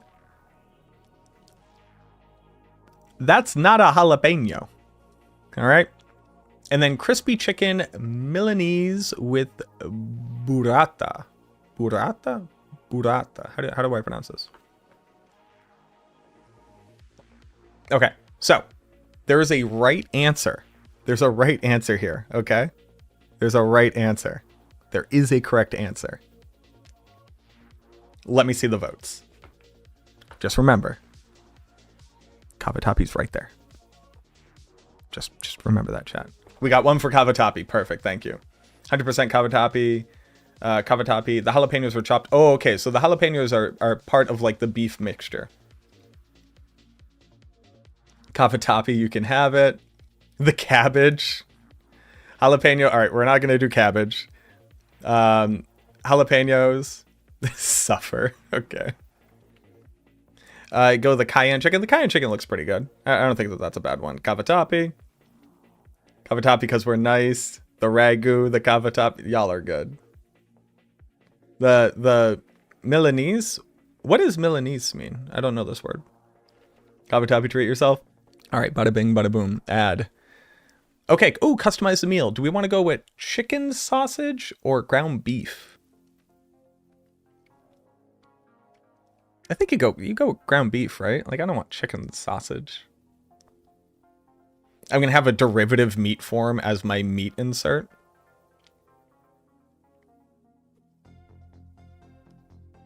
We're going beef, beef, beef, beef. All right, now we have to pick a an appetizer that fits with the lettuce wraps. Basically, Italian fried chicken with cheese. Nice. I've never had burrata. I can't roll my R's. All right, so we're going to do this. All right, so those are our 3 meals. I want... Where do I go for... like, apps? Oh, here are apps. Okay. So we need an app for the yakitori styles... No, not the skewers. For the sweet Thai chili beef wraps. Okay. So we need apps. We need apps. An app for that. What app would go well with that? Honey butter cornbread. Salad would be fine. I'm not really a big fan of the salad. Spinach artichoke dip is kind of like meh. Browse all. Got a little gyoza. Got a little empanadas. I like empanadas. Those are pretty good.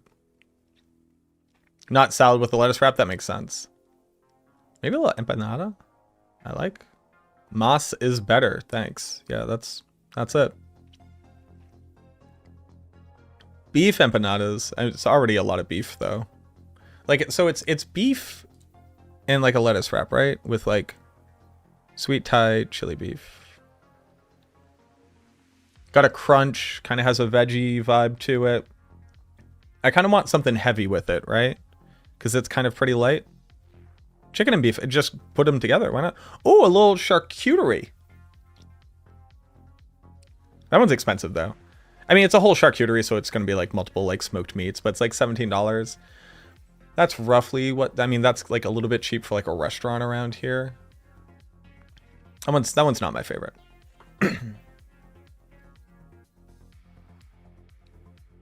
Why is there so much bread? Sorry, fam. I just like empanadas. Sesame ginger chicken dumpling. Kind of in the same vein here. Chicken and pork, Thai basil. We're already doing the Thai basil. Bread. Just some tuna. Bread. What are we thinking? Some honey crostini. Yeah, there was a little honey crostini in there. Where were they? Yeah, ricotta and hot honey crostini. Everybody doing hot honey all of a sudden. Maybe ricotta and hot honey crostini is like mad good with these little. That's actually that actually might slap, right? Hot honey is a whole vibe. The Thai basil chicken definitely matches the theme for sure. Pork and shiitake, gyoza. It sounds good. I think I'm leaning towards, it's kind of like a dessert bread. Little ricotta, little sweet ricotta. A little hot honey, a little spicy ricotta. I'm doing it. We're doing it. All right. We're doing it. Do we want a dessert? I never really looked at like dessert options. Apple pie rolls. Calm down. A little key lime pie. Shout outs to the key lime pie I got while we were in Seattle. I'll be honest, this key lime pie isn't doing like this is not doing a great job of like selling me on it. Vanilla cupcakes. How good could a cupcake be? It's gonna be dry. They look kind of good. They look like Pee-wee's Playhouse kind of cupcakes. I don't think we're doing dessert. Cheesecake? I do like cheesecake.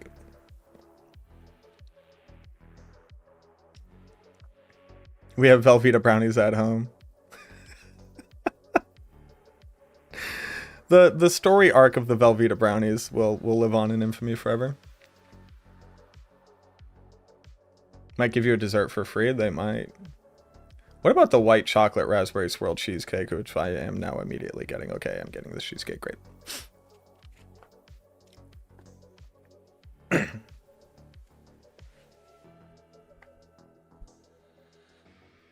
The apple pie rolls are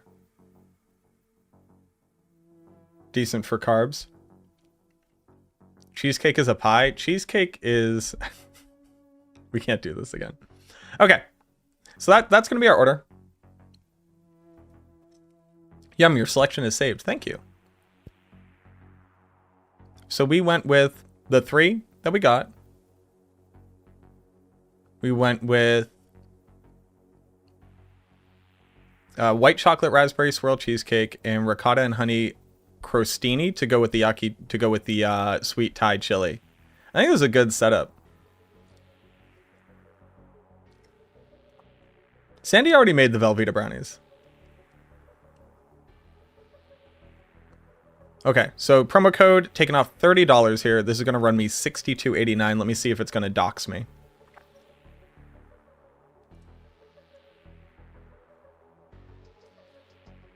Oh, beer on Friday. Great, your first box is set. Hell yeah, dude. Ready for delicious food. You can still change meals if you would like. I don't want to. Coming.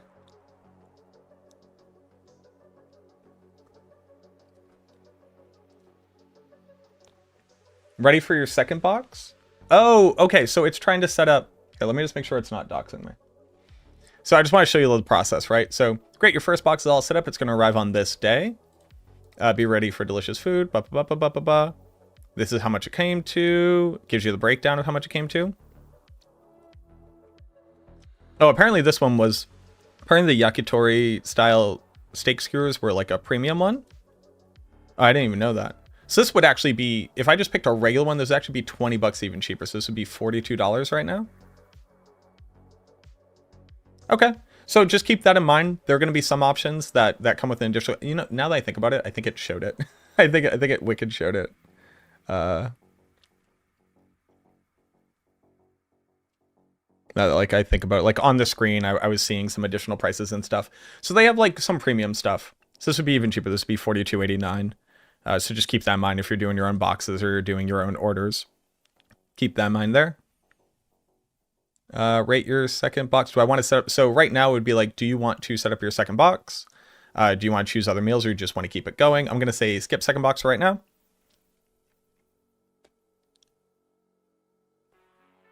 What's happening? Why are we here? What just happened? Skip second box.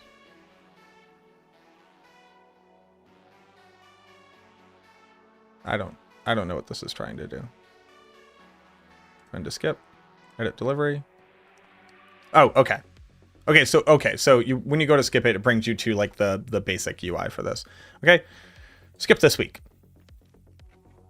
Great. Okay. Unskip to use your discounts, blah blah blah blah blah blah. Blah, blah, blah, on meals, free item, blah blah. Yeah, I gotcha. Okay. You would presumably keep your box going, oddly enough. And then when you unskip it, it'll go back to calculating this kind of stuff. Okay. So there's that. Let me just make sure again that like I closing out and then I have it ordered. Oh, also it's showing me which of the discounts I have. Subscription benefit free items for life, select free item.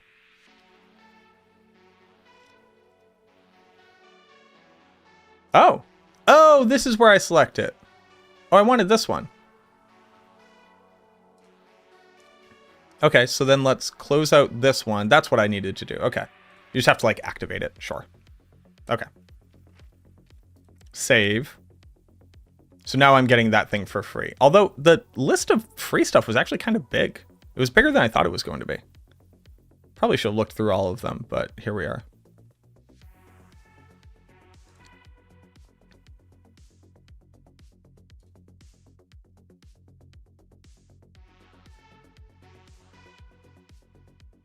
It's coming, right? I did it.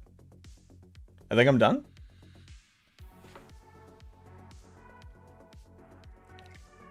You're too lost in the hungry sauce. I'm still lost in the hungry sauce. All right, let me just bring this back over here again, just to make sure that I'm not missing anything. I think I'm good.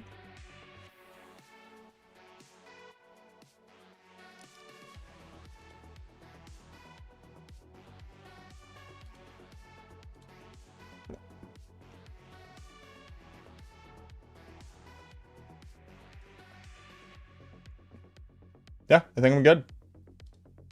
Okay. Then they have stuff like, you know, like referral bonuses and stuff. I think anybody can do these types of things. Where like if you refer them out to your friends, like somebody's like, hey, I really like that. Like let's say you use my code, right? So ! HelloFresh right here.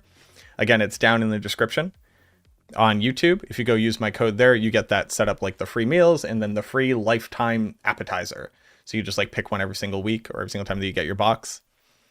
Then you have friends who are like, oh, I kind of like that. And let's say my promos run up, right?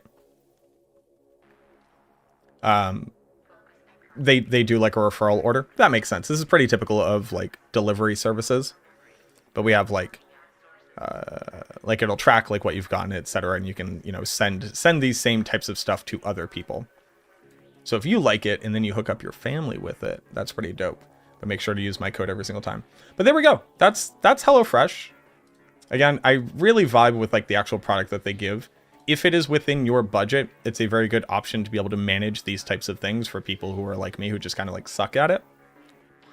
The other part, and this is like built out that 2 people will be eating these meals every single time.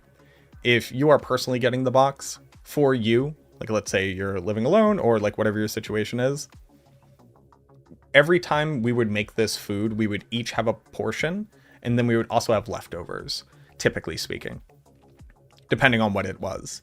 So like, I would put it at how much I currently eat, around like 2.5 like portions per order. And then you can kind of run the math back. You can reverse engineer it for yourself to figure out whether or not you're comfortable and whether or not that's an amount of money that you want to spend for this service. It's definitely convenient. They minimize waste as much as they can. It all comes in like one box typically. And each thing is individually packaged and portioned. There might be stuff like you need salt and you need pepper. So it's like, you gotta have that. But if they do a spice mix, like there was like an Old Bay spice at one point, they include all of that, etc. Very, very cool. What am I most excited for? Well, right now I'm starving because I need to eat dinner. So like that cavatappi is looking pretty good. The skewers are pretty cool. I've never really tried to make skewers at home, so I think that'll be interesting. I assume I'm gonna bake them. I like these too. I like crunchy peanuts. Like I really like the whole kind of like Thai structure to food. Thailand is like one of the few places I've actually traveled to, and I loved Thailand and I loved all the food there. So I'm gonna say the Thai chili beef lettuce wraps.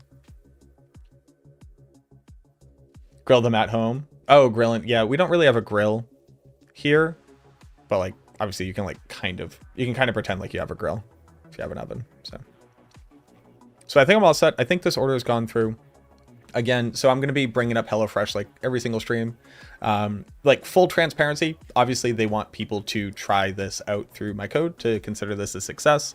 So if you've been interested in it, this is one of the best times to at least give it a shot. Try it out for a week, get in order, see how you like it. But also spend your money according to what you are comfortable with doing, and don't worry about the fact that I have a sponsorship. Don't spend your money if you don't intend to spend your money. But if people help out, that'd be super cool. It would really mean the world to me. It would mean that I have more opportunities to get this type of sponsorship. And then, people don't really need to like donate or anything like that. It's just the people who want to do this can. No stress. Just, I want to be fully transparent, right? Like I'm literally doing a sponsorship for money. The purpose is to get people to do it. So if you were interested in trying it out, now's a good time. If not, don't fucking worry about it. Don't worry about it. Live your whole life. Spend your money how you want. So there we go. That was HelloFresh. Thank you very much to HelloFresh for the sponsorship. They probably want me to be a lot more like, this is the time to do it. Get in there. But like, that's just not me. You know what I mean? Customer service is really good too. Do not be afraid to message support if you have a box that comes in ingredients are messed up or if they're missing something. That's actually really good to know. I've never had to use their support, but it's really important that they have good support, especially for something like this where like you're planning meals ahead of time. So being able to get that answered. Oh, this was a just kind of like segue back into what we're doing here. I probably need to end stream soon. I know it's a little bit of a shorter stream, but we got started late because we were doing the podcast and stuff. But even this like redo on the Khazra shaman and monstrosity fight. I like what they did with this, where it's that similar idea where it's the big Khazra inside of the bubble, but the individual shamans are in their own bubbles. So you actually need to go and like clear them out, as opposed to everybody just being in like one big bubble.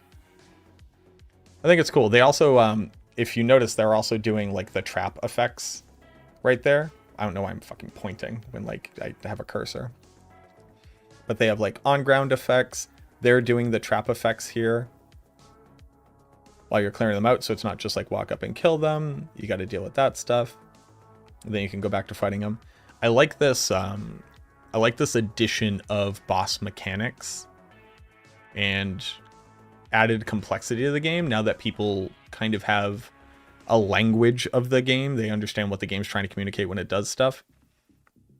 And I will say, so here's the thing, everything on the ground way too red, except the arena itself is gray. So the red is actually sticking out really well here. I'm trying to wonder if that is actually a change to how the red is telegraphed, or if that's just a really good example of it. They've given my family free meals, discounts when like a tomato was banged up. Now, don't be a super Karen about it, but yeah, I've always had good experiences. I'm glad to hear that, Terry. Yeah. But yeah, it's a really cool, like, even just for us, like, again, we're kind of like the perfect demographic. When I told Panda that like, hey, I'm going to be doing a HelloFresh sponsorship, she was stoked. Like, we love HelloFresh. We unironically really like the product. It works super well for us.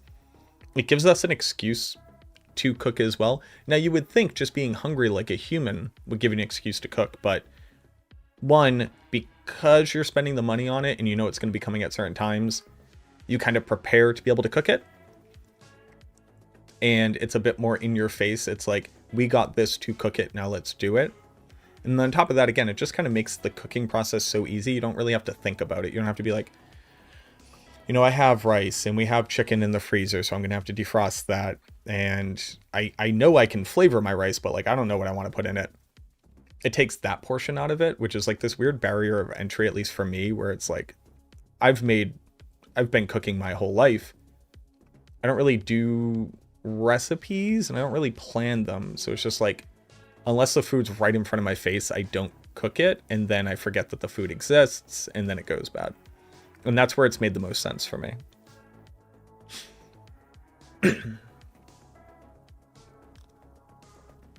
Does it ban me from taking other quick service meals like HelloFresh?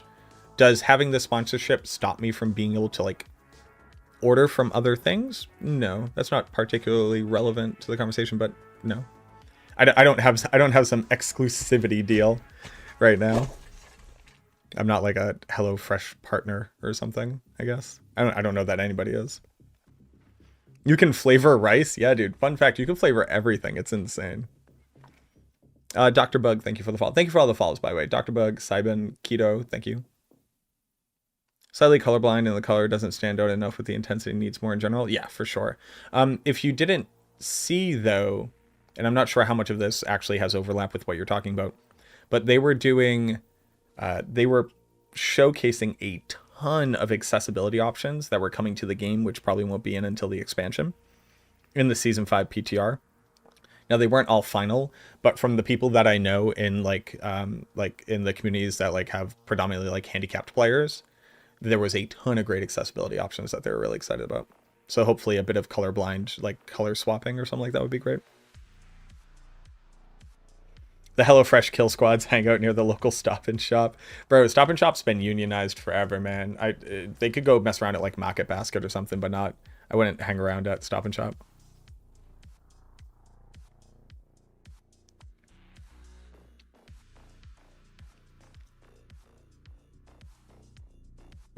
Yeah, for sure. I heard you talk about the 69 skill points. What do you think about that? I think it's so one of the problems is that I like Raxx alluded to, part of what we did was we saw things that are coming in the future. So I don't want to lend any strength to anything that like is not currently stated by Blizzard as an intent for the expansion. But based off of the sleuthing that people have done from the video that has come out, it looks likely to be that there is a different level cap and a different amount of skill points.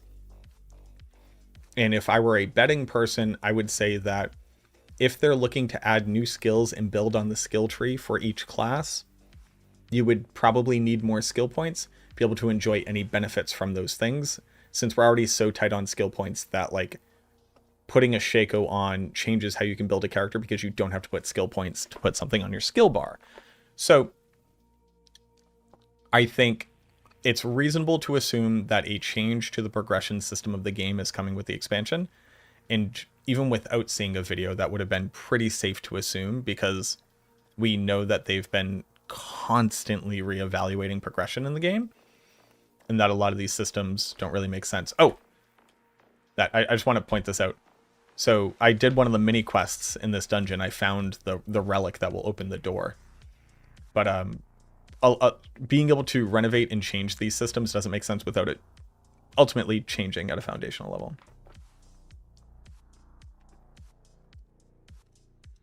I do not know anything that I can talk about in public about Paragon.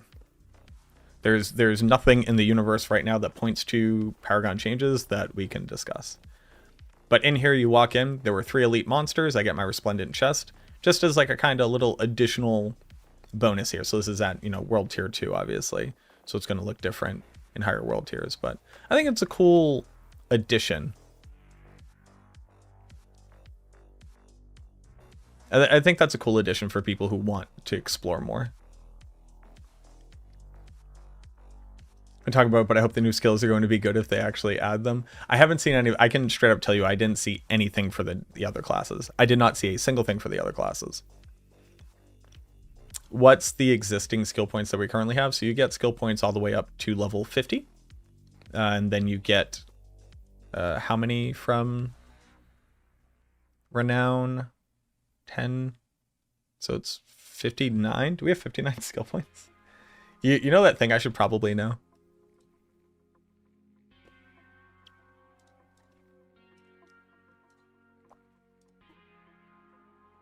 Why am I logged out?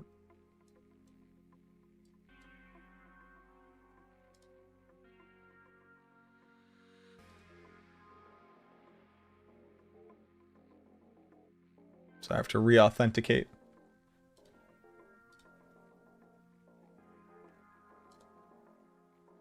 What?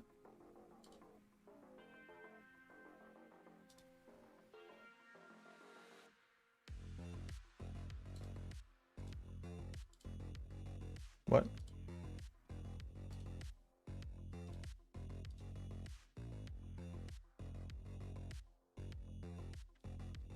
What is happening, boss?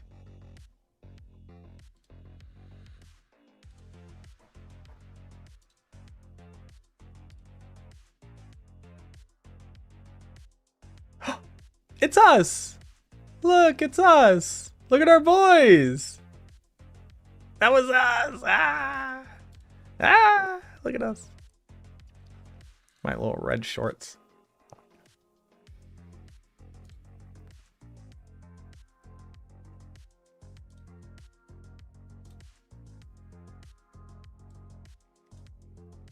Why is this muted?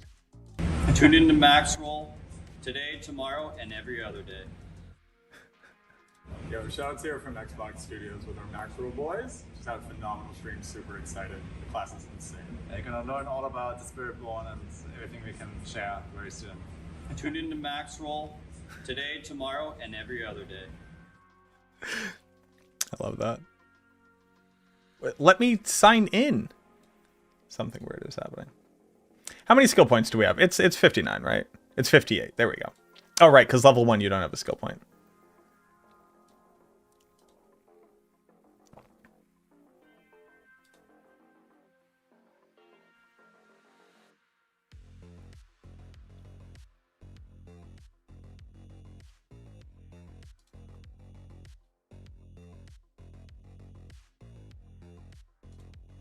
I'm gonna give up trying to do that right now. Where's my darkness? Sandy, thank you for redeeming the darkness. The darkness has been redeemed. Hopefully the darkness will stay redeemed. When's Gamecom? I don't remember. Sorry. What was the name of the streamer? Fame. Fame. So that is twitch.tv/fame. Regalis. Fame. It's actually just fame underscore. Hold on. This is fame.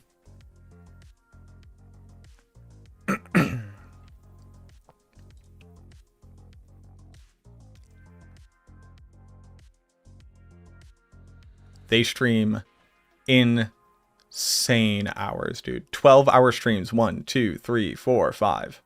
All last week. 5-day hike tomorrow in the middle of winter. Burr will be fun. Very excited. Yeah, fame underscore. Gamescom is August 21st. There you go. Character customization options for the new class. Did you get to see any of the character customization options? What, like transmogs? No. Did not.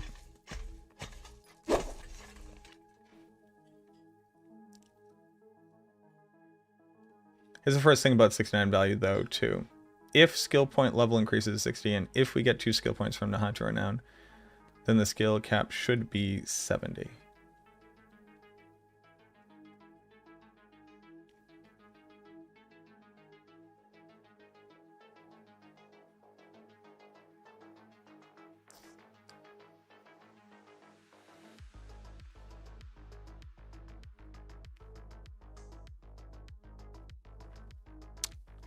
I think that the number is very unimportant.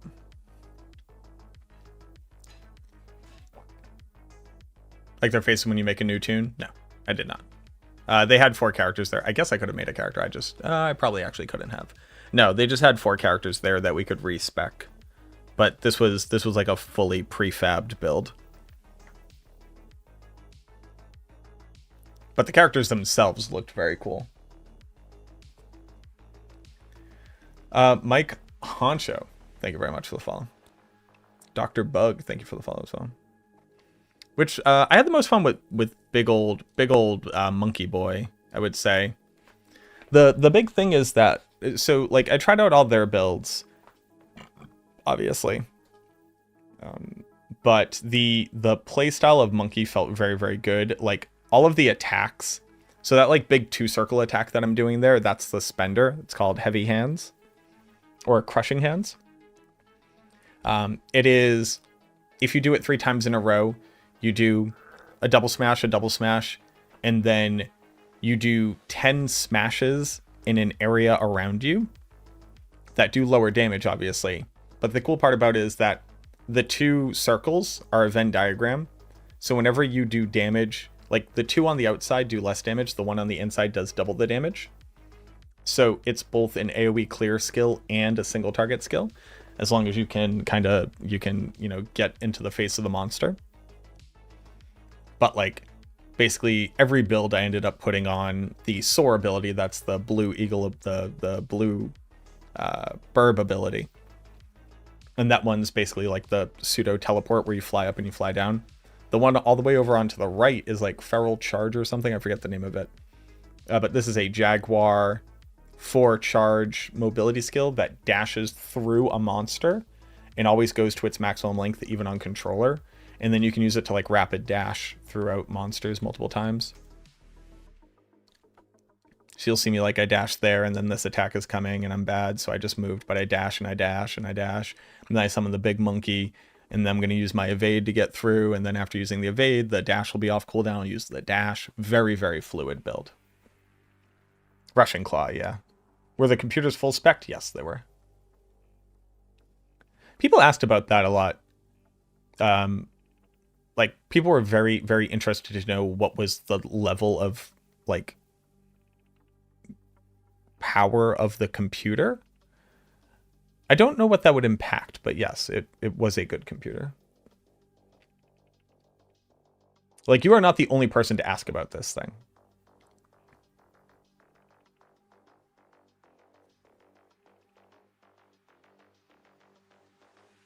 I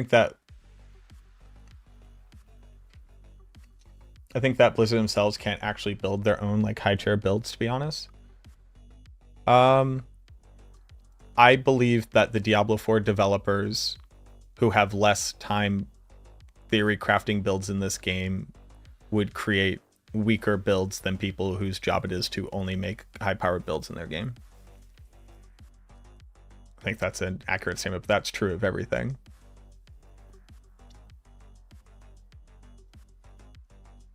But also, Adam Jackson, the lead live class designer of Diablo 4, solos Uber Lilith every season on his own build. So, you know, what is that? What does this mean?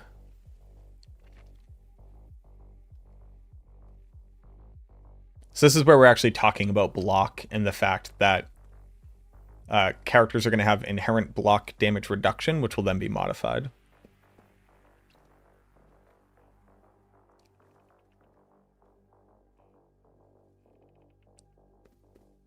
Oh yeah, Bloodshed. Bloodshed's on the community team. But yeah, like Bloodshed would sit down and crush most people in the game for sure. Do you need a perfect build to test? No, of course not. I mean, we were level 30 characters just trying out whatever, right? Modus Pones, thank you for the follow.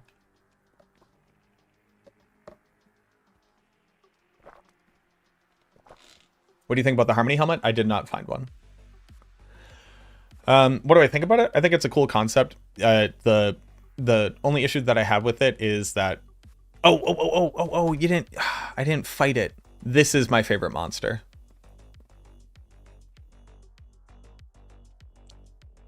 This guy right there. Why? Is the poison just a leveling thing, or does it scale well into the end game? Well, nobody has ever played the end game of the expansion or of this class.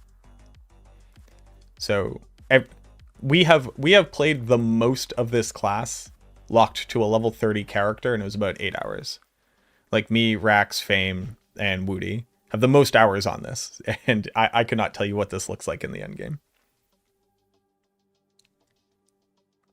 Maxwell site is stuck in a reload loop for me. Tried a few browsers. Anyone else is? I just also experienced that, Modus Pones. I thought it was just me.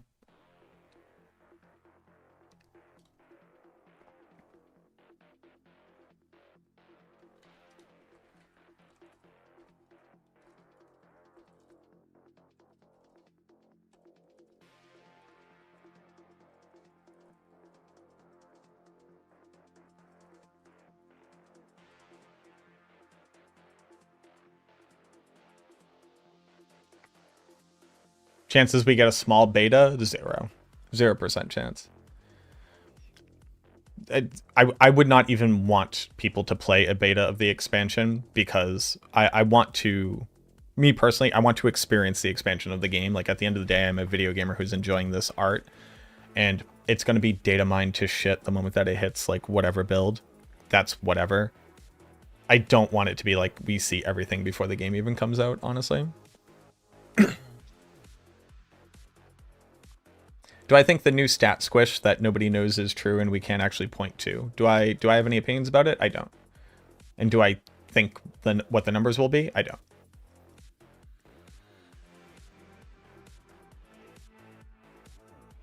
Like, people are inferring, I think, way too much from a test build to showcase a level 30 character in World Tier 2 with no context.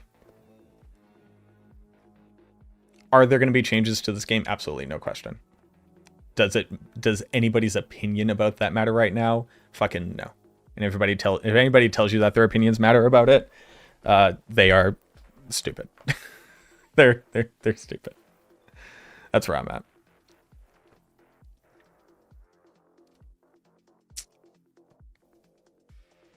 Mean max level item power said 700 item power? Sure. Now tell me what that means in the game.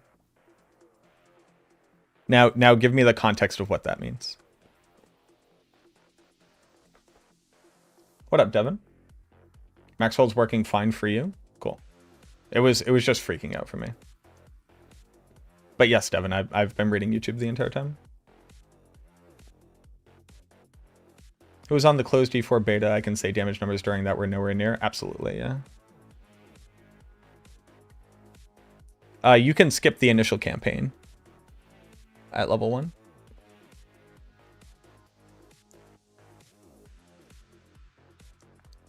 Like, what does item power 700 mean in the context of what the game will look like in the expansion? When shown on Wowhead were 700? Yeah, so what does that mean? How are they changing the content? How are they changing the difficulty? How are they changing Paragon? How are they changing skills? How are they changing anything? The answer is nobody knows.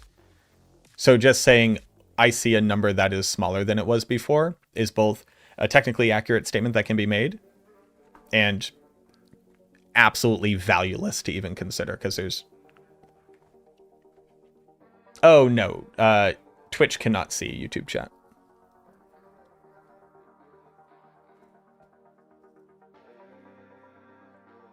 Like, Juggernaut gave 32 armor.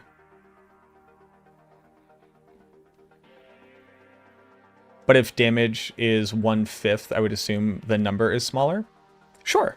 Now, what does that mean, though? We assume things will be different in the expansion. I've seen things that will be changing in the expansion, right? But all of that, without all of the context, means absolutely nothing. Are they changing monsters' damage reduction? I don't know. Are they giving us new multipliers? I don't know. Does Paragon, is additive damage now a multiplier again? I don't know. Like, I saw a number is smaller. Juggernaut gave 32 armor at level 30 on my aspect. What does that mean? It means absolutely nothing.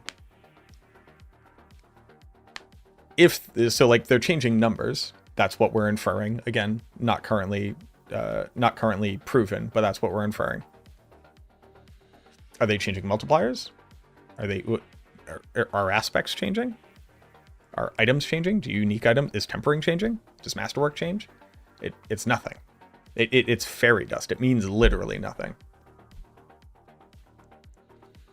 Do I assume numbers would be smaller if all stats have been reduced? Yes.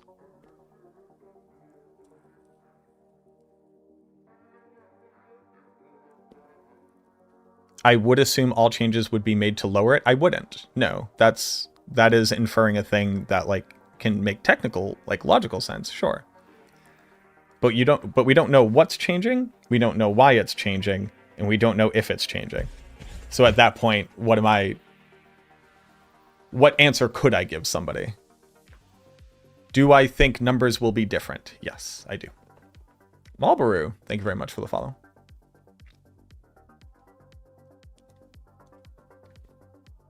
Am I excited for season 5? I am excited for season 5 because I think a lot of the work that we're seeing on the classes right now has to translate into the expansion. And in playing a season before the expansion, it gives us context, the very thing that we were just talking about, right? It gives us context by which to better understand the things that are coming in the expansion once they are communicated.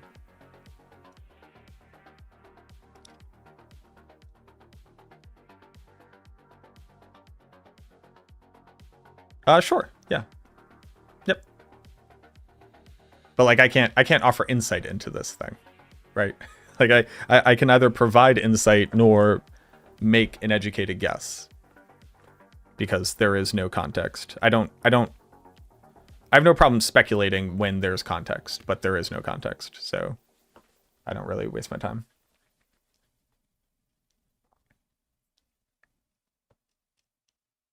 I hope that my Paragon, yeah, I hope that the time and effort I put into making the Paragon videos will be relevant. If not, I mean, that's fine. It's free content. I'll just make new ones.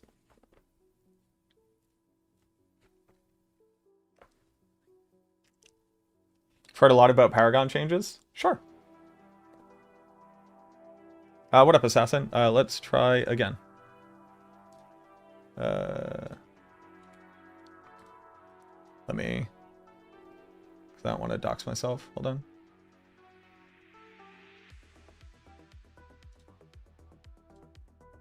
Okay, so the interesting part was, so basically I was just trying to get to the planner, and I kept trying to sign in through Discord. And every single time I clicked it, it just like reopened this and didn't accomplish anything. And then I went to here, and I clicked this, and I played this. Yo, shout here from Xbox. And then I went to go click this.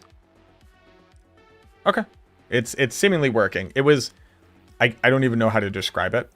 I had pulled it off the screen because I didn't want my credentials to be shown.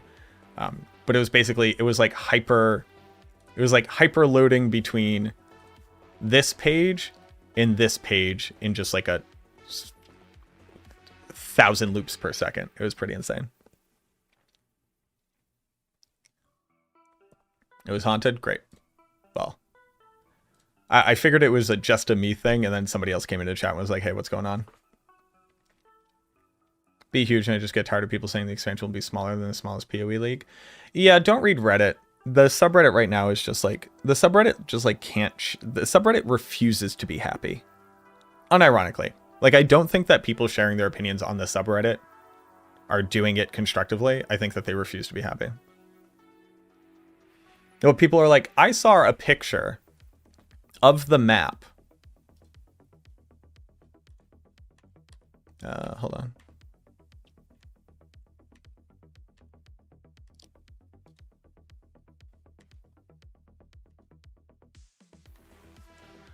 They're like, I saw a picture of the map.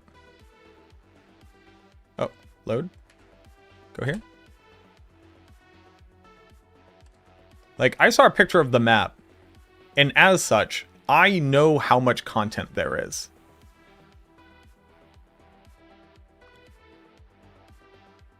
And I'm like, do you? We didn't even see half of the map of the region, or even 100% of the region that we saw. They're like, no, no, no. No, no, no. I saw the map, and as such, I know how much stuff is there. And I went, bold. Fucking bold.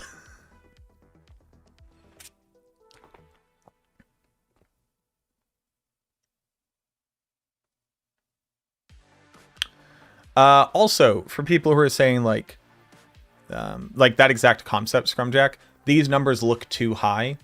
The build we were playing was multiple iterations back from what the current build is. And none of these numbers will look the same. Not a single one of these numbers. Mentioned you were in the meeting where the Season 5 info was posted on WoW was given. I was extremely excited by what I saw for Druid and Sork, but I felt like there wasn't anything great for Necro. What are your thoughts about the Necro info given?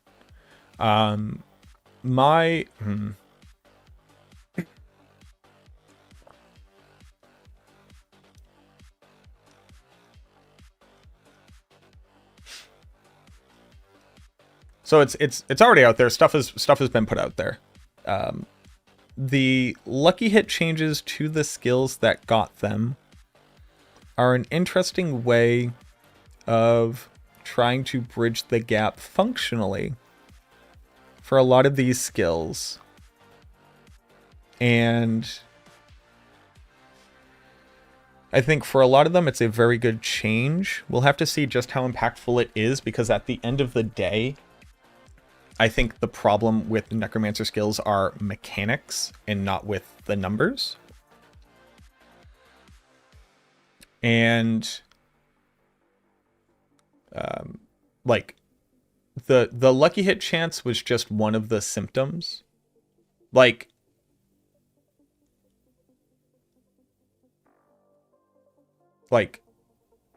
Blood Surge having 20% lucky hit chance is not going to move the needle. The irony being that, like, so Blood Surge is theoretically going from 12% to 20% lucky hit chance. Blood Surge's issue is that you don't do single target damage.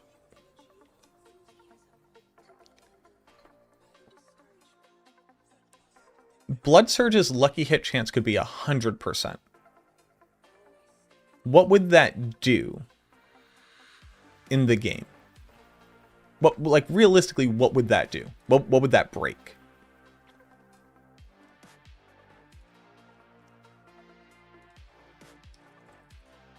We would make more corpses. We would fortify better. We would proc decrepify at a higher rate. Okay, great. Lucky hit. So Blood Surge can't afford to put lucky hit chance onto its build. So this would still say 15% of the time trigger cooldown reduction. Okay, what would that afford me? It would afford me better uptime on Army of the Dead for corpses, for Crew Wars Embrace. What would that do?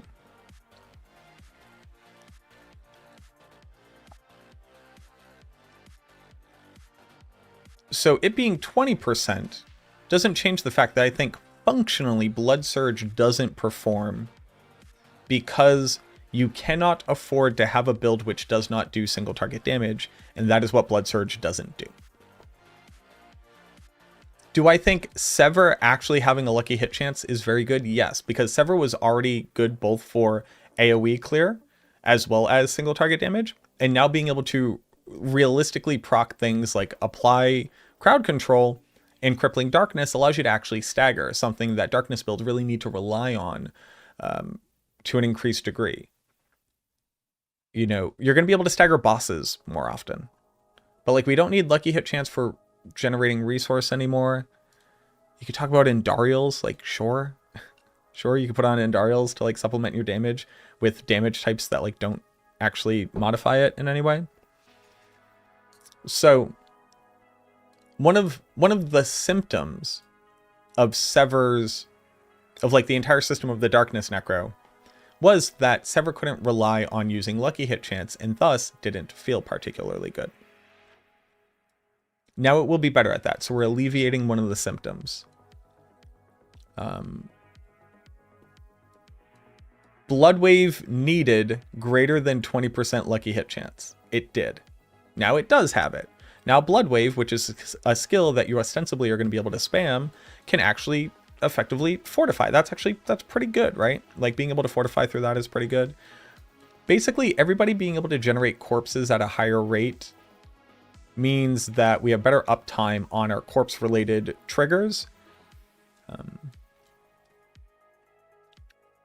And that's, like, cool.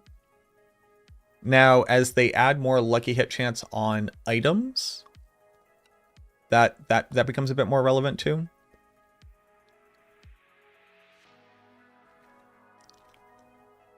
Jeffalump.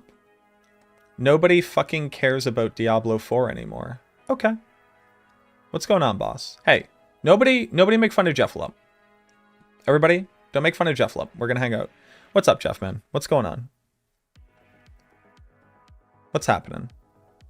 I'm not mocking you. You seem like you're having a bad day. I want to make sure that you get some positive energy and that you don't really have to worry about anything.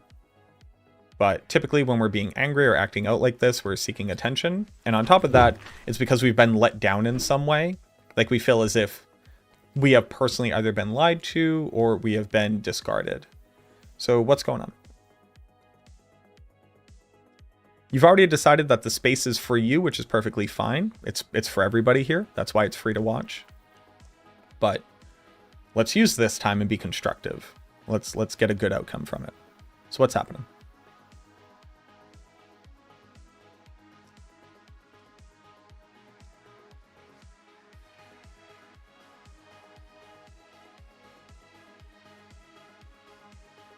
Are you still here, boss?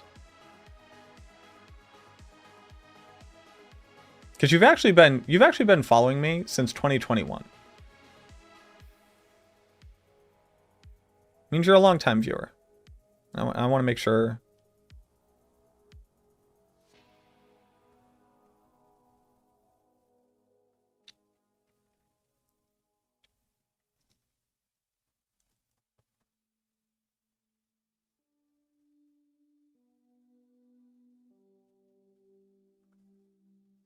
Like I want to pull back to a comment that you made back in February of 2023.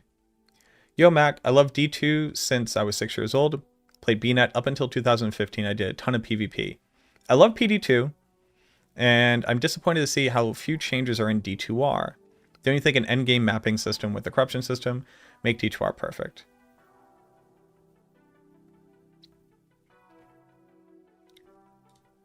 So I think we're talking to a longtime gamer of this franchise. A little bit of disillusionment. It's video games. I'm glad that you're passionate about it. But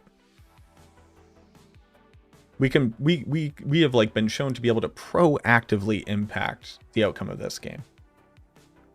I think if we were to direct that type of energy that way, maybe we can get somewhere. I hope he replies too. My game is more hardcore than yours. I'm a better human being. Right, basically, yeah. That unironically is a conversation that happens on the internet, sadly. I think it's very good to be passionate about this art while simultaneously recognizing that at the end of the day it is a video game, which doesn't mean that it can't be important to us, but that other people's like existence doesn't need to be like impacted by the fact that we like stuff. You know what I mean?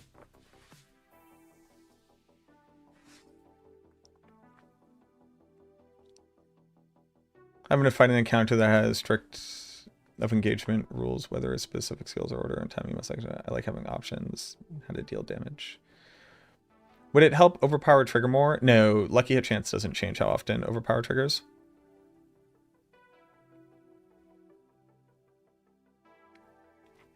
Maybe we can retroactively remove temper durability. It's really rough. I think the issue at temper is that the good outcomes don't feel good enough to offset the bad outcomes. But I agree that crafting in a game needs to have failure points. And other games make it feel good even when it happens, and that sadly doesn't happen here.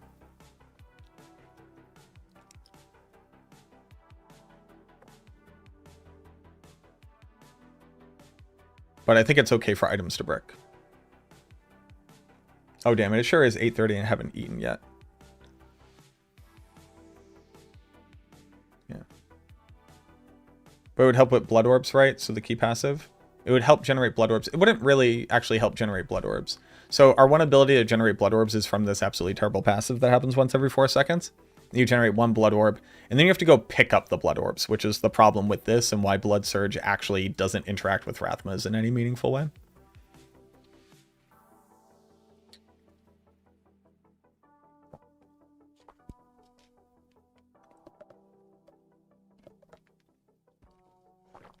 Don't understand what's positive about bricking.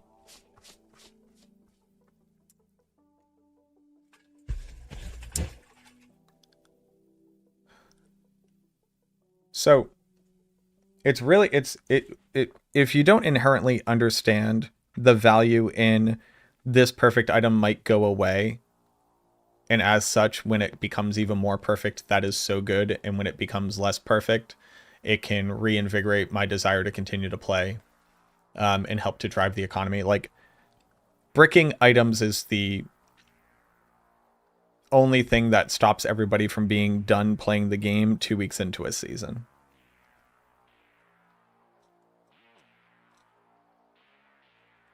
And that does make playing the game feel good for the majority of people, as long as when you get something, it feels better than all the times you lost something.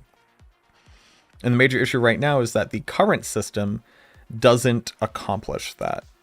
The current system doesn't make up for every time that you lost something. It's kind of the problem with like greater affixes as well in the game when you have a unique item that rolls, because a 4 GA Ebon Piercer means absolutely nothing if the roll on the damage is low.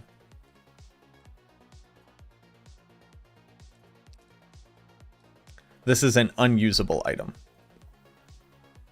And basically, I think one of the major pain points of Diablo 4 currently for me is that the good times of RNG are not offsetting the bad times of RNG. And what we're experiencing are symptoms of that, as opposed to it being bad. Greater affixes being added to the game, I actually like that. I actually think that that's incredibly cool. The issue is that this item cannot be used by a person.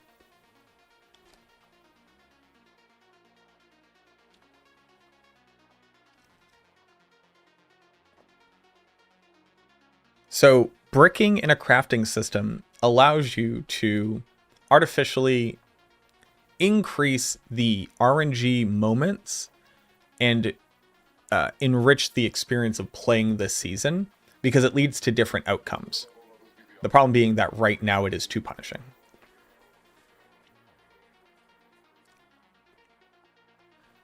Yeah, I'm sorry, Nick, but it's just such a good example because it's like so true. And this is something that I pointed out to the devs. I was like, hey man, this right here existing in your game sucks the absolute moon out of the sky. And that's why I felt so powerfully when they were like, we're going to increase the ranges of like unique effects to make them all stronger. And I'm like, that just makes it feel worse when you don't get a good one. So it's like,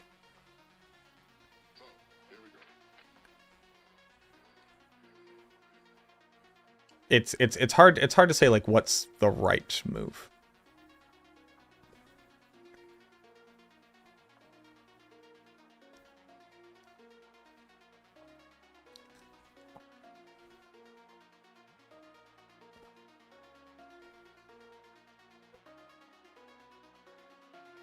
Yeah, in PoE, crafting is like significantly more involved. The other thing though is that like, you know, I've seen people try to re-roll, what is it, like links on a piece of gear. And they're like, all right, I'm about to spend an entire economy rolling this item until I get the links that I want. And when you get it, it's amazing. But if you end it off and you got nothing, you got nothing. It's, your crafting has to have more highs than lows.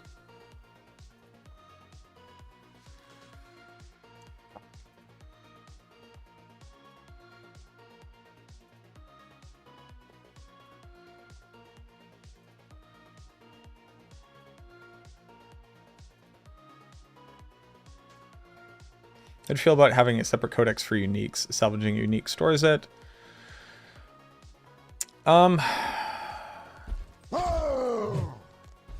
I don't particularly like it because that's not a unique item anymore. That's just a legendary item with more steps, which I don't like. I think they need to be able to roll. Aspects, the thing with aspects is that they turn on the base functionality of a build. Unique items modify your build to do something different. I like that is locked behind dropping them and getting them as items. Right now, there's too much flux.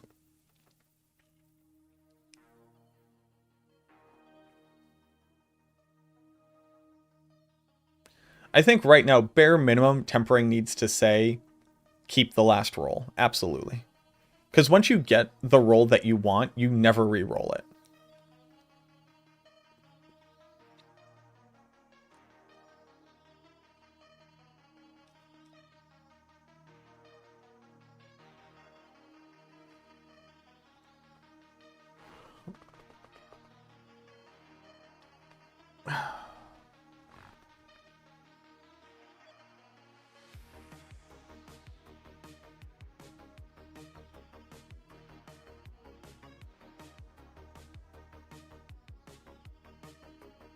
Yeah.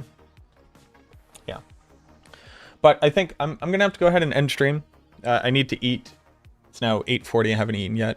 So let's go find somebody to raid. We'll be back again tomorrow. I would like to sit down and go over what we saw in the SPIRITBORN class and just kind of talk about it. Because while I don't think I'm going to tell you what the best builds are right now, Woody's completely right in that, like, obviously consuming what we do know and familiarizing ourselves with it will be very valuable. So let's find somebody to raid. I'm gonna raid Jorbs. Jorbs is like one of my favorite content creators. I don't know them yet. I say yet because it would be cool if I knew them. Let's go ahead and raid Jorbs. Let's go raid Jorbs. Jorbs is a cool dude. If you like me, you'll like Jorbs. Jorbs and I are very much on the same robot level. They're playing the Frosthaven board game. That's pretty sick. But all right, y'all. Have a great night. As always, auf Wiedersehen, au revoir, arrivederci, sayonara, so long, ciao, kapkum krap, sawadee, guten Abend, cheers, ciao. You can always come back here, type in HelloFresh if you want to check out the discount and the free appetizers forever. With your box subscription, it'll be in the YouTube description as well. Go ahead and check it out. I'll be posting it in the Discord. Just pin it there just in case people want to see it. But thank you all so much. Y'all have a great night. Go give Jorb some love. And I'll see you all again. Cheers.